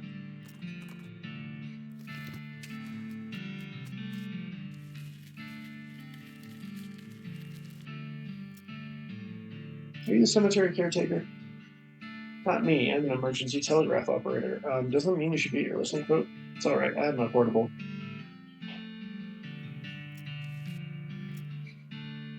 You the cemetery caretaker? No, I'm a dedicated, unemployed layabout. And where do you get the money to buy these expensive gaming? Wargaming miniatures. Griffin. You the cemetery caretaker? Yep, that's me. Did one of the other guys tell you? I try to keep it hushed because people assume you're a weirdo if you work in a graveyard. I'm actually here to tell you to get back to work because skeletons are wandering out of the place and causing trouble for the neighborhood. Oh, nuts. Alright, well, look, I'm on a real winning streak here. I'll go back once it's over, okay? I'll have 5 something with it. Maybe I get some experience with it. I already broke this one. You've already lost. Look at the table. Huh? You're outflanked and they still have reinforcement shits left. You got maybe 1 cannonball bombardment still in you, but the dice are way against you on the strain. You got 2 tunes left. Tops. Aw, geez. Yeah, I guess you're right. Alright, fine. Hey guys, I'm gonna cut out and go back to work. I'll catch you next week. Lovely. Let's go reboot him. You're into a goblin chef. You can tell they're a chef by their hat and their big fork. Well, I guess they're either a chef or they've recently eaten a chef. Hey, hello a human. Hey, hello a goblin. Looking for tuna. Seeing it? Tuna? This being a desert. There's no tuna for miles. What are you saying? Tuna is local delicacy. Tuna? You meaning fish? Swimming thing? Crazy human. A tuna isn't swimming. This is desert. Where's it swimming? Well, yeah, that's my point. A tuna is round and green with red knobs. Porky spines having. Oh, some kind of cactus. Like a prickly pear or something? Yes. Duh. Alright, well, not seeing any tuna, but giving me a big fork and helping you look. Okay, anyway, I have spares. The goblin gives you a tuna fork, and the two of you hunt around for a while until you find a stand of prickly pears, aka tunas. Turns out the fork is necessary because tuna pricklers are tiny, barbed, and absolute bastards.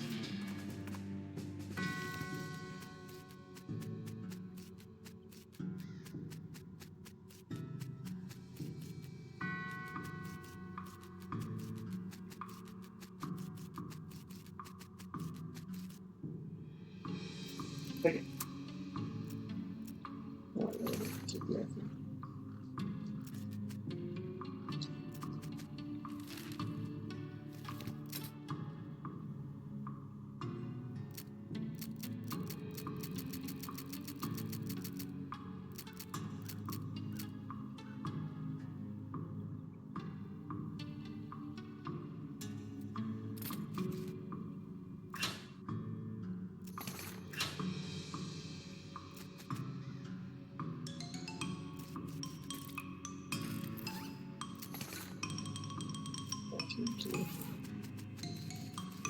Oh, that's right.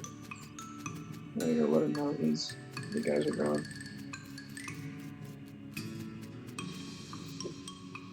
Hello, who are you? My name's Bernard. Shh, they'll hear you. Da da da da. I took care of him already. That's great. This word off my land, let me tell you. Here, you can have this worry stone. I don't need it now. Cool, thanks.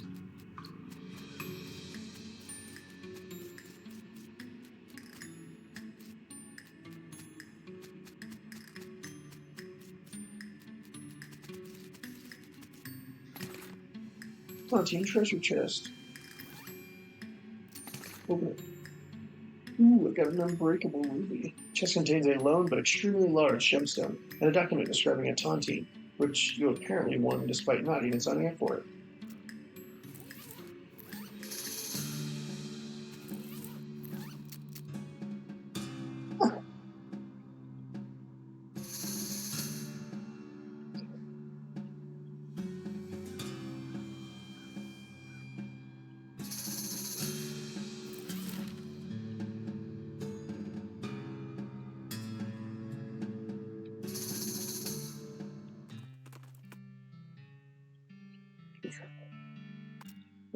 Dancing. Yep. Yeah, they're great stuff. And I don't think that was even necessarily your interaction coming in late. It was just me not paying attention to the chat. Sorry. Follow the map.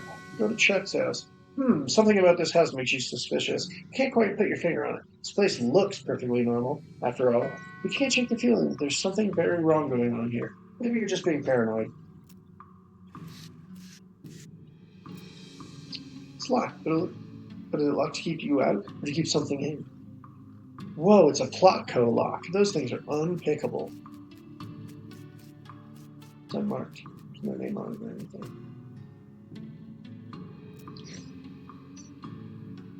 You knock on the door. A voice inside calls out, "Come in, it's open." It's always open. The door creaks open and you step inside the house. The interior is an absolute nightmare. The walls are covered with rusty chains and hooks, as well as a variety of wicked-looking knives and shears. A man of indeterminate age and slightly hunched posture grins widely as you enter, his eyes gleaming. He's standing near a large puddle of blood on the floor. Um, Hello, my name is Chuck. Welcome to my little blood and breakfast. Your what? Blood and breakfast. Oh, sorry. I have a lift. A lift? Yes, it makes blood sound like blood. And bed and breakfast. I see. People also tell me I emphasize words oddly, but I don't get that at all.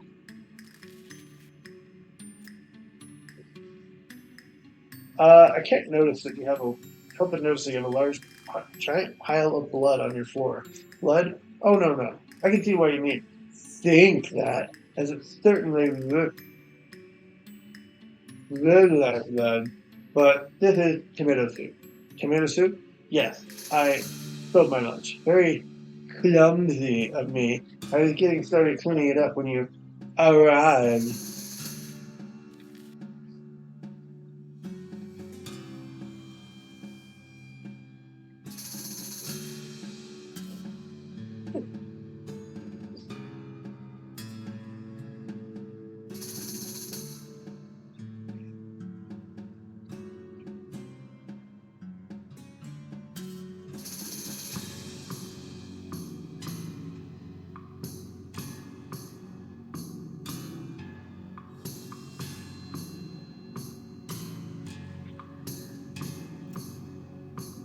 There's nothing very unusual, but you notice two jars of tea leaves labeled sleepy time and Earl Grey. Sorry, that's private. That's my bedroom. Your what? My bedroom. My bedroom. Oh, right. Gotcha. Never mind. Aha, you've noticed my collection. Yeah, it's dramatic. It all belonged to my father, and his father before him. They were butchered. And you? Ha, I do a little bit, but not professionally. I broke the family tradition to run my little bed and breakfast. There's a large collection of steel chains and hooks, as well as knives, shears, and other bladed implements. Everything is covered in rust, or possibly dried blood, or possibly both.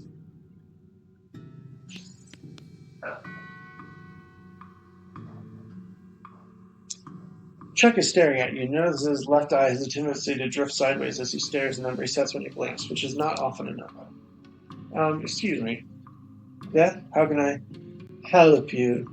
You said you're running a bed and breakfast here? That's what I said, yeah. Can I have a look at the guest room? It's in the cellar, but I'm afraid it's unavailable at the moment. My last Jax has only just checked out, and I still need to clean up the mess. Has a mailman been by recently? Why, yeah.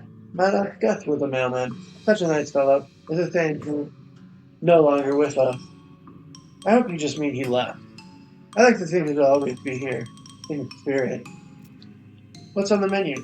Homemade sausages and tomato soup. I have a special tea blend that's a real knockout.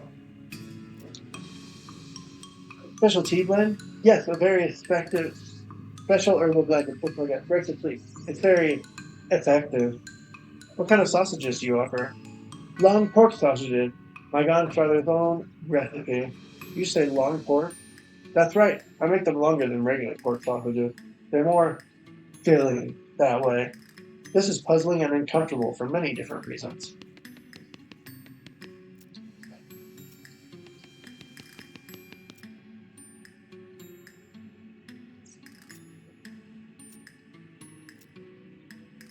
What?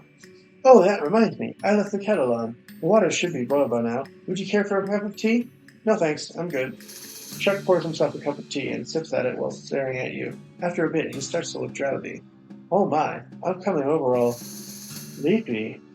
Perhaps I should get my hood down for a few minutes. It's been a long day. Please excuse me.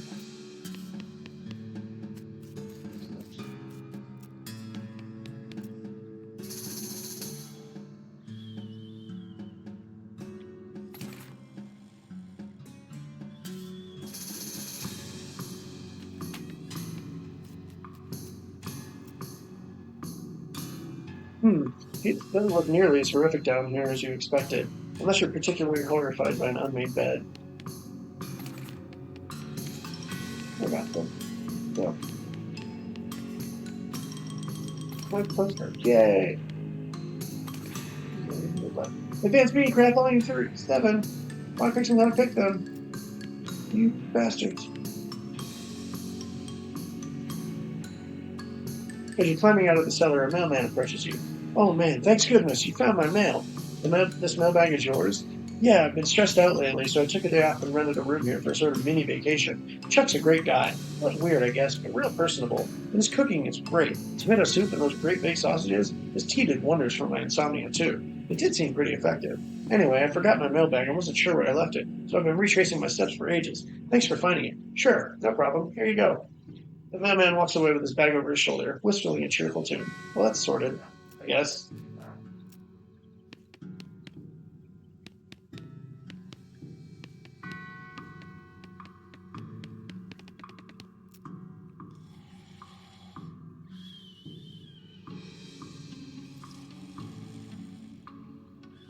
Eh,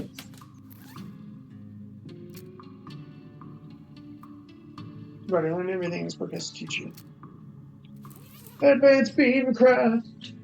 It's a recipe that has been scratched out and replaced with a bunch of paranoid insane scrawlings. Gives wary a skill that increases your maximum AP. There's a list of meditative techniques used to consecrate while cooking and or fighting. Lets you temporarily increase your mysticality during a fight. There's the Great Northern Blizzard, which is an AoE attack that hits all your enemies. Which one?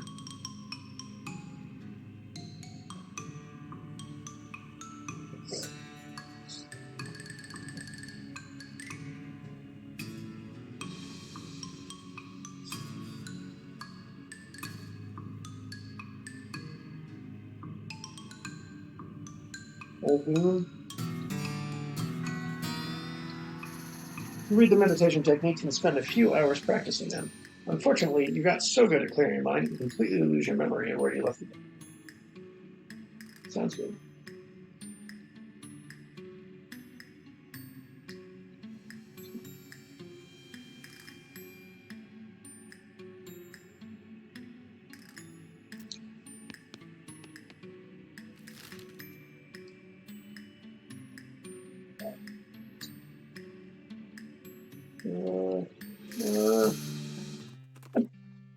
Sweet redwood.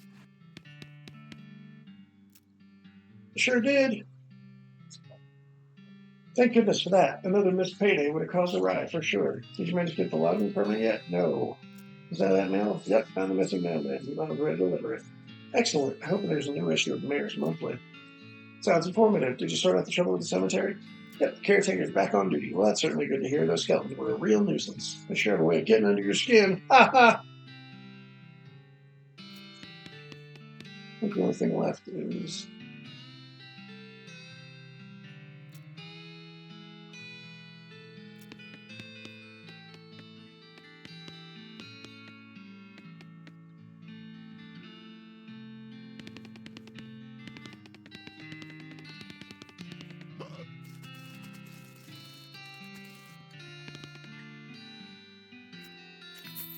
Oh, I didn't even do that. Oh well. Let's check out this bourbon. What's it do? Not too bad. Oh, there's no way with this bow. Howdy, Fozzie. You managed to take a picture of that owl skeleton yet? Sure did. Here we go. Great. Oh, will you look at that? What a beaut. Well, thank you, Fozzie. I ain't gotten anything as a reward, but I imagine you'll get some experience points out of it. See you, Hobart. Hobart.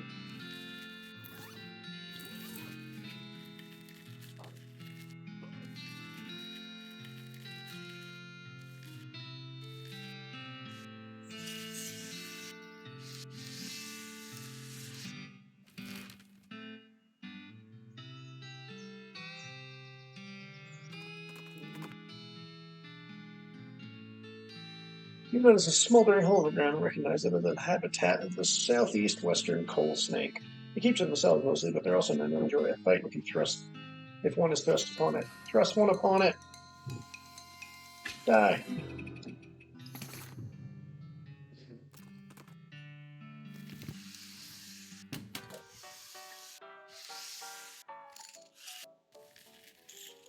Oh, I haven't learned cheating at poker well enough for that yet.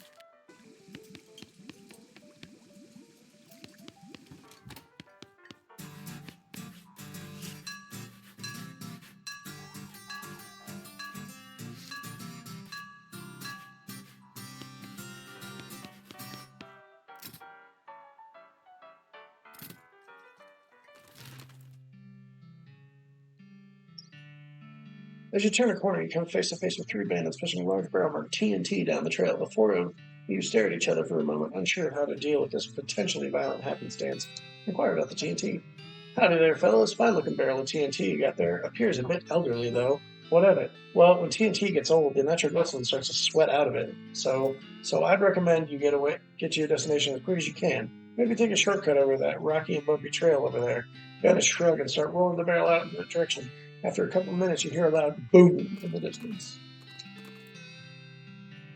Thrust one upon it. Die.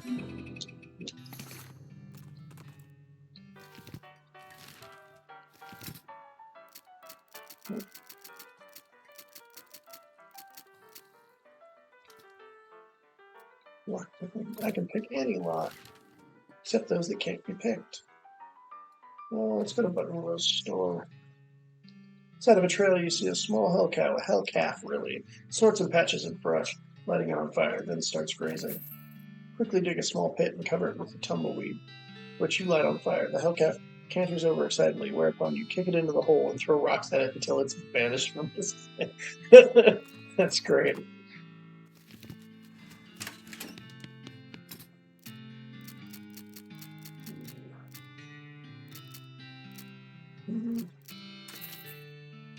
Can't use stealth protector.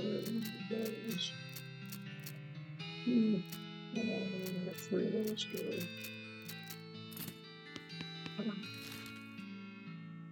I don't know if I've done.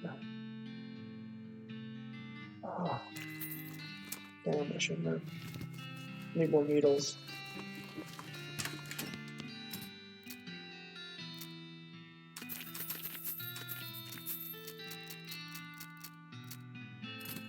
Okay.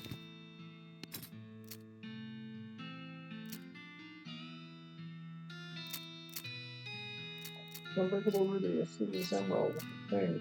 Stock certificate, stock certificate. Don't need those. I will sell that. Those are enough to get a gold tooth. I suppose now to get their attack. Just sell it, okay. Well, it says that. I'm good for it.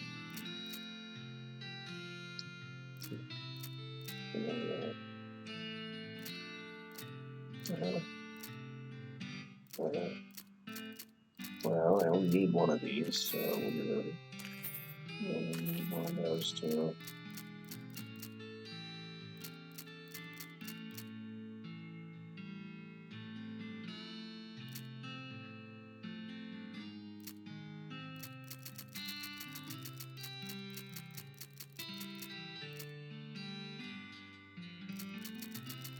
I think I want more encounters with skeletons at the moment.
Welcome back, my friend. Hi, Murray. A very amusing synchronicity occurred. Have you met the bootmaker next door? I wasn't inclined to believe his stories about elves, but this morning I found a very interesting little hat on my doorstep, where the milk delivery was supposed to be. Would you care to see it?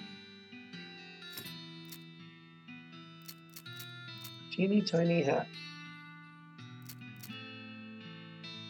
Yeah, that seems really useful.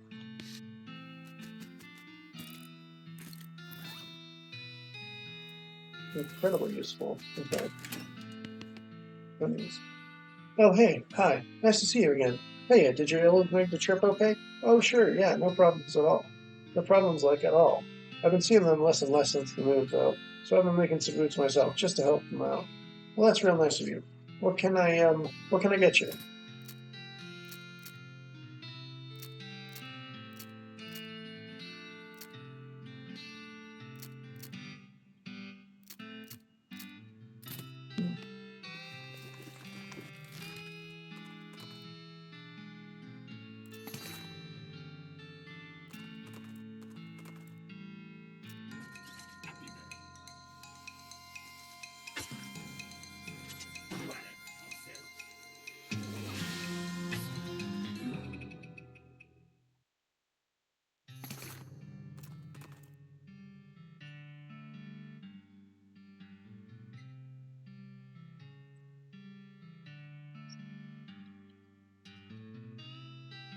Alright, we're gonna go to the rescue mission. I feel like I'm pretty sure there's a something over here I'm missing.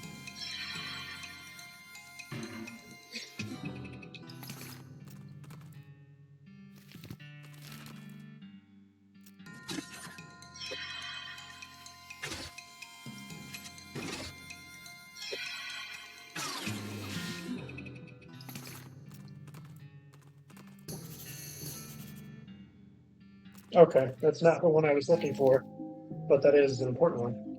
Looks like you found the circus those clowns were talking about. Ugh, a circus. That's like a clown hive. Fortunately, it's not a very big circus. There probably aren't very many clowns. Certainly not enough for an army or invasion force or anything. Still, since it turns out demonic clowns are a real thing, any number of them could be real trouble. You walk as nonchalantly as possible so the clowning, the ticket booth won't suspect you know this horrible secret. Whistle innocently. As you approach, the clown puts on that basically cheerful facial expression that retail employees use when the last thing they want to do is deal with a customer, but they're not allowed to say no. Welcome to Barnaby Bob's Perfectly Normal Traveling Circus Sideshow, sure. Blah, blah, blah. Barnaby Bob's Perfectly Normal Traveling Circus Sideshow, sir. How can I help you? I'd like to see the circus, please. Well, you came to the right place then. But if you want to get inside, you'll need a ticket. I just so happen to have one. The clown looks very surprised. What? How did you... Well, great. Good for you, sir. I'll just take that and stamp your hand for re-entry. There we go. Enjoy the show. What about my partner? Partners get in free.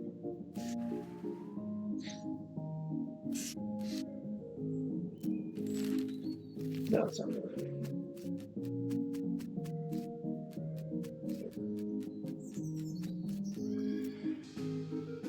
You walk into the circus. Actually, I guess it's more of a carnival, but let's not split hairs. As nonchalantly as possible. There are a bunch of clowns around, working at booths and so on. More clowns than customers, of which there doesn't seem to be more than a dozen or so, which is good, in that it means the clowns can't disappear you as easily as if they figure out what you know. But on the other hand, if things go wrong here, innocent bystanders might get caught in the crossfire. Clown crosses his arm and grunts at your post. Stage show won't open till later. When? Later. Yeah, but when exactly? Later. Okay, jeez. Condemned until further notice. We encourage anyone suffering from force bites to consult a doctor. What all do you have in there? Secrets, mysteries, things too weird and disturbing to be witnessed by the light of day. Freaks? Not just freaks. Gosh. How much does it cost? For you, 300 meat. For everyone else, 300 meat. Okay, I'm in. Okay, you won't be disappointed, and in the event that you are, no refunds. Lovely.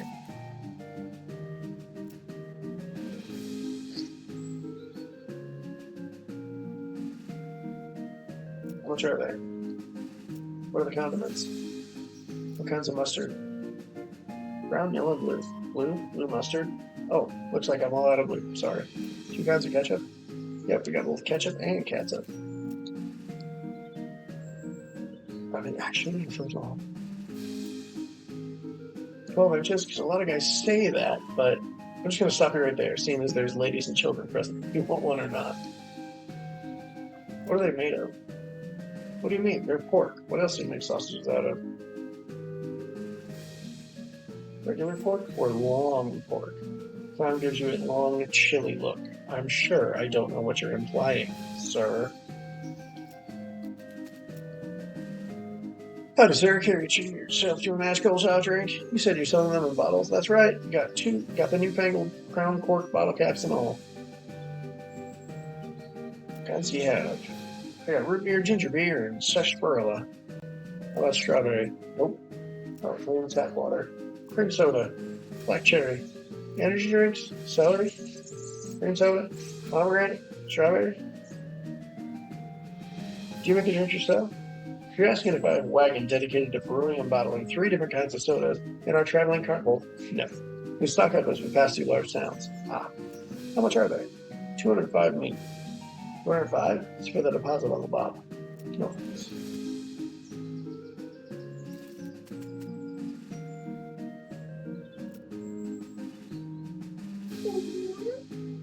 Step right up, fella. Step up and try one of the world's newest candy sensations. What is it? Cotton candy, the finest in several senses of the word. Spun sugar. Created through a revolutionary new process. It's so light and sweet and fluffy, it's like eating butterfly dreams and kitten wishes. So it isn't actually made of cotton? What? No, cotton is indigestible, no matter how much chocolate you cover it with. Found out the hard way, did you?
It's a metal box with a wide funnel coming out of the top.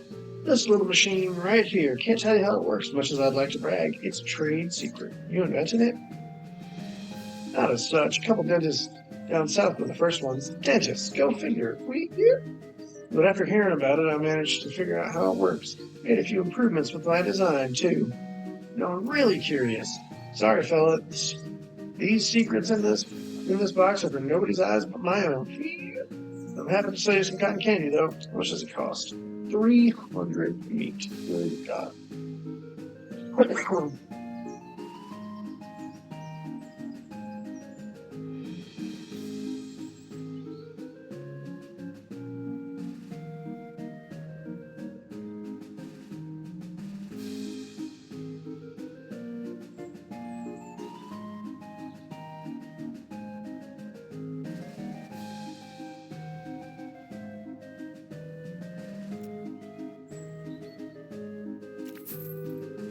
Mom puts a slab to sit down on the counter, ducks underneath, comes back up with a paper cone, which he holds in the mouth of the metal box. He pulls down a lever, and the machine makes a thin squealing sound as a glittering white spun sugar collects on the paper cone in a fluffy cloud. Here you go, enjoy. Enjoy delivery. How much are they? Just 30 meat. What colors do you have? Oh, well, just take a look. Red. They're all red. I didn't make them float like that. There's nothing to it. Heck, they all float around here. Oh, of course. I'll take one. Tell me anything more about your circus? What are your traveling plans? They should set up kind of out of the way. What are your plans? I haven't decided yet. That's why I was sitting down somewhere a bit more rural. Keeps things relatively quiet while we scatter around, getting the lay of the land and all. Oh, where'd you travel from? Was your previous stop interesting? Oh, northwest-ish. This little hole-in-the-ground kind of place. You wouldn't have heard of it. Oh, why is everyone working here a clown? Oh, it's traditional. When the, what do you call them? Rodeos stopped being put on, the rodeo clowns took other jobs in the circuses and carnivals. Over the years, it just became the normal thing for carnies to be clowns. It's a community, you might say. Oh, Who's this Barnaby Bob guy? Oh, the boss is a real famous showman. Well, I'm not surprised you wouldn't have heard of him around here. Oh, got an eye like a hawk. He's a real whiz with those knives of his. Don't miss his show. It's a real highlight of the carnival. Okay, see you around, clown. Catch you later, alligator.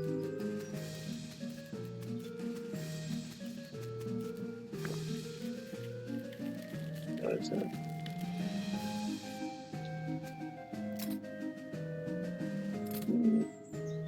Ten, Mr. Calvin. More Mr. Calvin. Mr. Calvin.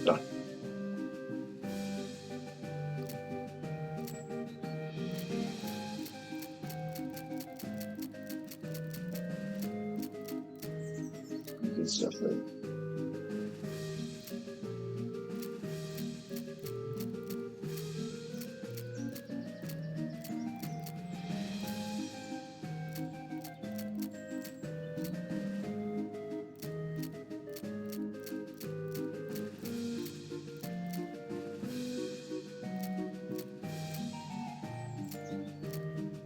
Mr. Calvin.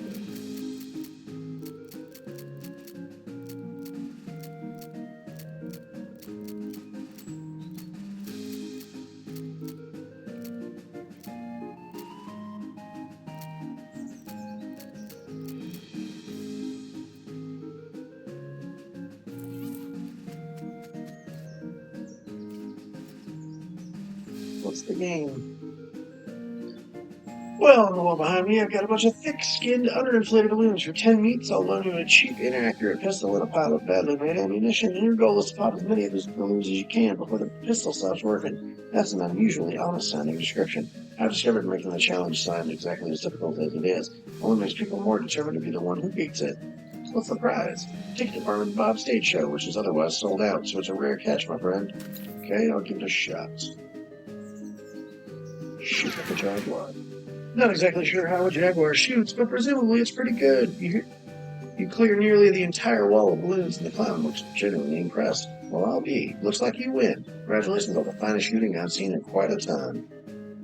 You got an item. Circus show ticket. Starting soon. What's the game? I'll give it a shot. Looks like you've already got a ticket. You get a large plush cat. With a small plush cat. What's the game? Simplest guessing game imaginable. I've got a standard deck of playing cards here. I'll show you all the faces, and when I turn them back over and start picking cards, you guess what card I pick, you win. You don't shuffle them? No, sir. If you can memorize a deck of cards that fast, more power to you. Or if you got a touch of magic in you and want to try to read my mind, that's fine too. Just don't dig too deep. What's the prize? Ticket to Barnaby Bob Sheep Show. Got everything. Read out lots of names as fast as you can pick them up. You seem genuinely impressed. That, sir, is so remarkable and practically frightening. Looks like we have a winner. Thanks. You've already got a ticket to the thing, so here's a large plush owl. What's the game? Give it a shot. Small plush owl.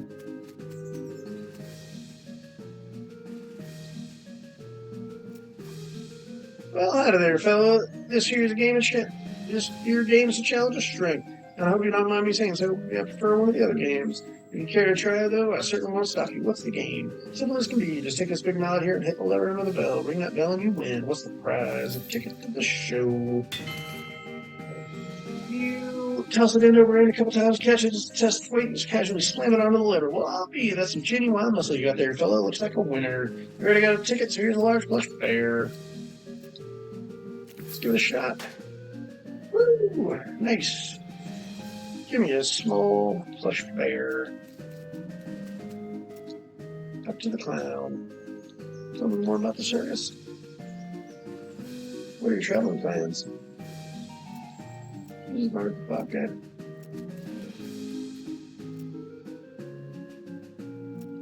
I'll let you know if I find it.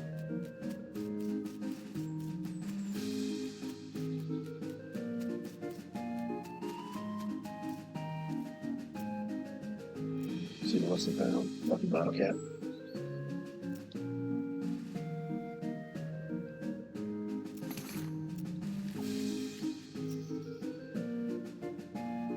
How much does it cost? I'll take one. 300 meat. Steel is missing.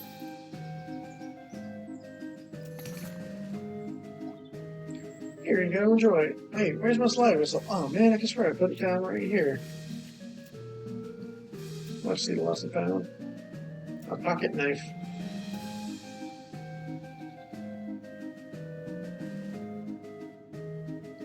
I put slide whistle on the box.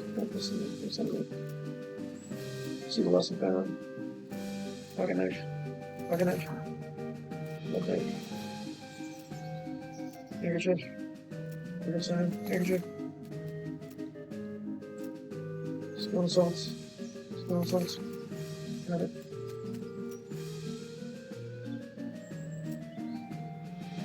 You know, I think I saw a slide whistle in the lost and found box over the sausage stand. What? Really? Oh gosh, wait here just a minute.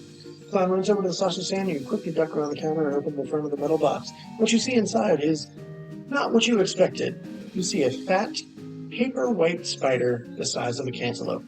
It's lying on its back, feebly struggling against the straps that bind its leg to the floor of the box. Slowly, you pull the lever. A rod moves inside the box, pressing down on the spider's abdomen. The spider emits a thin, squealing sound and squirts something that looks like spun sugar out of its anus out of its funnel on top of the box. Shut the box. Quickly shut the box and dart back to the front counter just before the clown returns. He gives you a momentarily suspicious look, but is quickly distracted by the joy of getting his slide whistle back. You were right. Thank you so much. Clown carefully puts his slide whistle in his shirt pocket, ducks underneath the counter, and comes back up with a paper cone, which he holds in his mouth, in the mouth of the metal box. He pulls the lever in a box and makes a squealing sound as if something resembling comes in a fluffy cloud. Cotton candy. Thanks. Oh, hang on. Slideshow tent is fairly large and packed with weird things to look at, like all good slideshows are. A few lanterns are hanging from the ceiling, casting flickering shadows above, around, and making everything look even more eerie. The clown is hanging out in here, presumably to keep an eye on the exhibits. He grins and nods as you enter. Come on in, take your time, have a good look around. Just remember, no touching. You lean in a little closer to inspect the jars. They mostly contain malformed and/or mutated animals pickled in formaldehyde. A three-headed kitten, some kind of ferret or weasel with 8 legs, a twisted Mobius loop of a snake without a head or tail. Weird, crazy stuff. One shelf seems devoted to a huge, gross pale grubs like fat, featureless white worms the size of a sweet potato. The one on the end is larger than the others and has shiny black eyes. Someone has painted its face in an apparent parody of clown makeup. Yuck. Take a closer look. The pasty white face has been painted with little blue triangles over and under the eyes. The creature has a long, thin slash of a mouth as well, and the area around it has been painted with bright red lipstick. The black eyes flash red as the thing suddenly thrashes in its jar, spinning to face you and stretching its mouth open, revealing rows of yellow sharp teeth. You stumble back with a cry of shock. Ha ha ha ha! Got you pretty good there, buddy. What is that? It ain't a real critter. It's made of rubber and clay and doll parts and such. Got an electromagnet under the shelf to move it with. He takes a little push-button gizmo out of his pocket and shows you. Should have seen your face. You about jumped right out of your boots.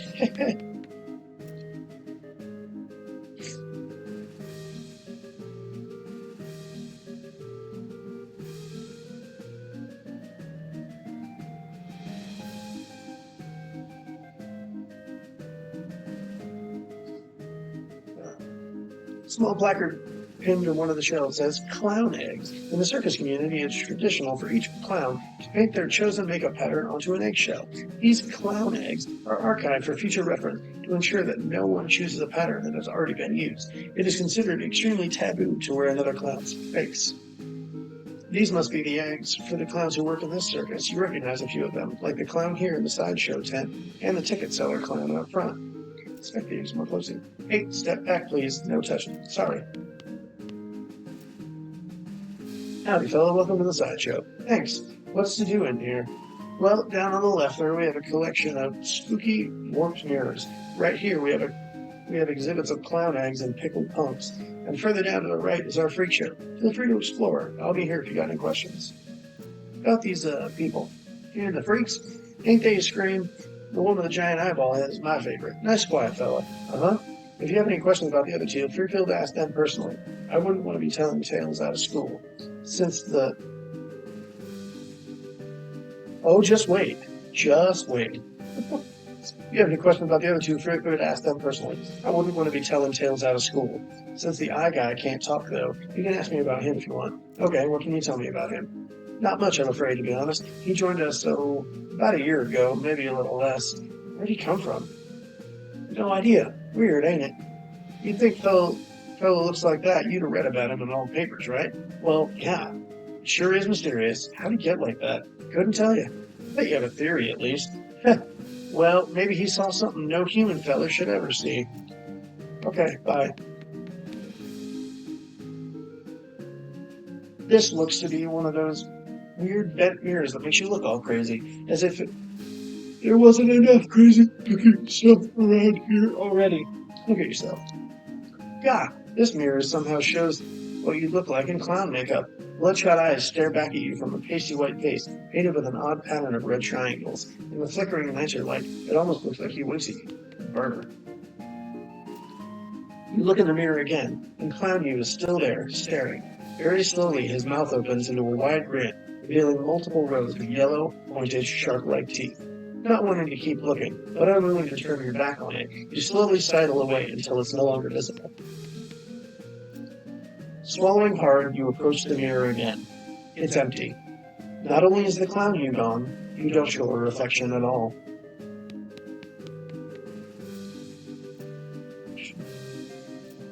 What's with those weird mirrors? Ain't they a riot? That's what you call an optical illusion. As I understand it, has to do with the way light reflects off of them.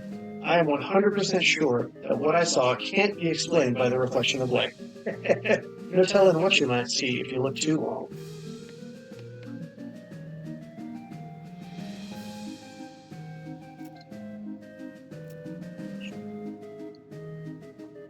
What can you tell me about these eggs? That's your traditional clown thing. There's a placard there next to them that explains in detail. Don't get too close, please. They're fragile.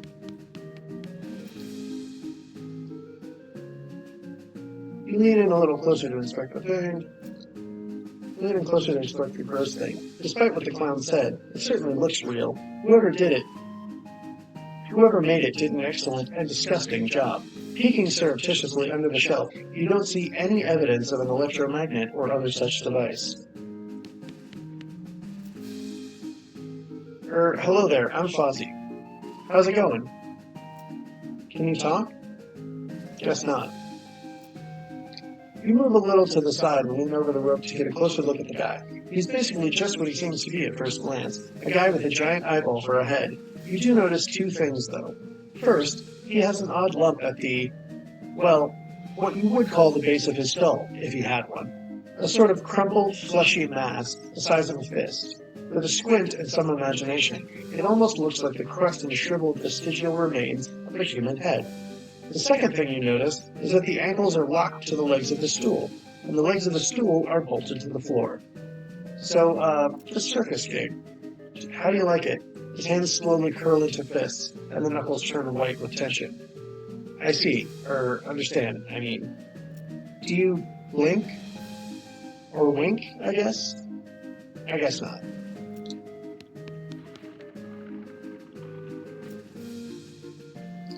Hello there. Welcome to the sideshow. My name is Douglas. Hi, I'm Fozzie. Delighted to meet you.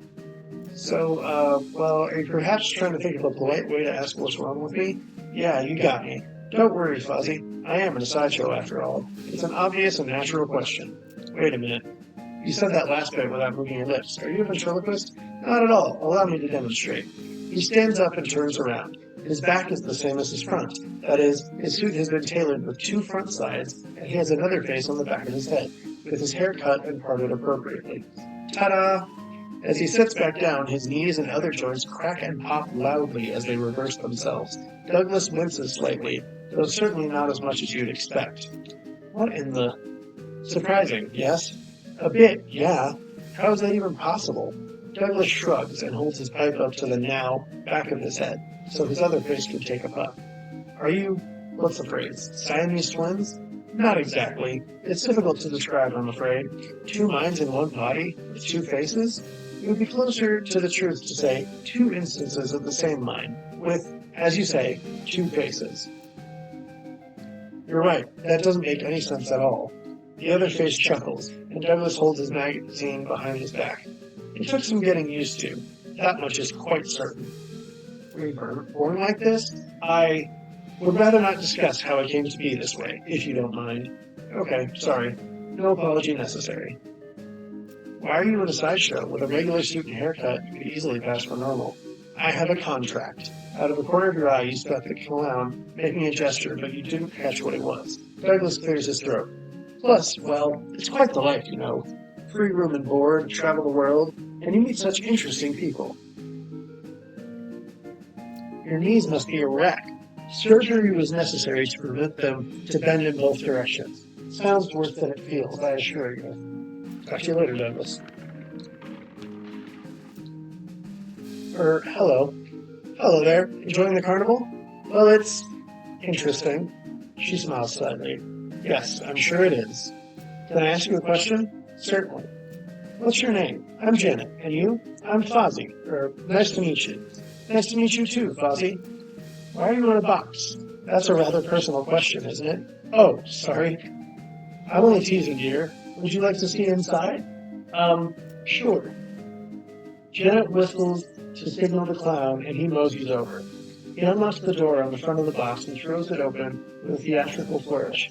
Inside, instead of Janet's body, you see a tangled, complicated assortment of glass tubes and pipes, ticking clockwork gears and pumps. Liquids of various colors, mostly red, slosh through the tubes. A large bellows near the top inflates, then begins to slowly deflate. What do you think? It's amazing. I've never seen anything like it. Well, I'll take that as a compliment. It's certainly educational, I imagine. The larger tank on the left is my stomach, if you'd like to see what I had for lunch today. Examine her workings. There we go. You watch the various liquids slosh around their tanks and pipes for a minute. Weird. Gross. But it is indeed educational. How did this happen? Were you in some kind of terrible accident? I'm sorry, but I can't talk about that. Of course, sorry. It must be a painful memory. Her calmly composed face creases into a very slight grimace as she shoots a sidelong glance at the clown. Yes. Well, it was nice to meet you, Janet. So long. Good luck, Fozzie. Alright. We get free attack damage from looking at her weird body. Ask a question. About these, people. Does he ever blink? You mean wink? Nope, no eyelids. I gotta toss a bucket of water over him once in a while so we don't get too dry. He does look a bit dry now that you mention it. Yeah, it's getting about that time. Excuse me for a minute. Alright. See several shelves full of white. Clown cellar out front. Inspect the eggs more closely. Since the clown's distracted, you take the opportunity to get a closer look at the eggs. You notice 3 things about them. Firstly, they're too large to be chicken eggs. You have no idea what kind of eggs they are. Secondly, they're all broken and then very meticulously glued back together. They almost look like they've been reassembled after something hatched out of them. And thirdly, one of the eggs features a pattern of red triangles that you recognize. It's the same as the clown version of yourself that you saw in the mirror earlier. You quickly step back as the clown guard returns. He gives you a fair amount of side-eye, but doesn't say anything.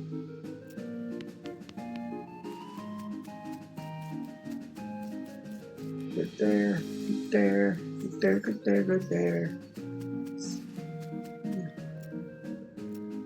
What's the game? I'll give it a shot. Oh, what? What do I have? What? You jerk. Smaller, smaller, smaller. Okay. There. I found your thing. There it is. Weren't you on the other side of the midway just now? Oh, nope, that's the other balloon guy. We just dress alike and use the same face paint. Did we fool you? Gives you a big exaggerated wink.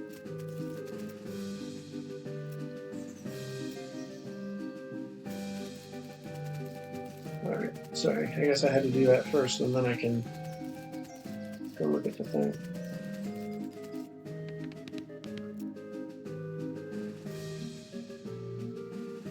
Ticket seller out front. Say, wait a minute. Here's the egg for the balloon selling clown. Didn't he tell you there's another guy wearing the same makeup? According to this sign, that seems unlikely.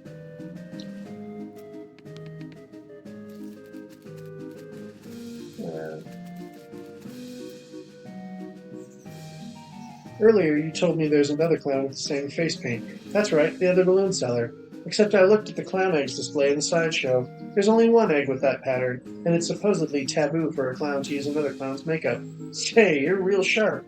Better watch out you don't cut yourself. Ho ho ho. So what's the deal? You're right, there's just me. I walk around the midway and sell balloons at both ends. When people ask, I like to have a little fun with them. So you're not actually following me around? Oh, why would I need to do that? You aren't dangerous or anything. Right? Right. Anything else I can do for you? I'm good, thanks.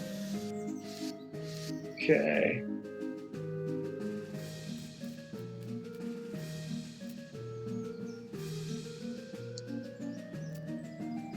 How much are they?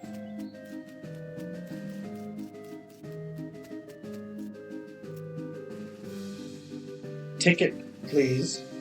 Ticket for what? Barnaby Bob's Stunt Spectacular. What's that? Boss does a show. Yes? Yeah. What kind of show? Knife tricks, mostly. Here's my ticket. Go on in. Show's about to start. You take a seat, and a smattering of other patrons appear and sit down as well. After a minute or two, there's a crash of cymbals, and a clown runs in from backstage curtain and jumps up onto the stage. In contrast to the other clown's colorful clothing, he's relatively simple. Black wool trousers and a bright crimson shirt under a pale tan leather jacket with fringe on the sleeves and a red heart painted on the shoulder. His face paint is plain white, without any colored accents, contrasting his curled black mustache and thin goatee. A snappy silk top hat with rakish tilt tops off his outfit. He doffs his hat and bows deep theatrical flourish, and the small audience claps politely. Thank you, ladies and gentlemen, thank you. And welcome one and all to Barnaby Bob's perfectly normal traveling circus sideshow. I hope you've been enjoying the attractions and distractions of our little traveling carnival. And now, it's time for our star performance, the main attraction. Ladies and gents, put your hands together for... A loud drum roll starts as he gestures to the curtain, and then the cymbals crash again. The clown puts his hat back on with a chuckle. Me, Barnaby Bob. Much obliged, much obliged. You're far too kind. Why, I haven't even shown you anything yet. With a laugh, he flips a large Bowie knife into the air. You didn't even see where he pulled it from. The knife glitters as it spins. He catches it and flips it in the air again, this time catching and balancing it on its point, on the tip of one finger. He holds that pose for a very still for a moment, then jerks his hand out of the way. The knife thunks into the wood of the stage floor, deep enough that he has to give it a jerk from side to side before he can yank the blade free. He winks broadly to the audience. Wouldn't be any fun if they weren't sharp, would it, ladies and gents?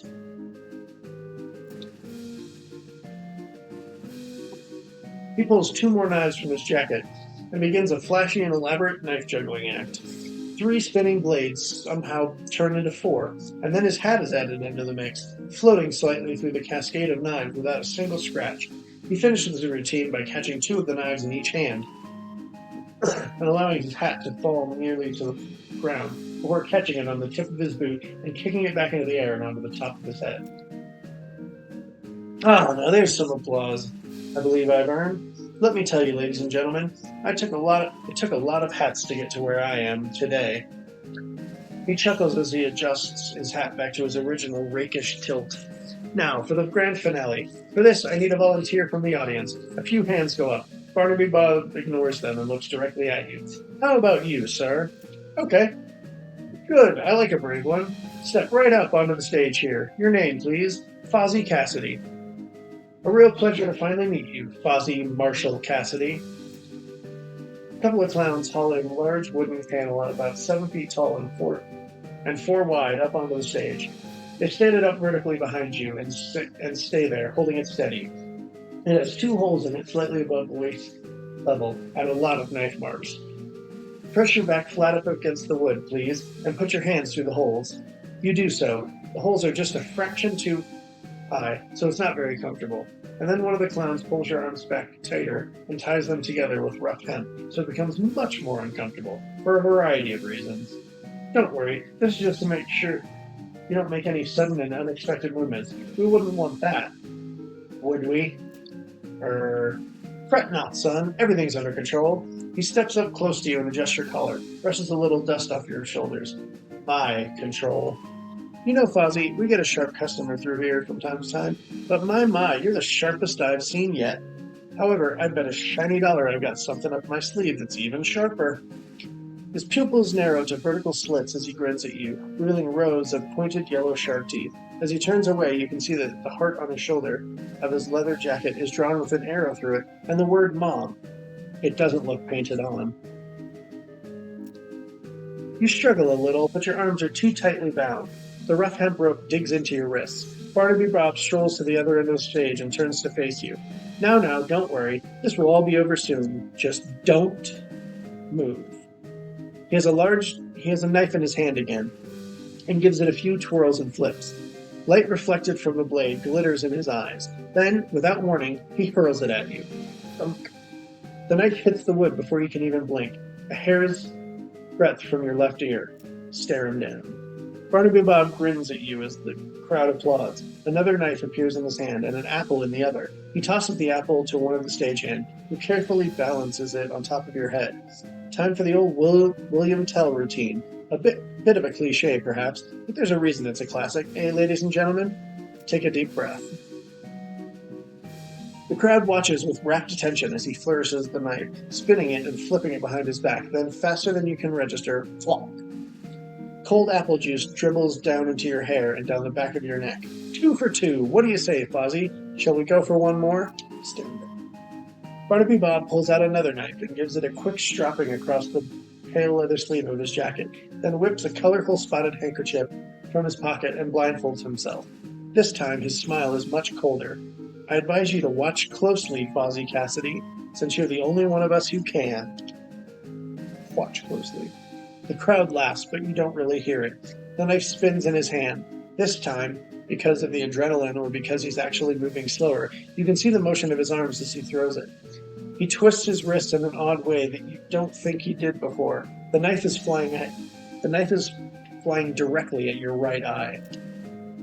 The knife, incredibly, swerves at the last possible moment. Thunk! You can hear the wood shake from the force as it stabs into the board. The metal is cold against your right cheek. The audience erupts into cheers as Barnaby Bob removes his blindfold and pumps a fist triumphantly. One of the stagehand clowns unties your wrist and helps you get your arms out of the holes. Bob takes your hand and raises it into the air victoriously. Well now, ain't he a good sport, folks? And as brave a target as ever I've had. Take a bow, Fozzie Cassidy. Take a bow. You bow to the cheering crowd, carefully keeping your eyes on Barnaby Bob. He bows as well, removing his hat with an elaborate flourish, and he takes a slip of paper out of it.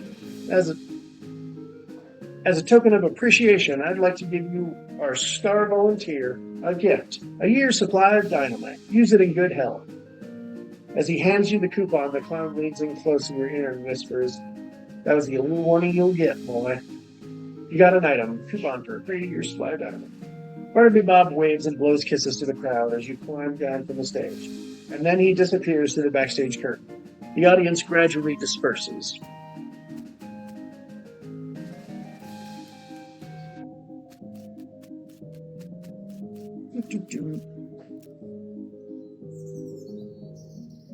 The wagon is old but well maintained. A brass plaque on the door reads Barnaby Bob, confirming your suspicions. Knock on the door politely. Knock on the door. Come on in, Barnaby Bob calls. You open the door and walk into Barnaby Bob's office. He looks up from his desk, surprised to see you. You? Here, I thought I made myself perfectly clear the last time we met. Yet you knocked politely and walked straight into the lion's mouth. You're either extremely brave or extraordinarily foolish, boy. Both, I might hazard to guess. I've got some questions that need answered. And you think I'm going to answer them? If I didn't find you amusing, I'd have vanished you off the face of the earth for what little you know already. I appreciate that, but you can't just leave this situation unresolved. What curiosity did to the cat is going to seem like a Sunday picnic compared to what I'll do do to you if you anger me, boy. Go ahead and ask your questions, but bear in mind, I already gave you your fair warning. What are you doing here? Straight to the heart of the matter. Well, now, I had you pegged as a clever one, so why don't you tell me? You're here because of the cows. Perhaps you've got a brain rattling around in that skull of yours after all, boy. That's correct.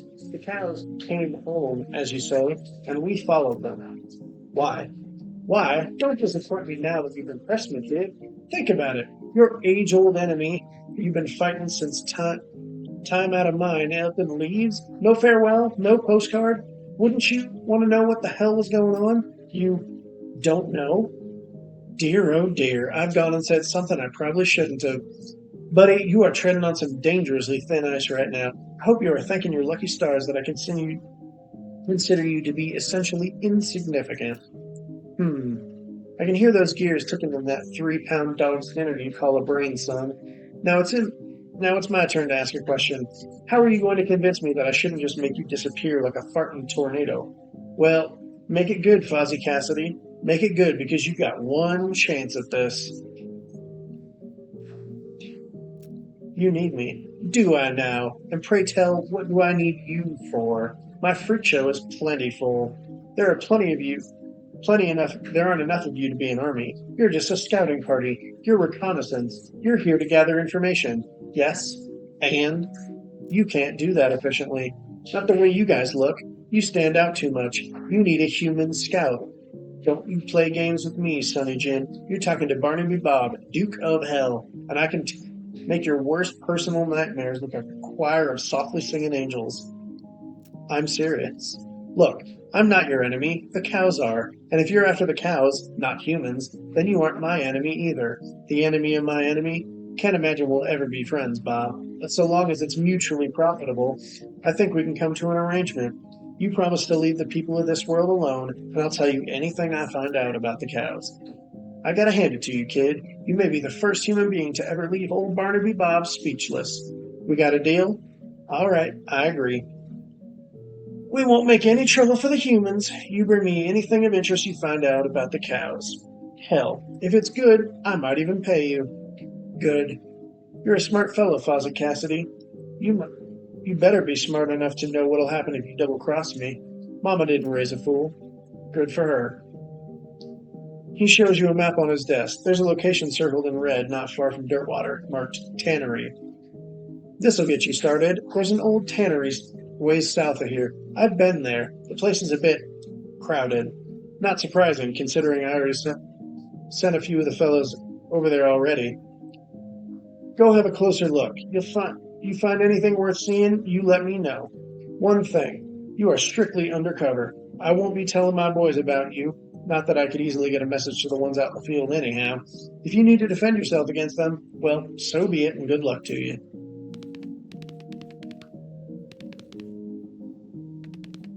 The safe is warm to the touch, and you don't recognize the symbols on the dial. About half of Barnaby Job's books are about juggling balloon animal patterns and other clown techniques. The other half are bound in human skin.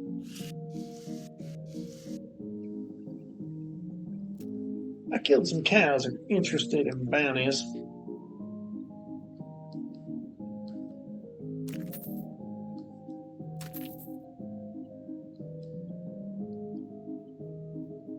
Give him a cow soul fragments, give him a brass ring.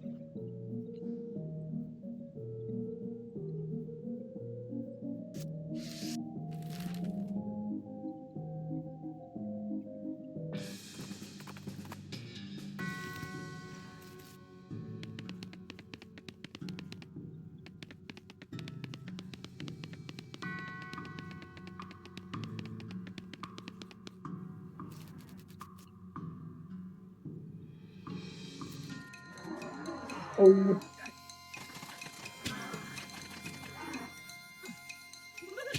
He's still friggin' useless.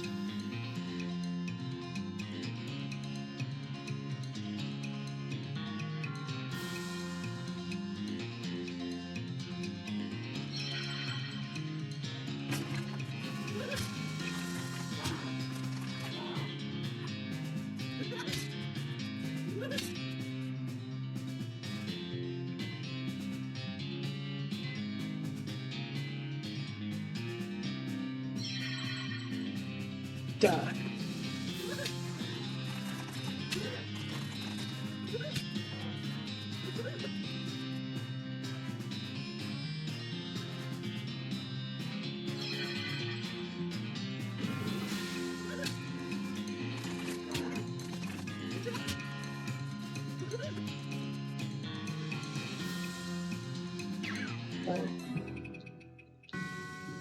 Now to die.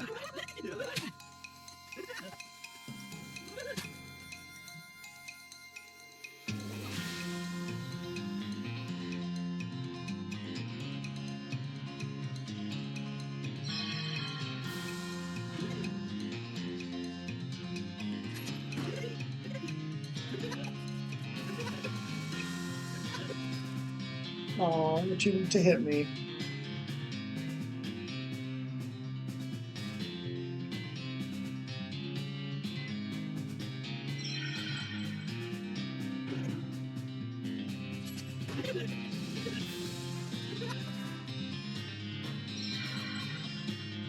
Bang.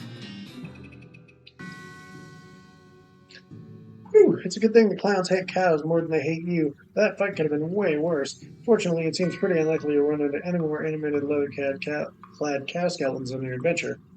Right? Approach the hide warily. Looks like it was too tan to be possessed. Let's enter. Nice. Talk to him. Hello. Oh, thank God, you aren't one of those horrible clowns. Nope, I'm Fozzie Cassidy. I'm Grady Tanner. It's a good thing you arrived. I couldn't have held out for much longer. Are you actually a Tanner, or is that your surname? Well, both. What are you doing in here? Hiding. What I mean is, why are you hiding in here? Because I don't want to die. Look, what's your story? Well, I was scavenging for tanning materials. Cows being ate isn't easy to get a hold of as it was in the old days. But while I was searching, those cows showed up. And then those clowns showed up. So I locked myself in here to hide.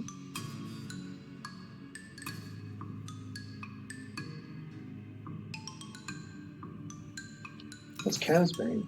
It's an herb used for tanning leather.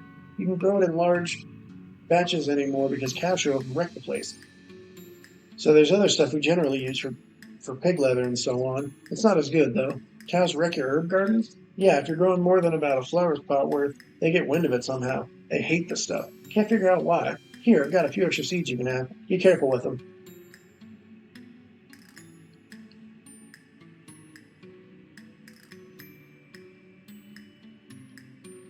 How long have you been into it? 3 or 4 days. I'm starving. Cowboy's poisonous, so I've been chewing on this old leather hat for sustenance. Seriously? Yep. Want some? Nope. Well, I took care of the clowns and the cows, so consider yourself rescued. Wonderful. Thank you. As soon as I get a new shop set up, you can count on me for any leather goods you need. The first one's on the house. You wouldn't happen to know where I might set up shop, would you? What happened to your old shop? Care to guess? Cows? Yep. There's an empty lot in Dirtwater you could probably use. Great, I'll head right there. Thanks a million, partner. I owe you one. No problem. That cow's bane will be super useful eventually. Yep, it's like how wolf's bane is used to theoretically to fight werewolves. It's cow's bane.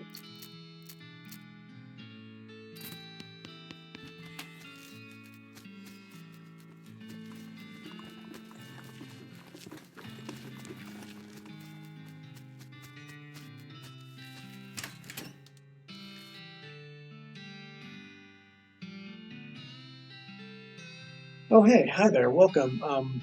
Back? Back. Yeah. A Tanner moved in next door, so I got some, super thick leather for soles, you know? See what you think. Show me the boots. Boots. Thick sole boots.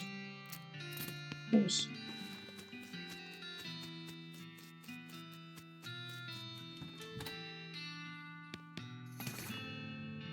Well, hey there, Fozzie. Welcome to my shop. Looks like you've gotten yourself set up pretty nicely. Sure have.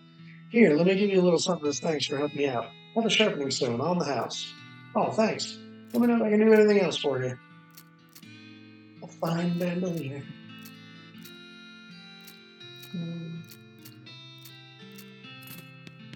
Yes.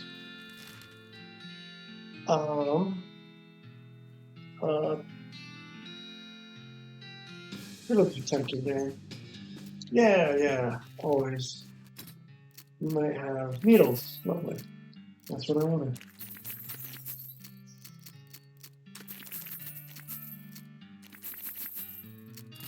Okay. Let's keep going. Approach it. Die. Too quick.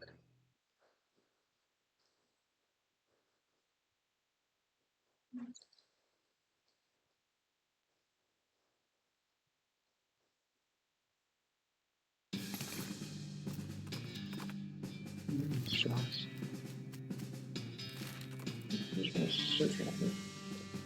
You come across a goblin marching around the woods. They're taller than a typical goblin, probably because their boots are taller than typical goblin boots. In fact, those boots are so tall they must be half stuffed with socks to keep the tops from jamming the goblin in the groin. The goblin sees you and marches over, attempting to look intimidating instead of awkward. Hey, human! Hey, what are you doing in this place? This is my ground to stomping. You mean your stomping grounds? What? Your boots, which are very tall, I am seeing. Yes, tall boots you're having, so also tall am I. That's cool, but they are uncomfortable seeming very. I to having no sensation in my feet now, so this is fine. Wait, to waiting. Your feet, you cannot to feeling? Perhaps they have leaving entirely. Okay, that's bad. Oh? Let me to having a look. You don't know much about goblin physiology, but you're pretty sure their feet shouldn't be brown when the rest of them is green. It takes some doing, but you eventually manage to convince the goblin that you probably shouldn't wear those boots until they can be altered to fit properly, and bandage it up again. Set it on its way. The goblin thanks you and gives you some of its meat in exchange for your medical services before hobbling away.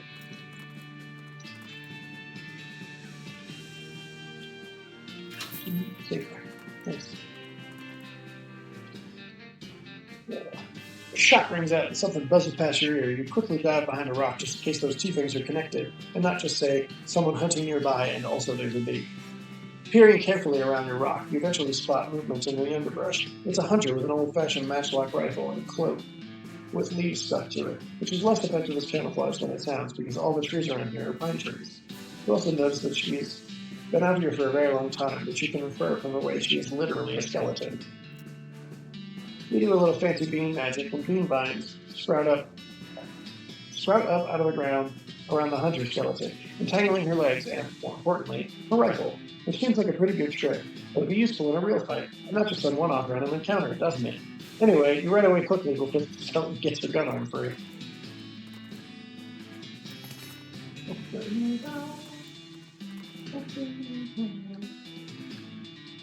A loud flock noise draws your attention, and you follow the sound to a man in a once white apron who is butchering a bighorn sheep or some other large desert animal with an oversized and heavy-looking meat cleaver. As he's hauling the implement up over his shoulder for another blow, he catches sight of you and hisses with a wild look in his eye. Who's there? Don't pest me, boy. I'll chop you up like this goat or whatever it is. Help him out with his cleavage. Easy there. You're a butcher, right? You know chef magic? Huh? Oh, you're a bean slinger. I know a couple of little things, but I never studied it for real. I might be able to teach you a little telekinesis. Should help you handle that cleaver more easily. What's it? He spends some time teaching the butcher how to manipulate objects with his mind, at least well enough to make his cleaver seem a little lighter and less unwieldy. He gives you some of his animal carcass as payment. You got a goat steak. I don't think I've ever gotten a goat steak before. Neat. Now I'm curious. What does a goat steak do? Just sort of general meat stuff. Okay, that's good enough.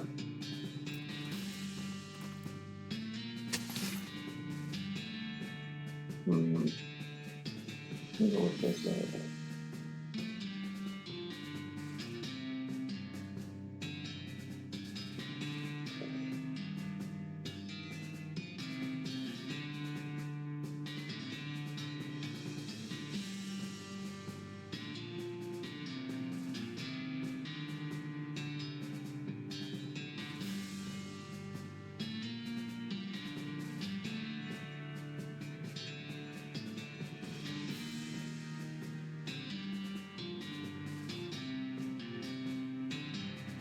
Oh, threats. I did it down, didn't I? Turns out I couldn't find it. Gold skull. True. That was what it was. Okay. Tucked behind one of the books, you find a small envelope filled with receipts. About half of them are from a shop called the Silver Plater. He was crooked. The silversmith was selling cheap fakes. Oh well, he's gone now. So are most of his customers. No sense in stirring up trouble at this point. You write down the location of the shop. Might come in handy. There we go. That was the thing I wanted.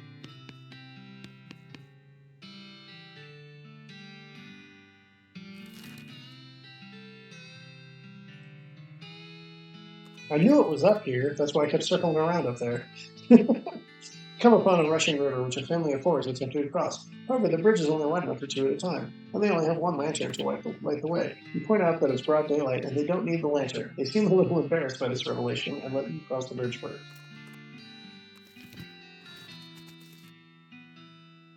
What can I do for you?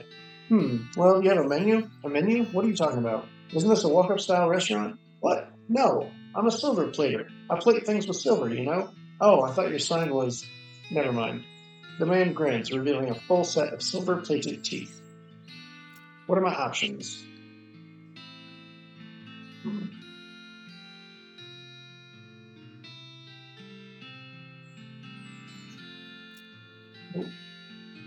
I can plate your melee weapon where you should use in there. It'll do more damage. Something else? I can plate your pistol. It'll do more damage. Maybe something else? Looks at your back and mouth. A turnip. That sounds like an interesting challenge. Say, that's a fine looking tongue you got there. I could plate that for you. My actual tongue, the one on my head. Yep. Well, anything for a weird life. Go ahead and silver plate my tongue. Why not? You lose 2,000 meat. Open as wide as you possibly can. Process is extremely painful. You get a perk, silver tongue. Immediately afterwards, you ask him for a complete refund, and he gives it to you. It works.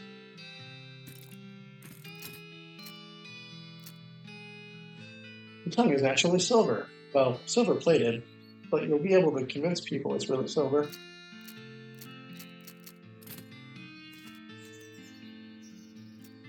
Good option. Something else. Plate my turnip. He takes the turnip and gives it back short time later, shiny and gleaming. Had a hollow out the middle so it wouldn't rot inside, but you can wear it as a hat now.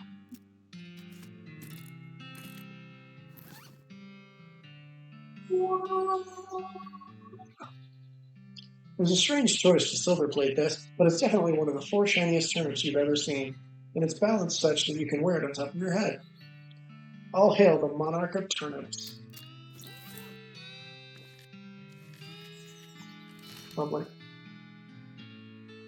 I need to ask her what missions I have. No, never. Silver plater. In case you're wanting something a little bigger than a silver bullet, I expect, like an entire silver gun, you understand that wouldn't actually cause any more damage, right? Sure, but it'll look awesome.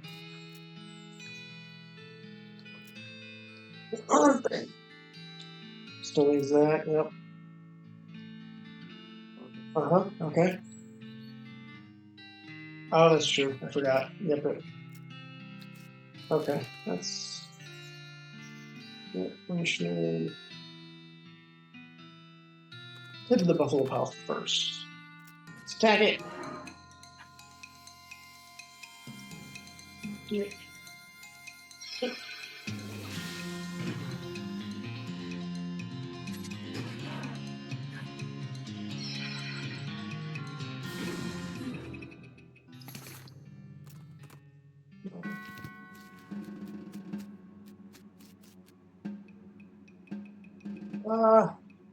Don't tell me what to do. Oh, good God! It's a lot. Oh, man. Ooh! Nice. I don't remember ever getting that perk. You gain experience from fights even when you lose. Okay, no, I do remember that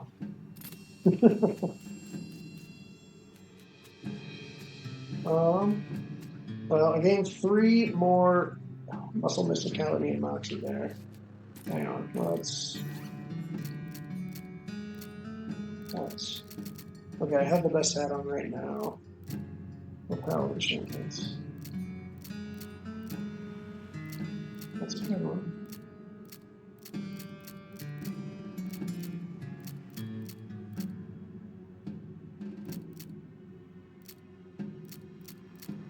$13, $17.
Don't tell me what to do. Jump on this side. Oh, because I'm faster now. Yep, that makes sense.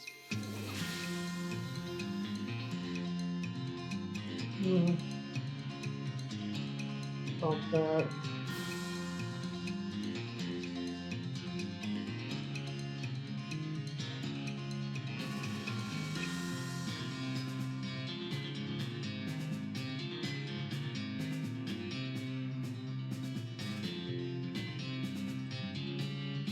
Three. Okay. That means this will take him out.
bones.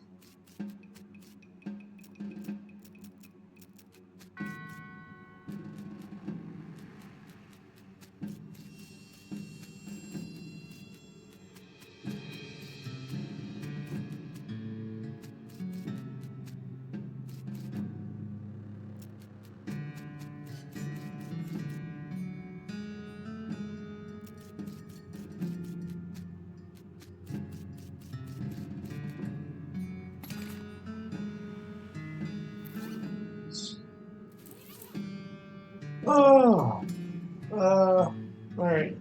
Wary gives me more AP, and Great Northern Blizzard is an area attack spell. Which one would you like?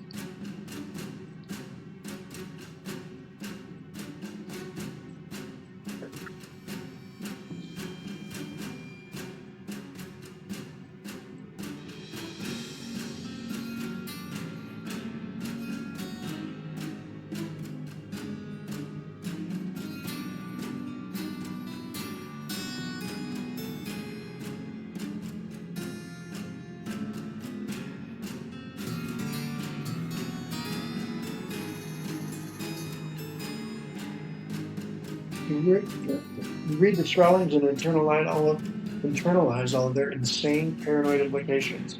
Afterwards, you narrow your eyes and burn the book. I didn't trust that book.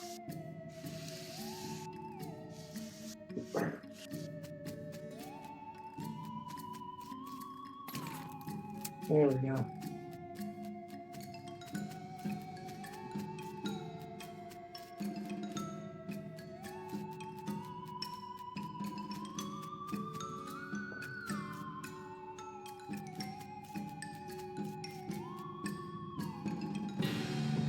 Grab a buffalo's worth. Grab the bones for a soldier. Grab them bones.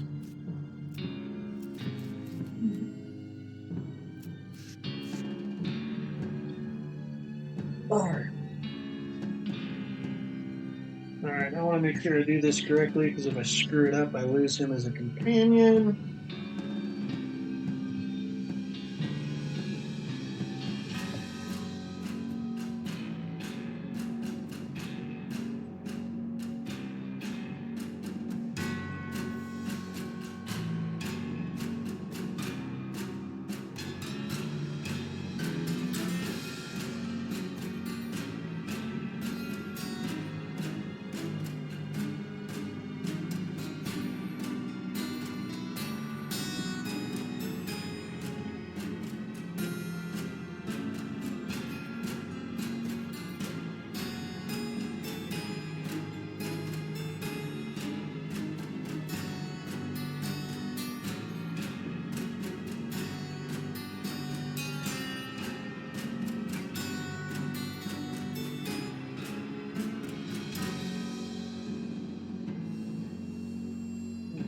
Put the bones on the slab.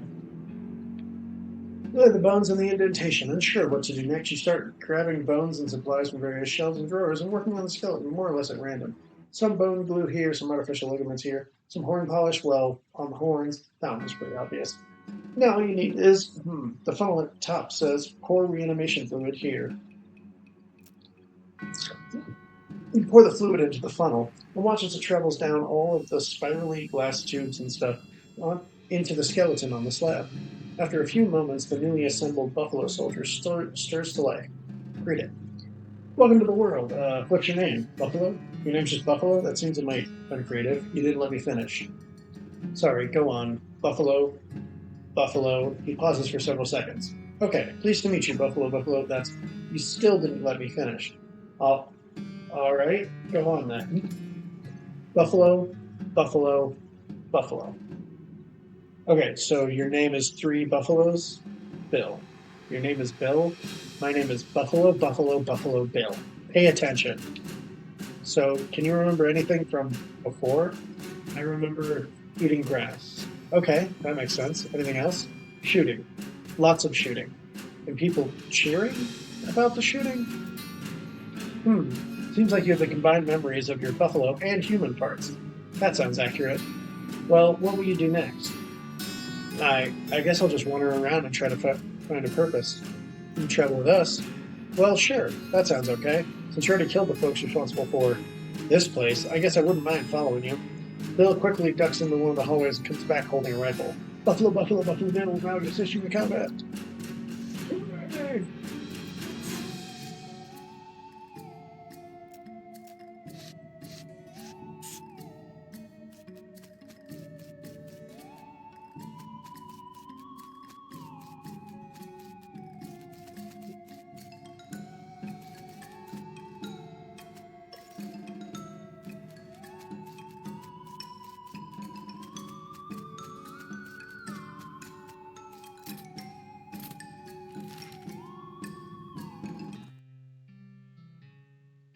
Off to one side of the trailer, you spot a cactus that doesn't look quite right. Specifically, it doesn't look right because it has a goblin face. As you get closer, you become pretty sure it was actually a goblin in a cactus outfit. He gives you some annoyed side eye and tries to wave you away, but the cactus arms aren't very mobile.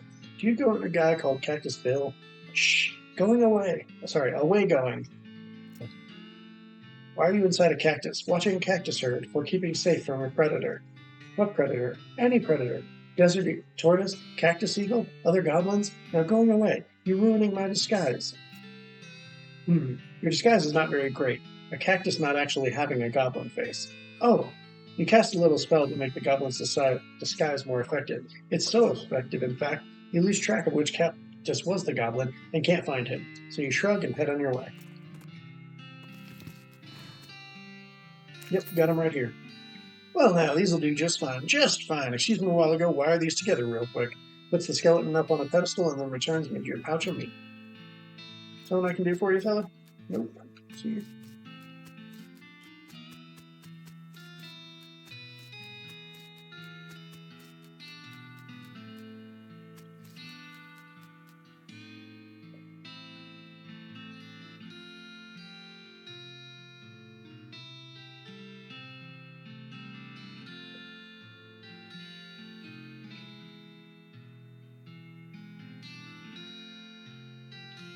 All right.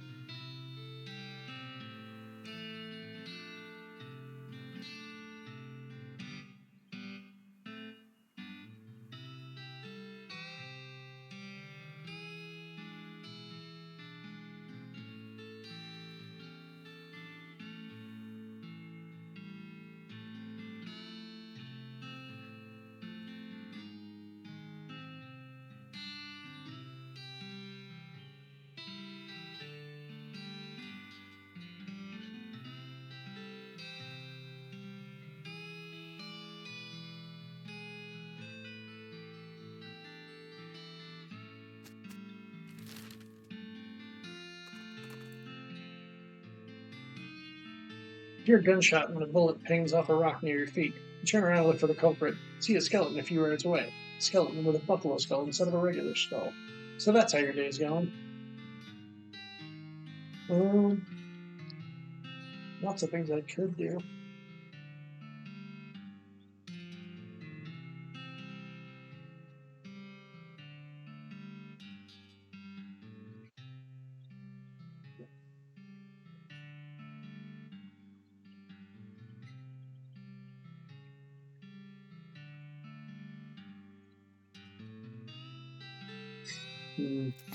Sure. You have the medicine bottle with the buffalo-headed skeleton. It shatters on his forehead, and one of his pills goes into his eye socket. He passes out immediately and doesn't even wake up when you steal his cool bandolier. I'm mostly curious now. What is? Okay, interesting.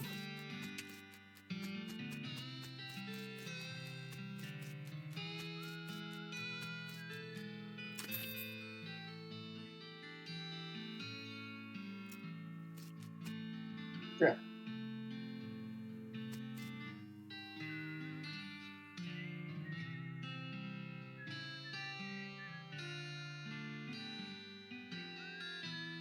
Oh, rats.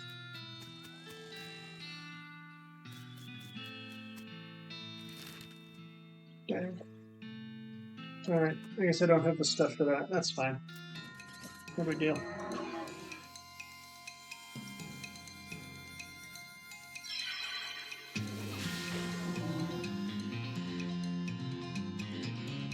I would argue that as a skeleton, but not the end of the day. Not the end of the world.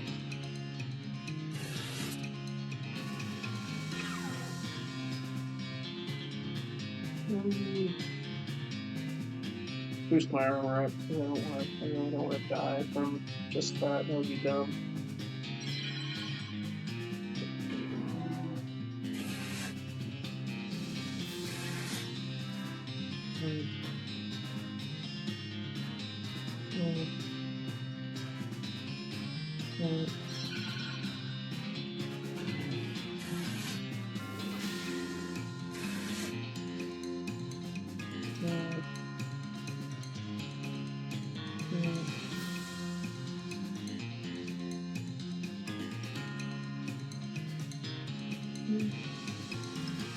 Got some snake liver. Having my whatever.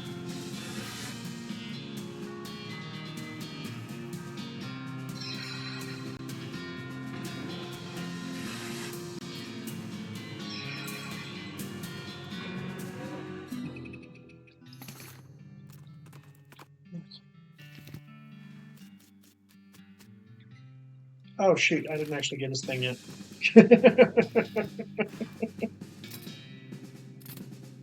I have 75 meat. Okay. Good to know. So, sure, let's do on this one. Okay.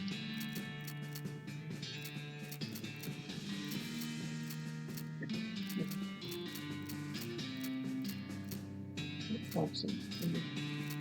Useful, but not completely necessary.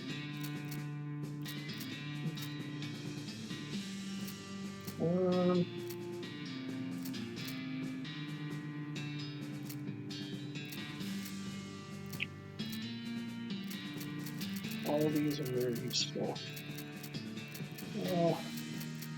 I'll do one of the bean golem. Just because I'll do maybe I'll do a safe crafting.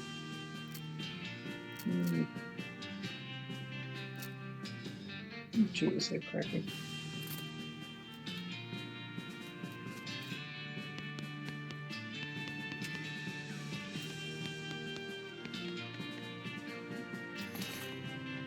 Syrup tap. Ooh, I got some cactus syrup for him. Here you go. Hooray! Fills the entire bottle in a single long draw. It is both fascinating and disgusting. Needing more for proper bribing, unfortunately.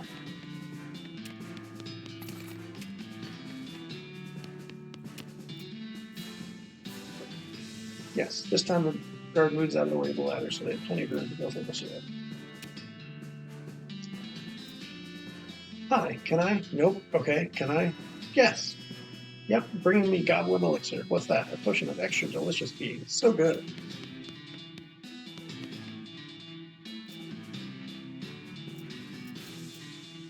Doesn't matter what I do. Okay.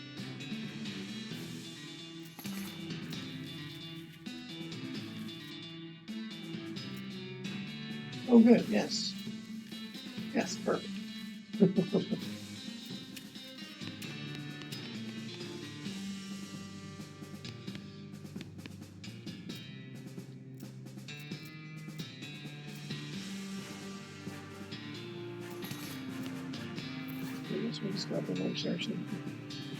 Literally nothing. Okay.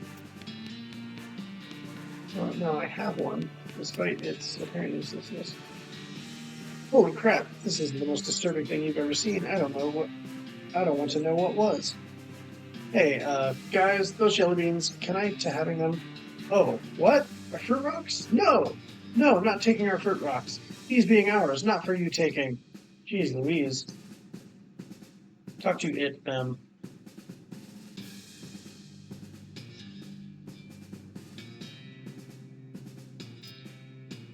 But you're not looking like you eating them. A jar is still full.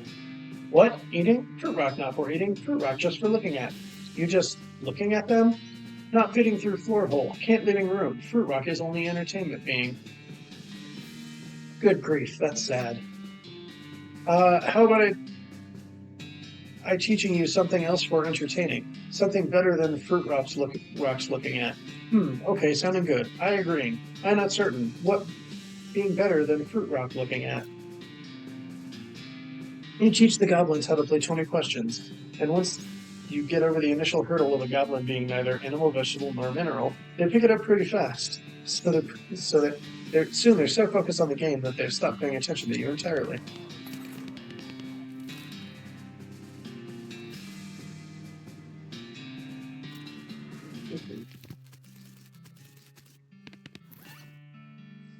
It's a big jar of inexperienced apple-flavored jelly beans. Okay. Got them. Wonderful. Good job, kid. Looks like they're all here, too. The goblins didn't eat any? It's a long and weird story. Well, never mind then. You done a swell job, kid. I only have one more jar of jelly beans missing that was stolen by a gang of damn hippies. Why'd they take them? Heck, who knows what a hippie's thinking. All I know is they took off, headed south and a little bit west. The Shroom Cave. Right around it. Do I not have even 30 muscle work? That doesn't seem correct. Really? 29? That seems untrue. There we go. I have 30.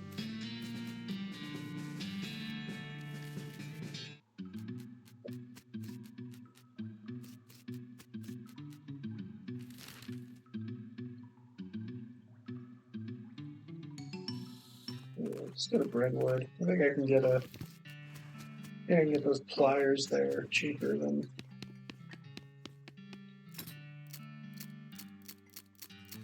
Yeah, for 210. Yeah, I'll just get. I don't have enough meat to buy pliers. Rats. That's ridiculous, truly. Search for you. Fight it.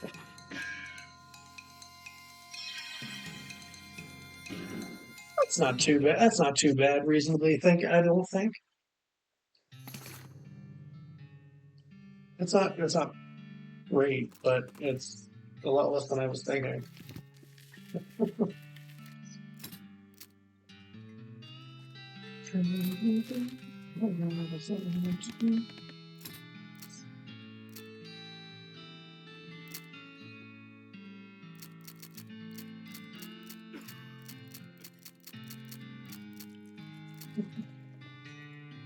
Hello, Warren 1350. That is true. It is better than 20 hours.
That's not what I want to do. Oh no.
75 years. All right.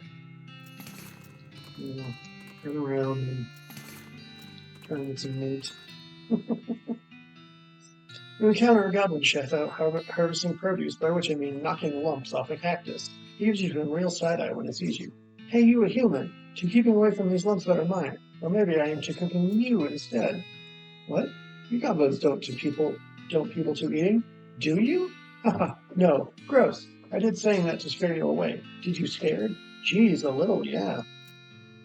So, what cooking? Lumps. Okay then. Instead of bashing the cactus apart, have you considered cutting it up with a knife? What?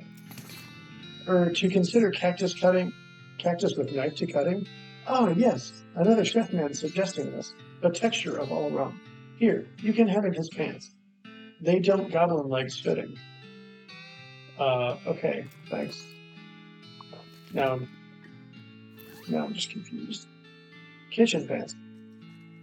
Well, those are some good pants.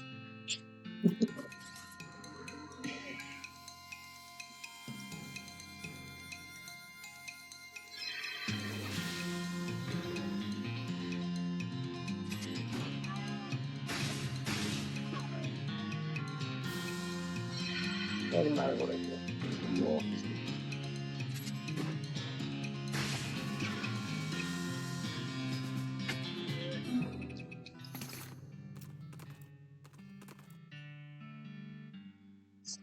You hear the crack of a rifle and a lead bead buzzes past your ear. I call bullets lead beads sometimes. Off in the distance, you see a skeleton with a rifle. It looks like she's lining up another shot. Excuse me, technical question.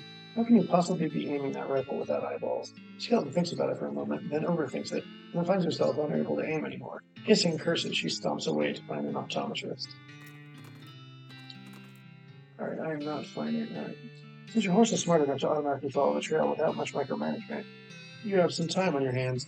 This might be an opportune chance to practice those sweet pistol spinning moves the big name gunfighters use. Every shootout could use a little extra razzle dazzle. You practice spinning your pistol around your finger for a while and even manage a couple hand-to-hand passes. And you only accidentally fired once and didn't hit anything important. Nice. And flip that, just die.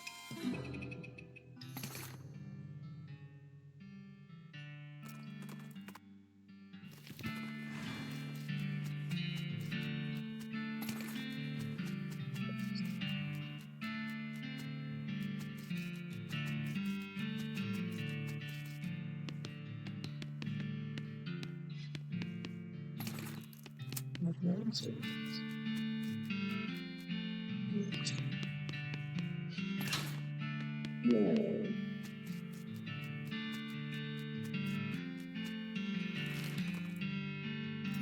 Where's your cactus boots? It's fine, all mine. Sure, I'm just gonna go to the store.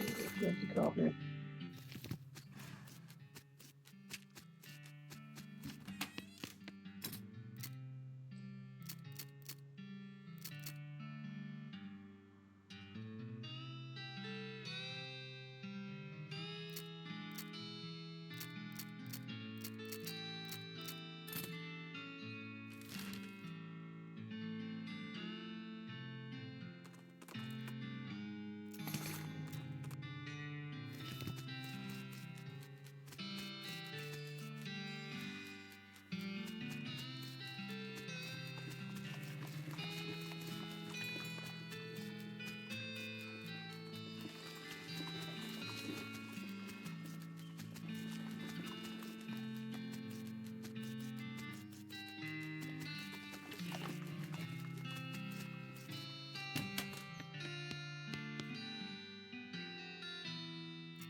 free. Stuff these things.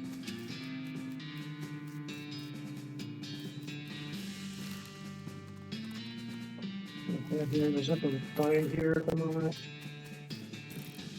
Not with cactus food here. Maximum I should be by 10. Okay, I can sell those then.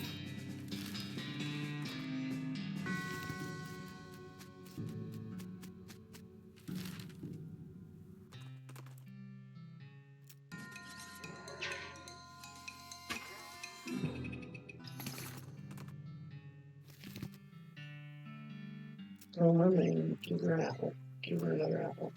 Give her another apple. And an apple. Ooh. And the horses, what's it do? +1 speed. Nice. Have another apple, another apple, and a carrot, and a carrot, and a carrot.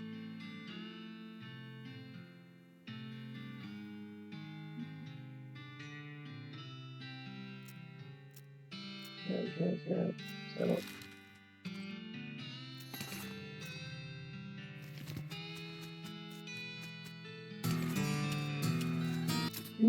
What I get?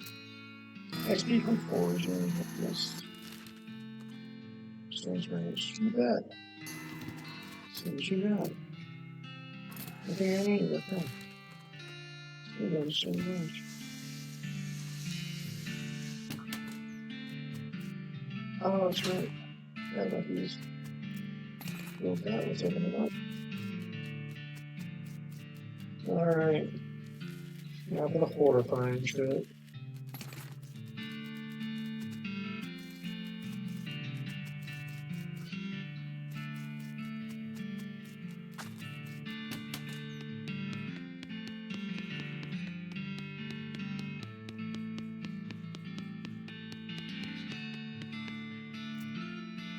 Oh, the string. Hi, I'm Grace. What's your name? I'm Fozzie.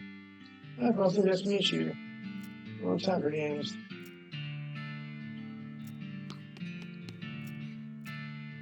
I'm Fozzie. Hey, Fozzie, you're nice. Do you want to play with me? Yes, let's play. Hooray! Mary used to play with me, but we didn't get to finish our tea party before she went away. Will you help me? Surely. Hooray! The game is almost over. Mary did such a great job. Duval's eyes roll back in his forehead. Go downstairs and get my cup. Do you know the magic word to make the moon cow let you into his secret room? No, what is it? Magic word is peanut butter. The doll goes silent. Got it. Peanut butter.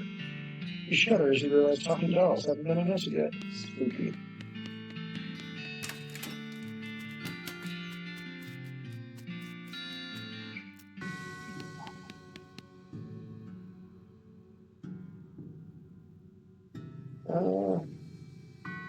Take the goblet.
Sure, is this one jot down some notes in the notebook? Pretty sure that means.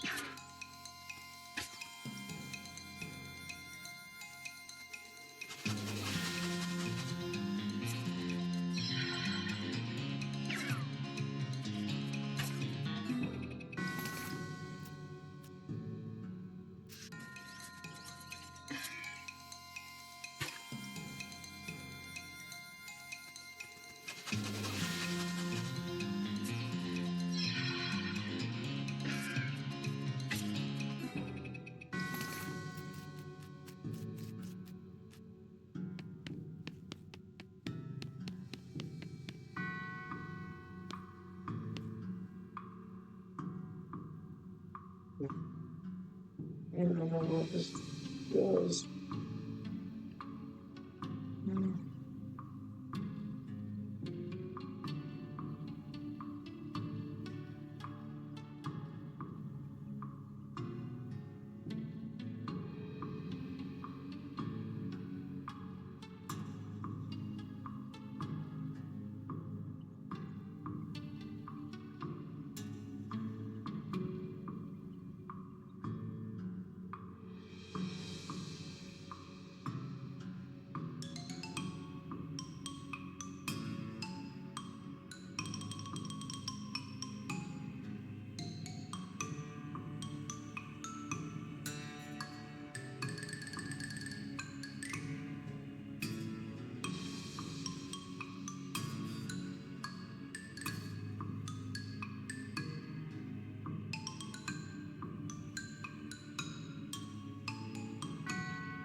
Dance magic, dance magic. Let's see. According to that ghost scroll, you need human ashes and stardust in a glass sphere if you want to do this ritual. As dictated by the scroll, you spread the human ashes in a human shape in a circle, add some stardust in the glass sphere. While intoning the ritual chant, dance magic dance. Put on the red shoes and jump magic, jump magic.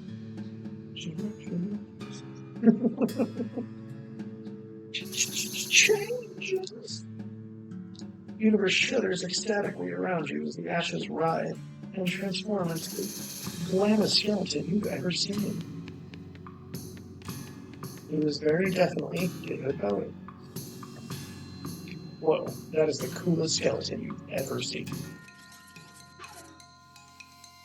Sorry, you get to die now. Boom. I get the berry knife instead of the Bowie knife. Not particularly useful, but still. Those other things you've been calling knives, those aren't knives. This is a knife. Oh, the marshmallows kills me. Bang. Bang.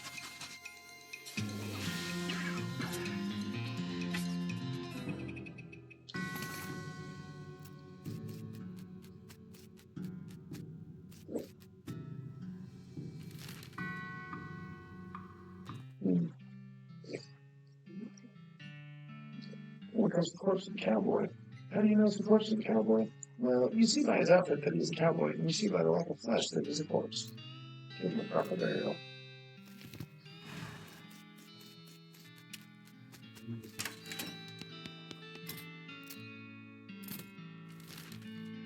Okay.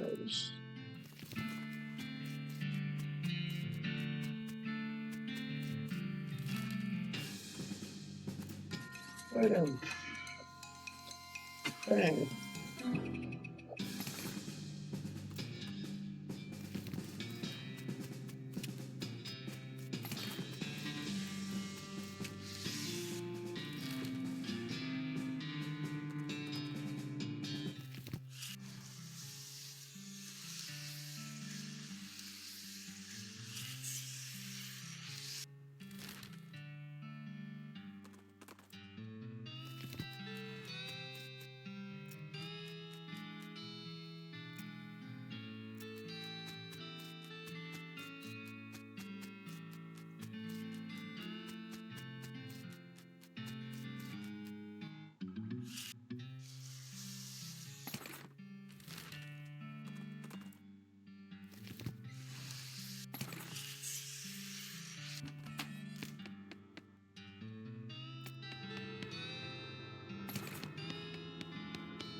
Extreme, yeah.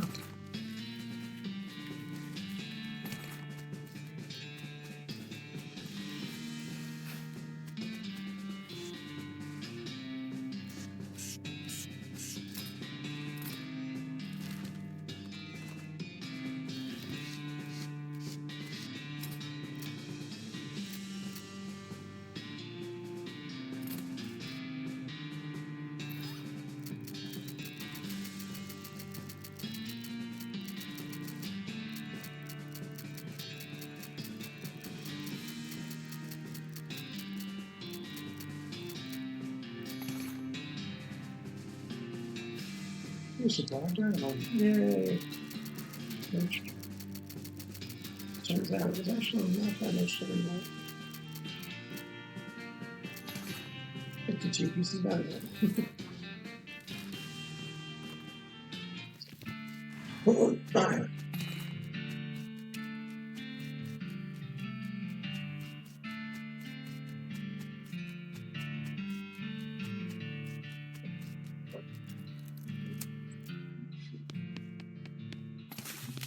Wow. Oh, skeletons, nice. Salvage what you can. Take it now. Open it up. Yay! How much more?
There's nothing here, but still. Showcase that now. We should do it.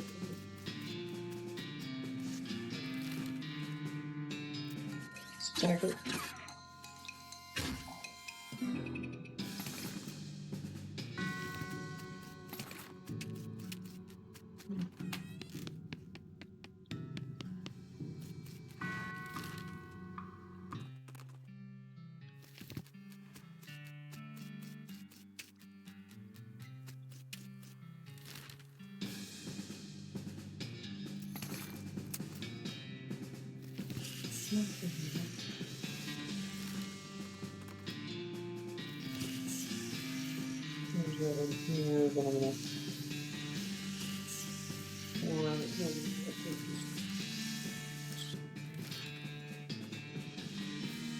Okay.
Stops in Village. I'll need the ring. Alright.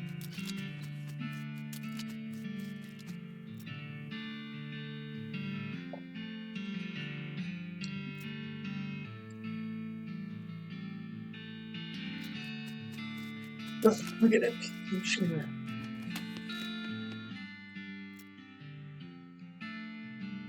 It's fine to just get stuff in Village. Good.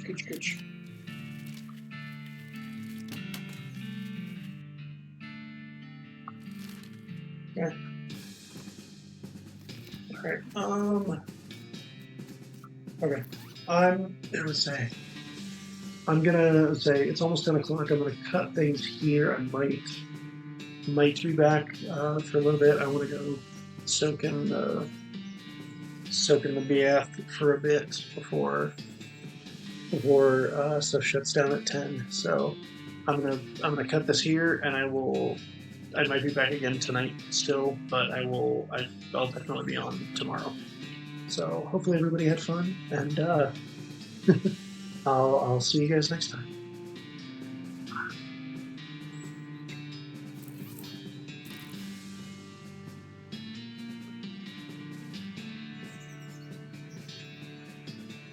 You guys have enough time to see that I said that before I leave.